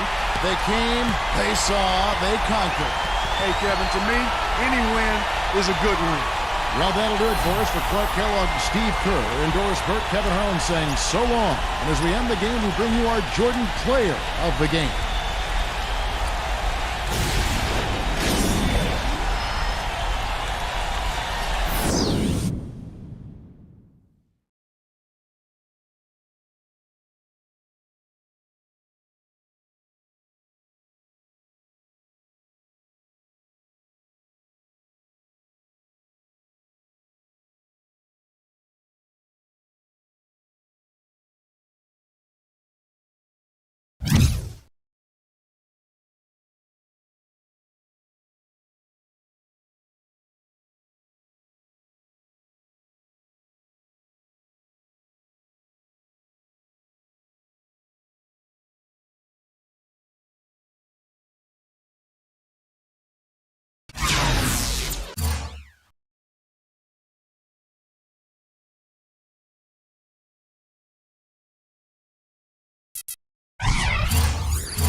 Thanks for tuning into this presentation of the NBA on 2K Sports. I'm Damon Bruce. Wednesday night in the NBA. It's going to be the Indiana Pacers up against the...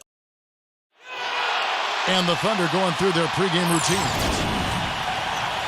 It's the Pacers, and they're doing business on the road. It's an interconference NBA matchup. And here it comes, the NBA on 2K Sports. For myself, Kevin Harlan, and my broadcast partners, Steve Kerr and Clark Kellogg. Welcome, everyone. A quick check now at the starting lineups for both teams.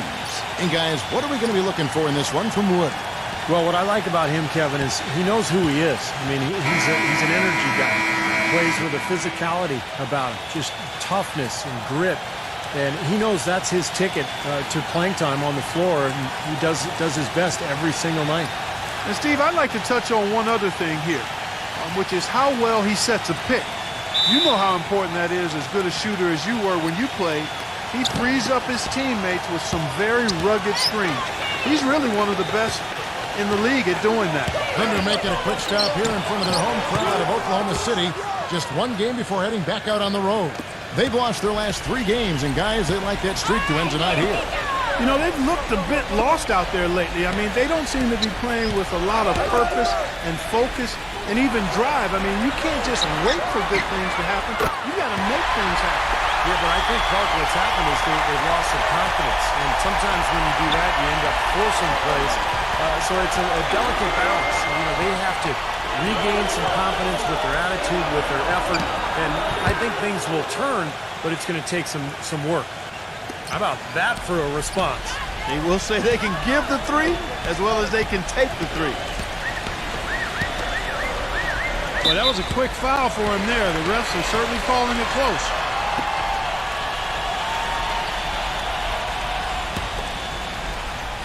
First quarter of play, 1 minute played. Here's Jokic, and he was fouled on the way up. 2 free throws now for him. Nice work to get inside and draw the foul. Yeah, it's obvious. The defense not going to allow many easy layups. They're going to make you earn it from the line. This is his first trip to the line tonight. Well, he had a lot of success at the free throw line in their last game. He really did. He didn't waste any of those chances when he got them. Guys, I like that this is a part of his game that has really been consistent this year.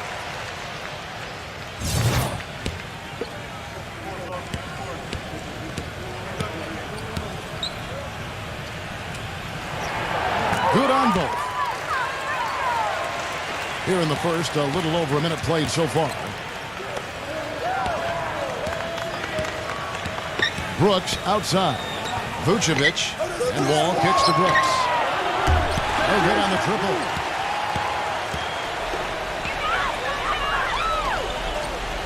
Pass to Wood. Some nice passing by Oklahoma City here. Now the Pacers moving it up. Brooks leading the charge. You know, regardless of who starts the break, it seems like he's usually the one to finish it. And that's because of how well he attacks the rim on the dead run. Here's Mitchell. He had a 21-point outing in their last game against the Nets in Brooklyn. Johnson can't hit. There's no getting around the simple fact that that's a shot he has to knock down. Wall attacking. They kick out to Brown for the 3. No good. You know, even though he missed that three-point shot, I think the defense has to do a better job of challenging the shot. Yeah, because you know if you continue to give up open looks like that, you're in big trouble. The pass to Wood. Takes a 3. Can't get it to go. So the Pacers will take it the other way. And going against Oklahoma City, their first meeting of the year. This was a matchup they thought maybe they could exploit.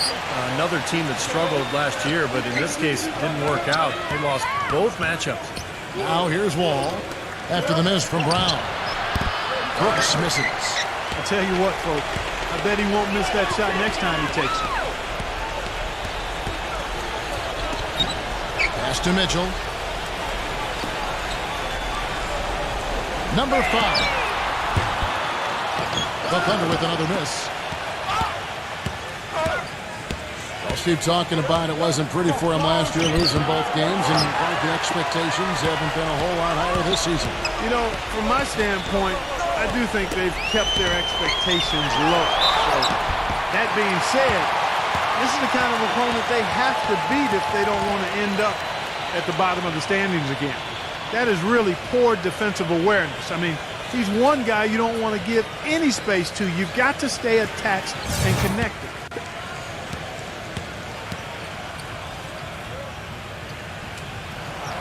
That one drops. He ties it up. Looking at the last game for the Indiana Pacers, it was a loss to the Milwaukee Bucks. But, you know, they don't have anything to be ashamed about from that game. It was a good effort from them all around. They just needed another break or two that just didn't happen. Yeah, you know, both teams can't win. You know, it comes down to a play or two either way. I thought both deserved to win, but only one could. Boy, they're fortunate. The defense was taking a big chance, leaving him that wide open behind the arc. Brooks kicks to Vucevic. Good on the three-point shot. Vucevic has got his first 3 points of the game. D there, guys, was pretty much non-existent. I mean, you can't leave a good shooter like that open. Passes it to Mitchell. High post try. There's the block. And that one's good.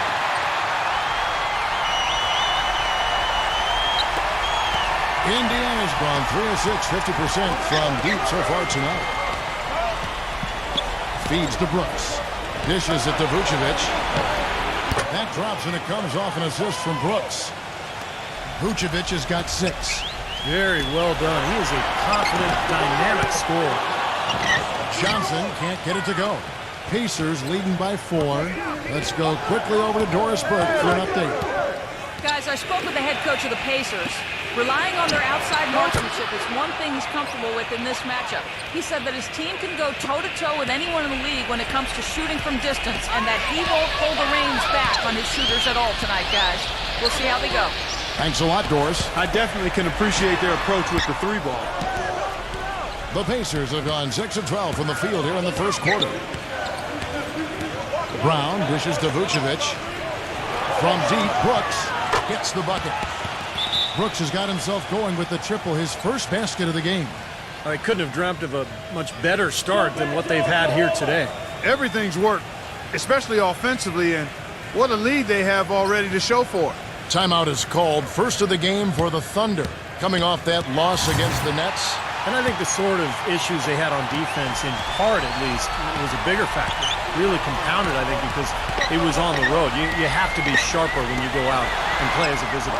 Yeah, everything has to be tight. You can't be loose in any aspect of your game. You're fighting against the crowd and the opponent. You've got to be tougher mentally and physically if you're going to win on the road. And so it's Indiana with it after Oklahoma City gets the 3. Powell kicks to Brown. Some nice passing here by Indiana. Usually if he gets to the rim, he's converting it into points. But the defense stood tall there. Pass to Mitchell.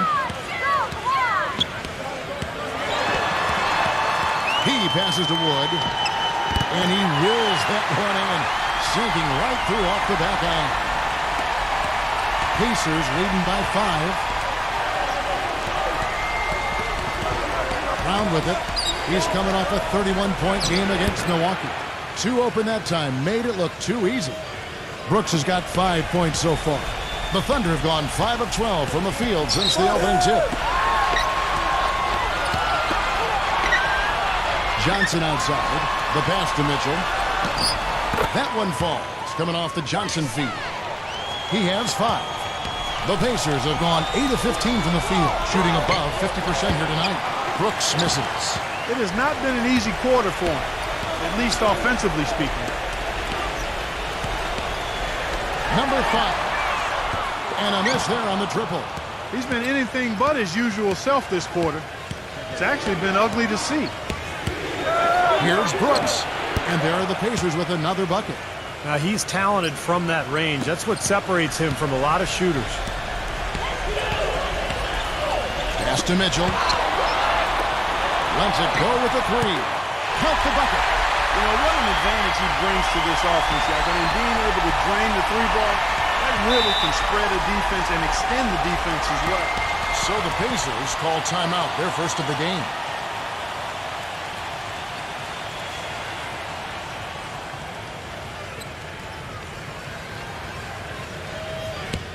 Let's go to the 2K leaderboard. For the past 10 games, these teams have been fantastic on rebound. 5th on the list, the Thunder.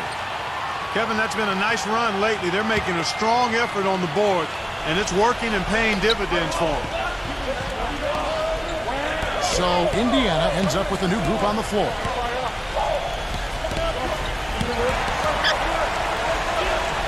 Pass to Sarge. And there's the whistle. Fouled hard on the shot. He'll go to the line. Here we can get a look at Oklahoma City, Kevin, and what kind of numbers they put up these last 10 games. Second in assists, third in scoring. And they also show up as a top 5 rebounding team. Man, Clark, let's go back to the assists for a second. And this is what makes this team good, I think, right now. They're sharing the ball. They're getting great ball movement and spacing. And they've become so efficient offensively that they've become a nightmare to guard.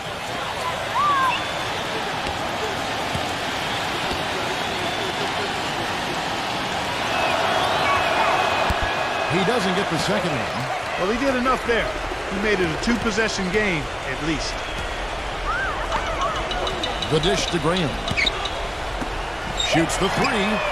And again, Oklahoma City with the triple. Now, they're not showing too much respect for him defensively, are they? Bledsoe outside. Indiana again missing. Here's Oklahoma City now. They're on a 13-5 run. Williams can't get it to go. Indiana leading. Step back shot. Shot's good by Bledsoe. And there's a minute 45 left here in the opening quarter. Morris kicks to Green. And the Thunder another three. Well, with him, what immediately comes to mind is the long-range shooting. I mean, he can knock down shots from anywhere, and, of course, that forces the defense to locate him at all times. And one of his other great qualities, Steve, is his quick trigger off the dribble. I mean, he can get his shot off in an instant, a nanosecond. Bledsoe passes to Sarge. It's good, and he drew contact on the shot, so he will go to the line. A three-point play chance here.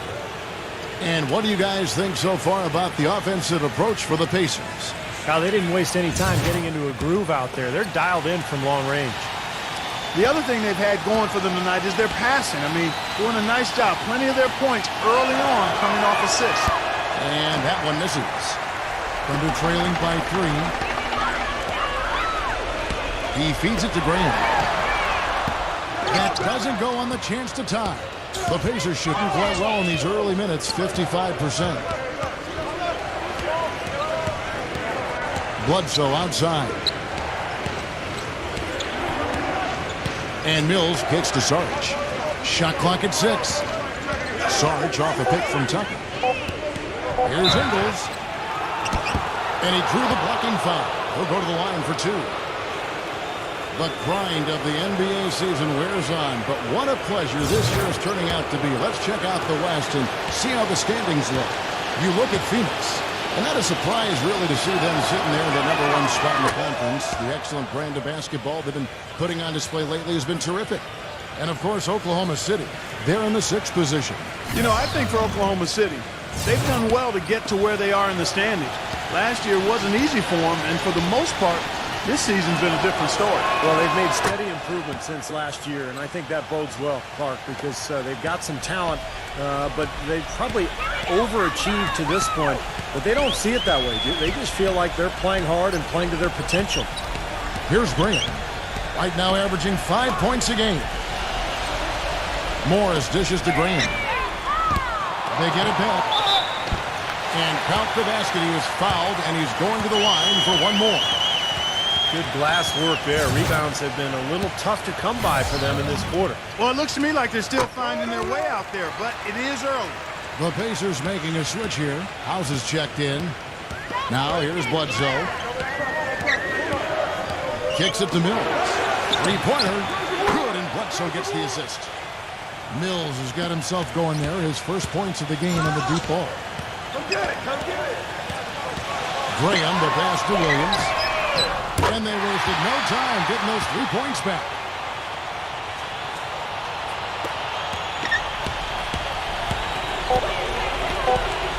And here's Mills. Outside. House. No good on the buzzer beater. Well, it's been a high-scoring competitive game. Friday. And the second quarter getting underway. No team gaining an edge so far. And when you consider how the Pacers are doing, Steve and Clark, what do you think? And I'm just so impressed with the long-range shooting. They have really lit it up from outside. Yeah, the sharp shooting from deep, a big part of their lead, and They're playing with confidence and shooting it well.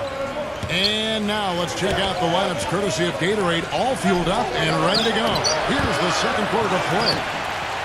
So the Thunder 5 right now. Marquis Morris is out there with Ennis Cantor. Then it's Marcus Morris, and it's Graham in at the point. And a chance now to check out the schedule for Indiana. After this one, they're off to Denver to take on the Nuggets. That is game 3 of this 4-game trip. Well, I'll be looking forward to seeing how that Phoenix game turns out for sure. The Thunder have looked good at the line tonight. They're perfect in 4 attempts. And that one falls for Graham.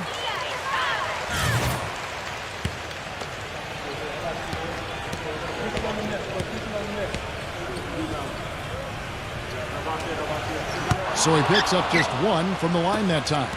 Indiana's gotten off 12 shots from beyond the arc tonight, hitting 7 of them. The feed to House, and it's blocked by Morris. And so it looks like the Pacers will retain possession here. And here's the upcoming schedule for the Thunder. That'll be the first half of a 2-game trip.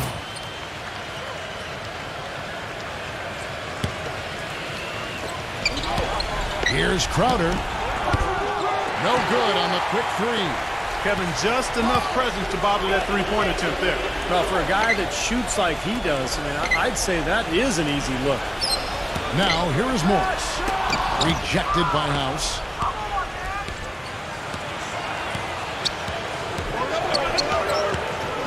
Just over a minute gone here in the second quarter. He dishes it to Bledsoe. He kicks to Mills. There's the triple. Good, and Bledsoe gets the assist. Bledsoe's got 3 assists in the game. Very well executed pick to give him all kinds of space to get that one off. Now, here's Cantor. He's had some playing time, but no scoring yet from him. Seems like guarding him on the perimeter is not a priority for this defense, but it will become one if he continues to knock them down. Here's Bledsoe.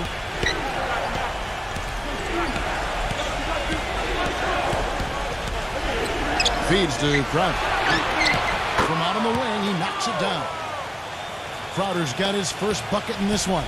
Thunder trailing by 3. This is to Morris. Number 41.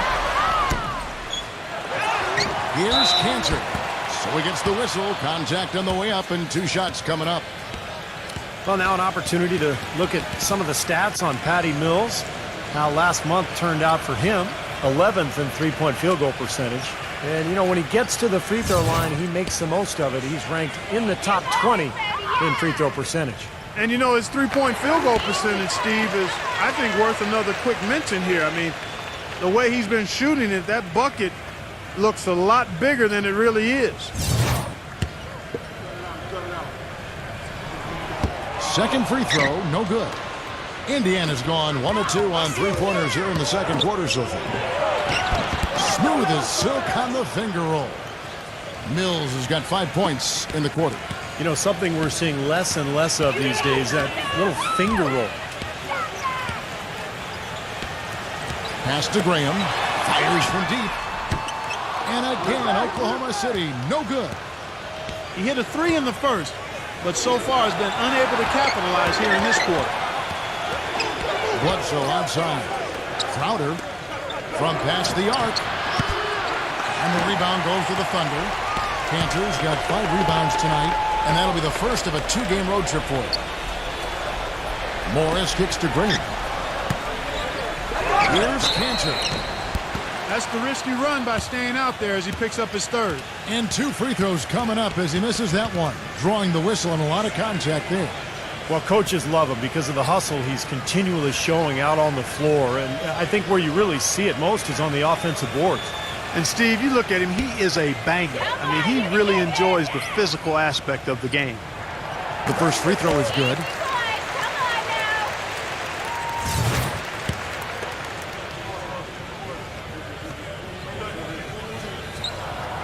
So he makes 1 of 2 as the second one misses. Pacers leading by 3. And there's the pass to House.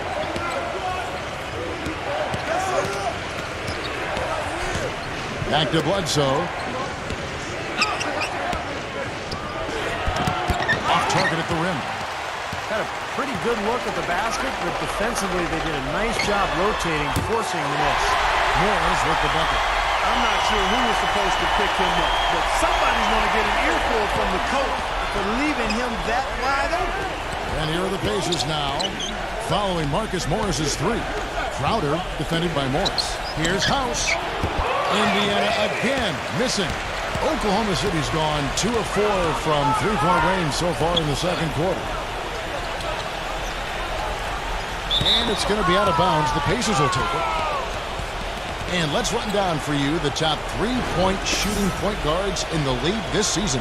You look at Mills, second in the league, extremely accurate from beyond the arc. Well, if there are no other options available, any of these guys can just step back and shoot the three. A great backup plan for any point guard to have. Yeah, I'd love to see a three-point shooting contest just amongst the point guards so we could watch these guys do work. I mean, I don't know which one of them I'd choose, but they're all pretty good. Here's Graham after Eric Bledsoe's score. Number 41. And again, Oklahoma City with the triple. These defenders had better start closing out on those shooters. Yeah, that's twice in a row now where they've done exactly the opposite and backed off. Timeout called the Pacers.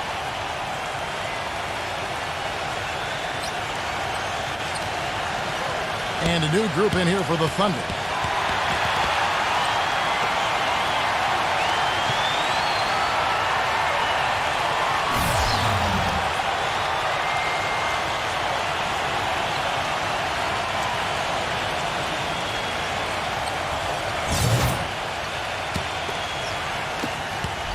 The Pacers have gone 4 of 10 in the second quarter from the field.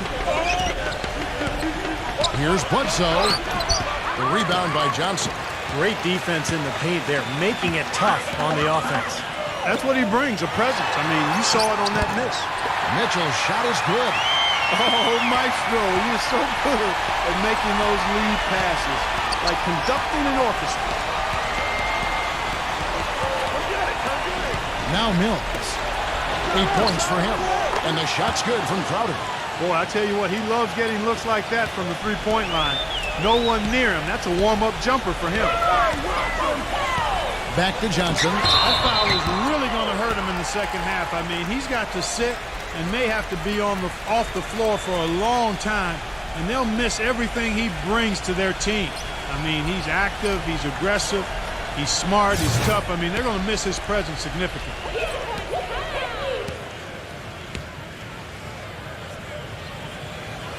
And he knocks down the first one. Some changes for Indiana. Vucevic comes in for P.J. Tucker. And it's Brown in for Eric Bledsoe.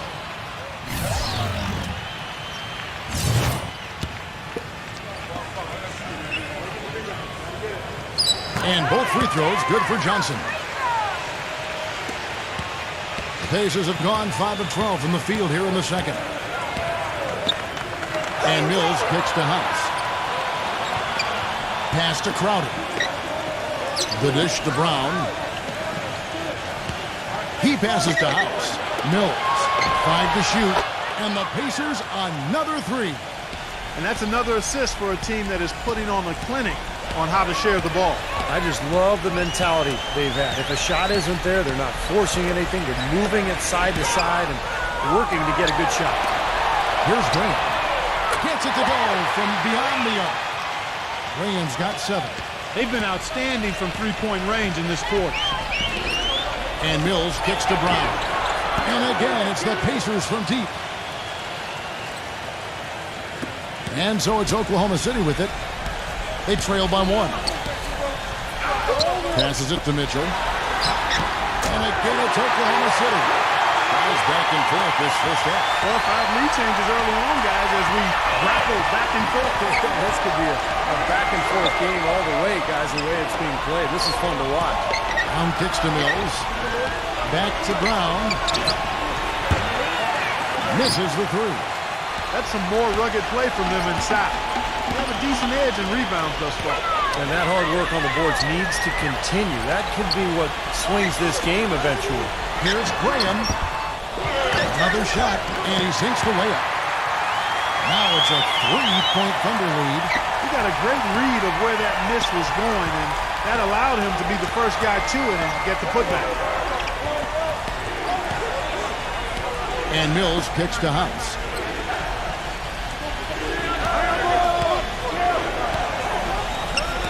Clock at 6. And it's good. Caught through contact, hits the shot. He'll go to the free throw line. Here it is again. On a lot of their possessions this first half, they've established great position inside. Yeah, getting the ball into the post should be their first option every time down. Force the defense to adapt and adjust. The Pacers making a switch here. Powell's checked in. Free throw, no good for House. Oklahoma City's gone 4 of 6 from long range in the second quarter. Solid shooting. Johnson can't get it to go. Well, the shot was there for him, and he had to take it. I don't care if he didn't convert it. He's got to take that every time. And Wall kicks to House. Back to Wall. This one for 3. They get the rebound. House dishes to Brown. They swipe it. Finished off the break. He has 5. Yeah, he put himself in great position to finish that break off, guys. Yep, right to the rack. Wall gets a screen from Powell. And Wall. Here we go now. Lots of room. And good on the basket. Book it. Wall's got 7. Here's Mitchell. 9 points in the game so far. Some nice passing by Oklahoma City here. Number 5. And again, Oklahoma City with the triple. Pacers trail by 4. And Wall kicks to Brown. Back to Wall. He feeds it to Vucevic. He dishes it to Wall. Pass to House. Unloads from 9. Second chance shot. Powell. That's good. And what you love about him is just the way he hits the offensive glass. I mean, he knows that those are the easiest points for him when he can find a loose ball, get an offensive board, and put it back into the basket. And, Steve, one thing that might not get as much attention, but, you know, his screens are some of the toughest and best in the league. You can go under or trail, but you're not getting through his screens. Now Wall. After the missed 3 from Johnson, that one goes. Count it. 59 seconds left in the first half. There's the screen. Number 5. And he comes off the screen to bury the jump shot. 10 points for him. That was an outstanding pick that gave him the room to bury the jump shot. Underrated, but not undervalued. Wall passes to Brown. Here's Powell. And the rebound paying off as they pick up 2 on the second chance bucket right there. Boy, big man with very soft hands and a nice touch around the hoop. And the pass to Mitchell. Launches it. It's rebounded by Vucevic. Indiana's gotten fond of that three-point shot here in the second quarter. 4 of 9. Brown dishes the Wall. From downtown, the Thunder pull it in. Johnson attacking. That is good.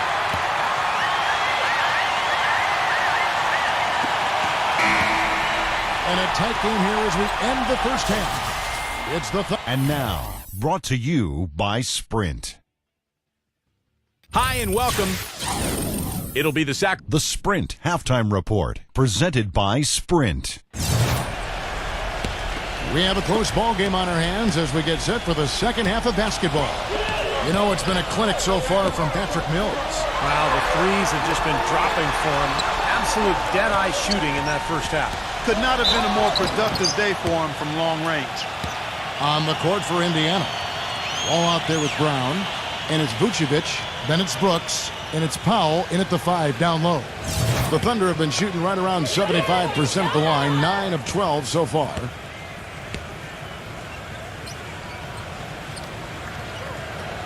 The first one falls.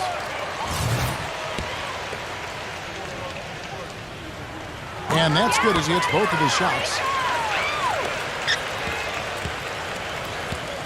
You know, he's as close to a sure thing as you can possibly have when he steps to the line.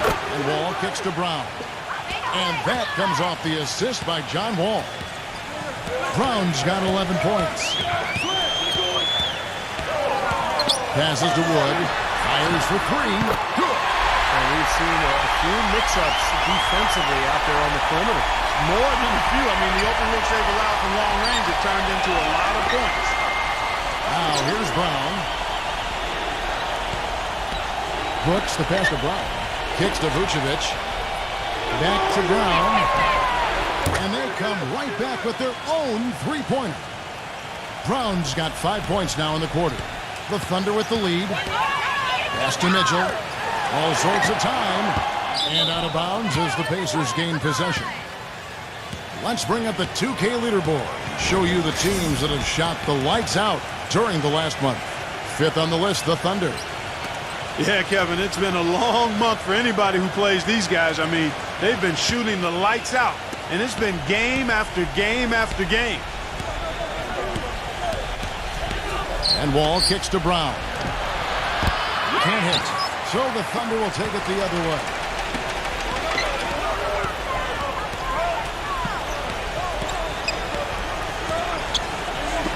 Number 5. Shot is blocked.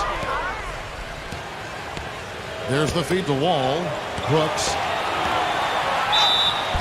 And so he draws the foul on the shot. A trip to the line to shoot 2.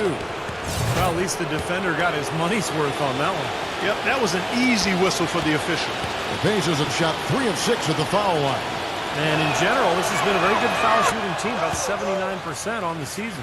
And comparing to the numbers of last season, they've made a bit of improvement. So that's some positive momentum they can look to build on. And both free throws good for Brooks. Well, Thunder have gone 1 of 3 since starting the second half. Pass to Wood. And he finishes it off with a one-handed jam.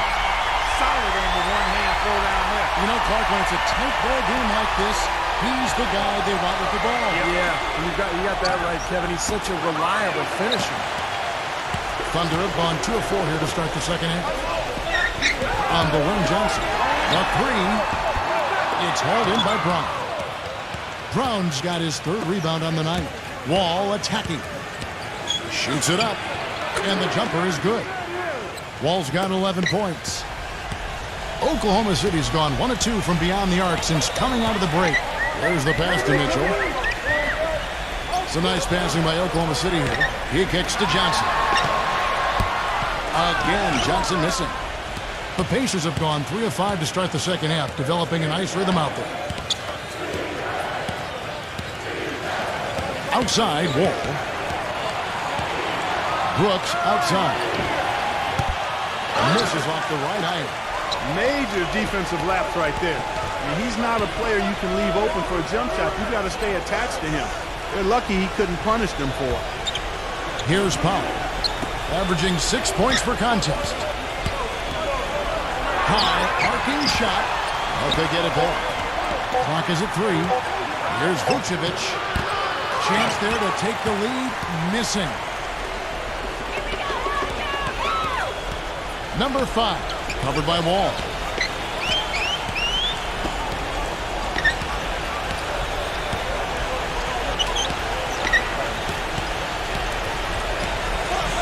Passes it to Wood from outside the arc.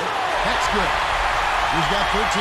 His shooting's been outstanding. Definitely one of the reasons his team is up in this game. Pacers trail by 3. They could use a big shot here to get this offense going. Sure could, Kevin. I mean, too many empty trips. They need some points. And the Pacers call time here. Well, he wants to get everybody on the same wavelength, that's for sure. He may change up some things here as well. Looks to me like he saw something that wasn't on the plan and picked now is the time to address it. I don't have a problem with that. The Pacers making a change here. Sarge is checked in.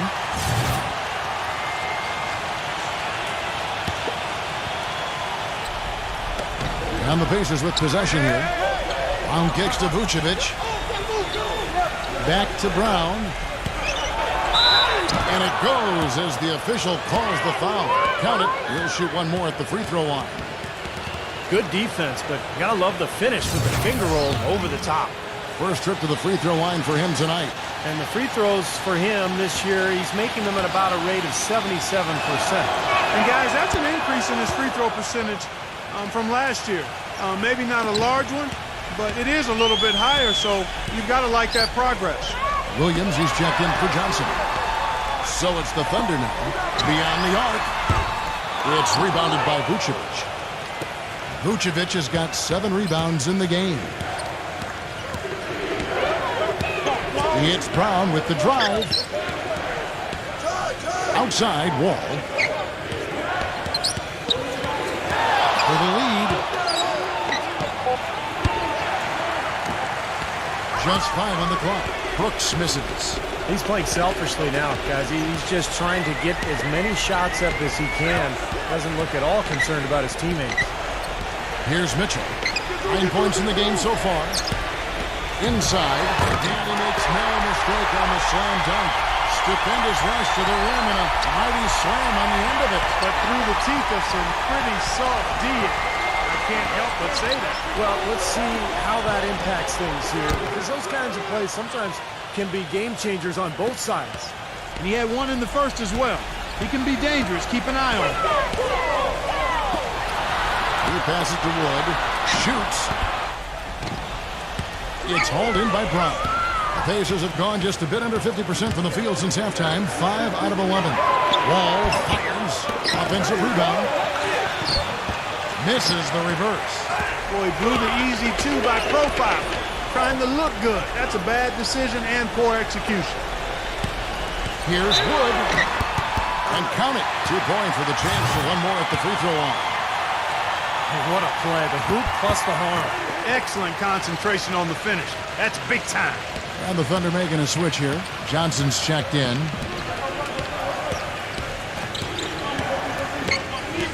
Feeds it to Powell. Pass to Ingles. Here's Saric. Ingles launches a 3. The shot misses.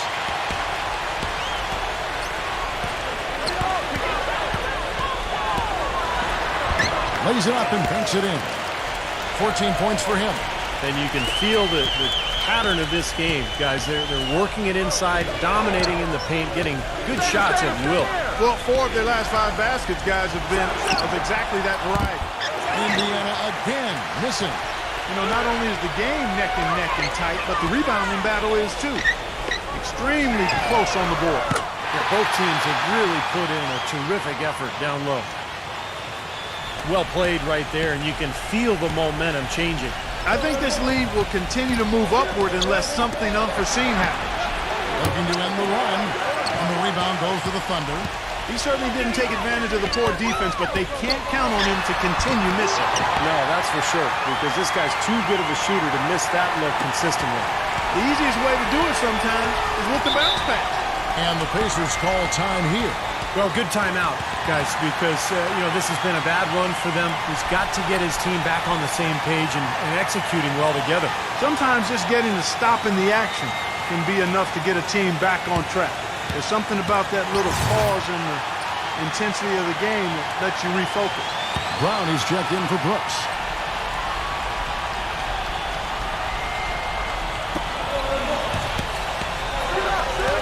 Here's Powell.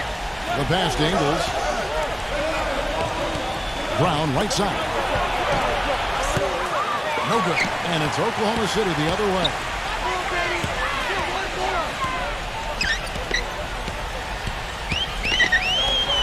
Here's Jokic. Up and in on the layup. That's 7 unanswered. They're forcing the ball inside, and it's working beautifully. Yeah, the defense has been futile here. 5 of the last 6 field goals in the lane. Brown, good.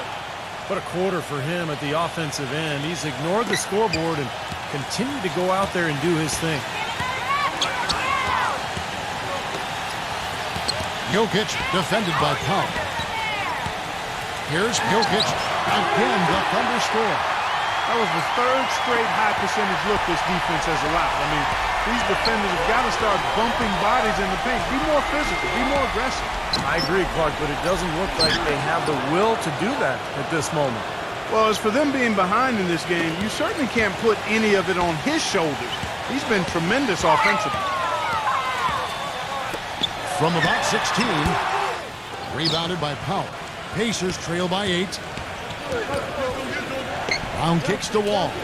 From the arc. It's rebounded by Oklahoma City. Well, he did have a three-pointer in the first half, but so far here in the second, he's come up empty. Jokic defended by Sarge. Oh, and they get in the way of the alley-oop. Not to be. Good play defensively. And Wall with the slam. Textbook example there of how to use defense to create offense. Yeah, beautiful transition play after the steal all the way to the basket. Wasted no time going from defense to offense. Well, it feels like they're starting to pick up the intensity as the game itself starts to get a little more tight and close. Pacers shooting a troubling 38% in the fourth. Not the finest work of this offense. Well, his scoring this quarter has been off the charts, and the complexion of the game as a result may change. 44 seconds left to play here in the third. The turnaround, and there's another one for the Thunder. Now, you got to love the footwork. How about that turnaround? Pacers trail by 9. Dishes it to Brown. A three ball. Rebound by Mitchell. Oklahoma City's gone 4 of 6 from three-point land since the start of the second half. He feeds it to Williams. Pass to Mitchell.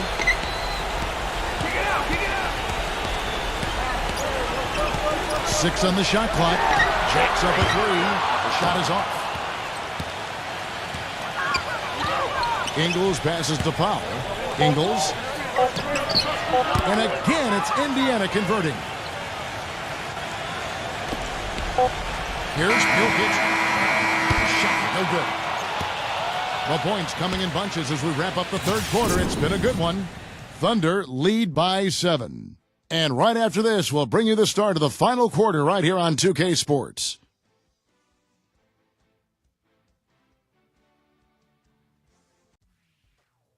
Sunday. Hello and thanks for joining us, folks. The fourth quarter of play should begin momentarily. Let's quickly check out the scoring breakdown here for the Thunder. Well, the great passing we saw in the first half has carried right over into the second. Something we've also seen them doing tonight is getting the long ball to go down. Big points from outside. Bledsoe, no good. So the Thunder will take it the other way. A slight advantage for them in the rebound category. They've got to continue their work on the glass. Yeah, I agree with you, Steve. I mean, they're on the right side of the ledger, and that is all that matters to them right now with the lead they have. And for the Pacers, Brooks is out there with P.J. Tucker. Then there's Bledsoe, and it's Vucevic, and it's Brown in at the two-guard spot. Here's Mitchell, defended by Bledsoe. Oklahoma City moving the ball around. Releases. Mitchell's shot is good. And the Thunder lead by 7.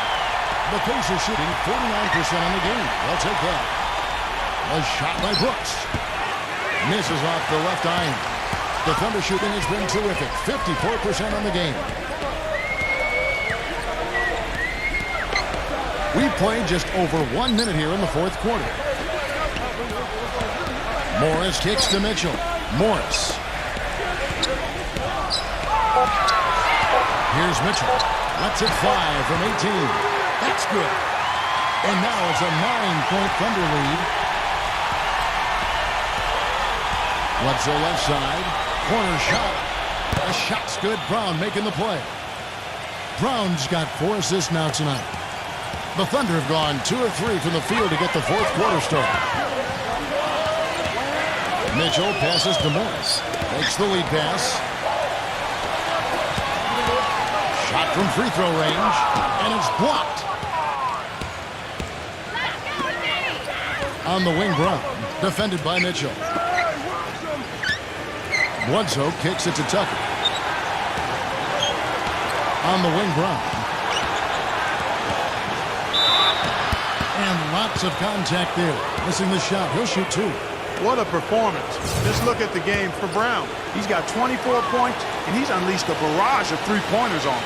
Well, you got that right. You can tell he's on target because as soon as the ball leaves his hand, it looks like every single one of them is going in. 100% free throw shooting this half, guys. Efficiency is so crucial when you're trying to overcome a deficit, Steve. John Wall's checked in for Eric Bledsoe.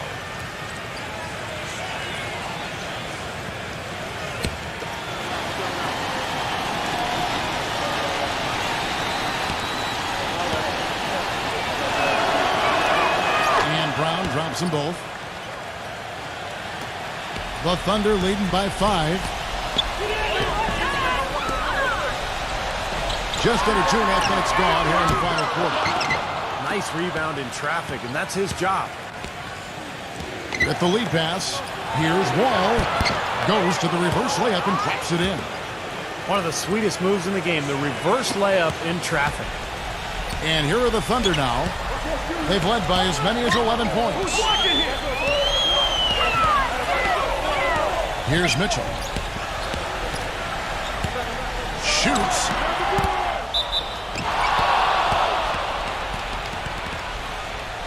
The Pacers making a change here. Fouls checked in. Pacers trail by 3. Around 3 minutes gone here in the fourth quarter. Outside, Wall. Wide open look. The shot's good. Brown making the play. Brown's got 6 assists now in the game. Well, the shots finally dropping for them in bunches, and I'll tell you what, the complexion of this game has totally changed. Well, that kind of offensive eruption was the only thing that was going to get them back into this one. Tries again, and foul called as he misses. He'll go to the line and shoot 2. You know, even from here, you could see that one pretty clearly. Yep, pretty obvious. And a good call by the official.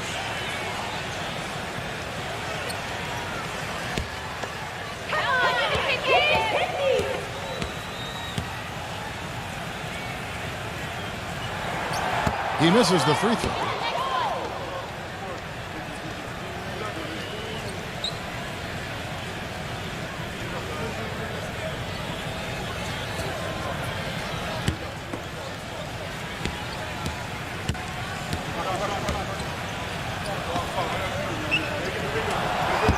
And no good on the second free throw, so he goes 0 for 2 there. And here are the Pacers now. It's been 8 unanswered points for him.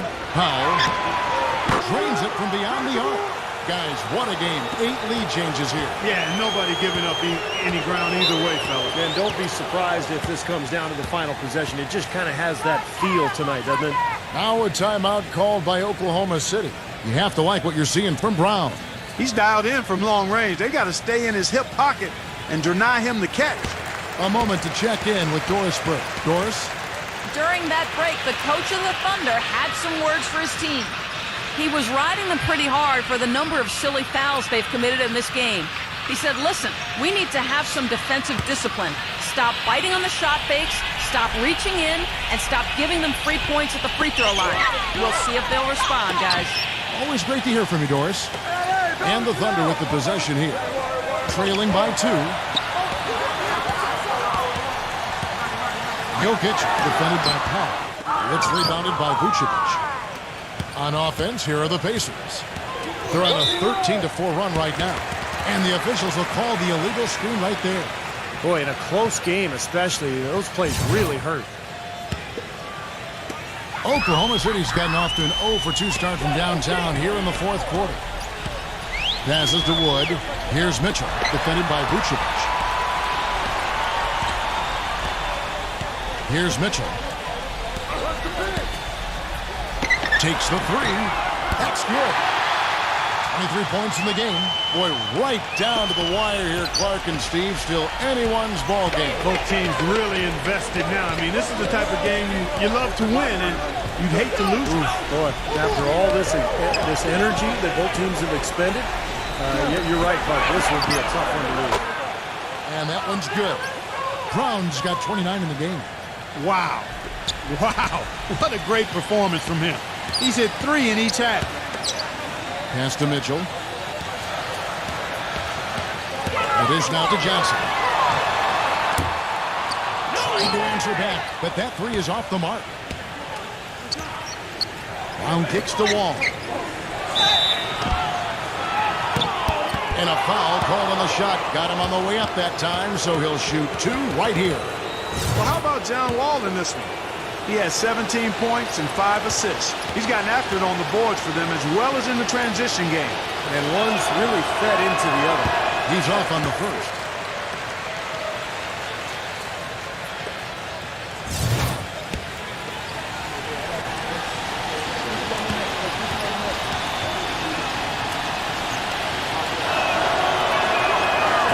free throw, good. Thunder trailing by 3.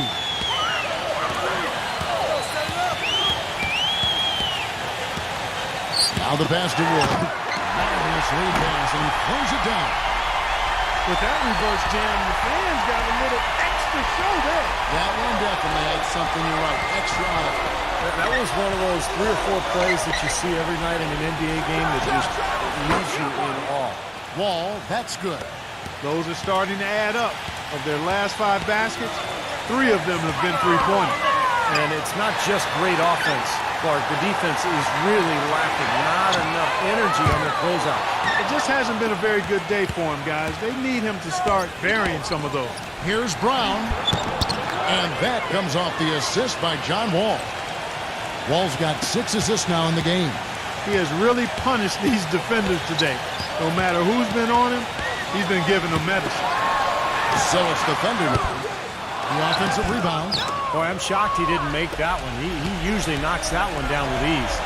And he takes it in for the layup off a very nice feed. And it's an 8-point Pacer lead. And as hot as he's been this quarter, the game plan should be simple. Get him the ball and get out of the way. Mitchell kicks to Johnson. Some nice passing by Oklahoma City here to stop the run. And Johnson missing again. Looks like he's just trying to shoot his way out of this cold spell, but I don't know about that shot attempt. Brooks defended by Mitchell. Outside, Wall. 5 on the clock. Back to Brooks. From deep. A rebound by Mitchell. Mitchell's got his 4th rebound in this one. They need a good offensive possession. Yeah, they've had a number of empty ones, a long time without a basket. I got to find something, you're right. Here's Jokic. Here's Wood. Knocks down the 3-ball. 11 points in the game. All those 3-pointers coming off his fingers have been right on the money. Ball gets a screen from Powell. Brown dishes the Wall. Kicks to Powell. A jump hook, and the Pacers tack on 2 more. Now a timeout called by Oklahoma City. You have to like what we're seeing from Brown. He's definitely rolling offensively. You might not be able to stop him, but you've got to find a way to contain him.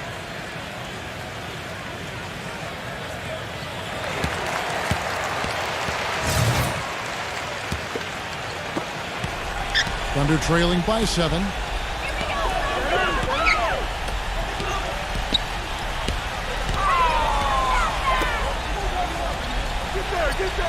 There's the pick. Pass to Mitchell. 6 to shoot.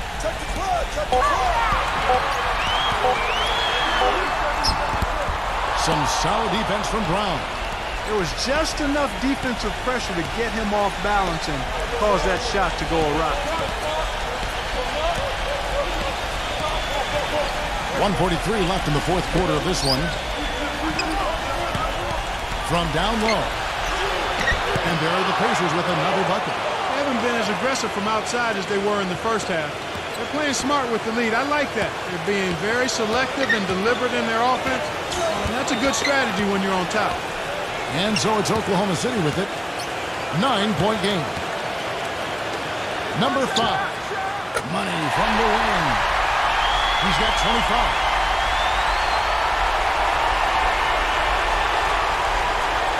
Indiana's gone 3 or 4 from downtown here in the 4th. Ball passes to Vucevic. He dishes it to Brown. Brown gets a screen from Powell. He hits Brown with... What a huge play. It's not possible what we just caught. Is that possible? Not probable, but it is possible, partner. It's possible. Not Holy probable. It is possible. I don't know what all that meant, but you're right, Clark.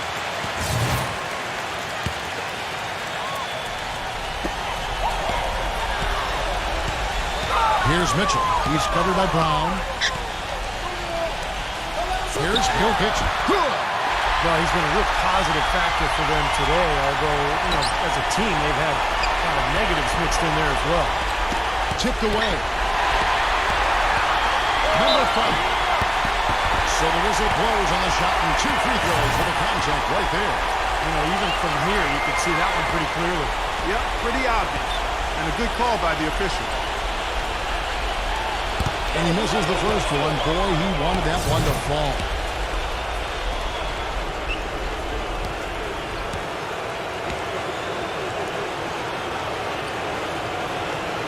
And the second of 2 is good. That turns the lead to 6. I'm sure he'd like that miss back. Hard to chip away at a lead when you're leaving points at the line. Now here's Brown. And there's the feed to Wall. He kicks it to Brooks. Shot clock at 6. Wall attacking.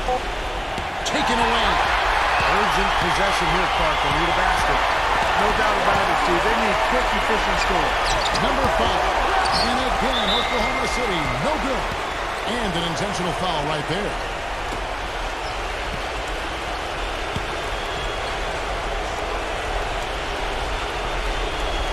The Pacers shooting has been terrific. 54% on the game. And now they decide to foul intentionally.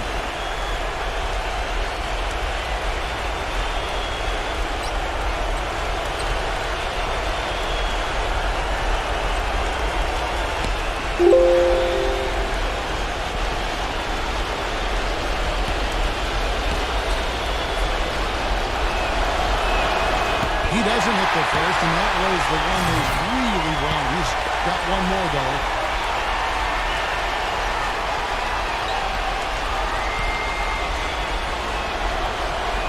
And he does get the second one, and that makes it a 7-point lead.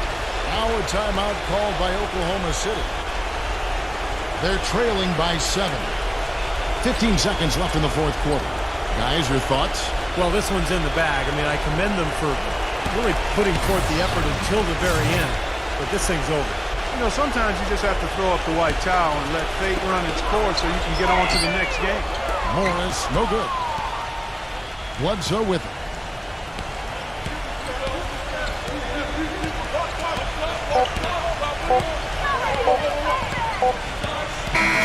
So it's Indiana picking up the win.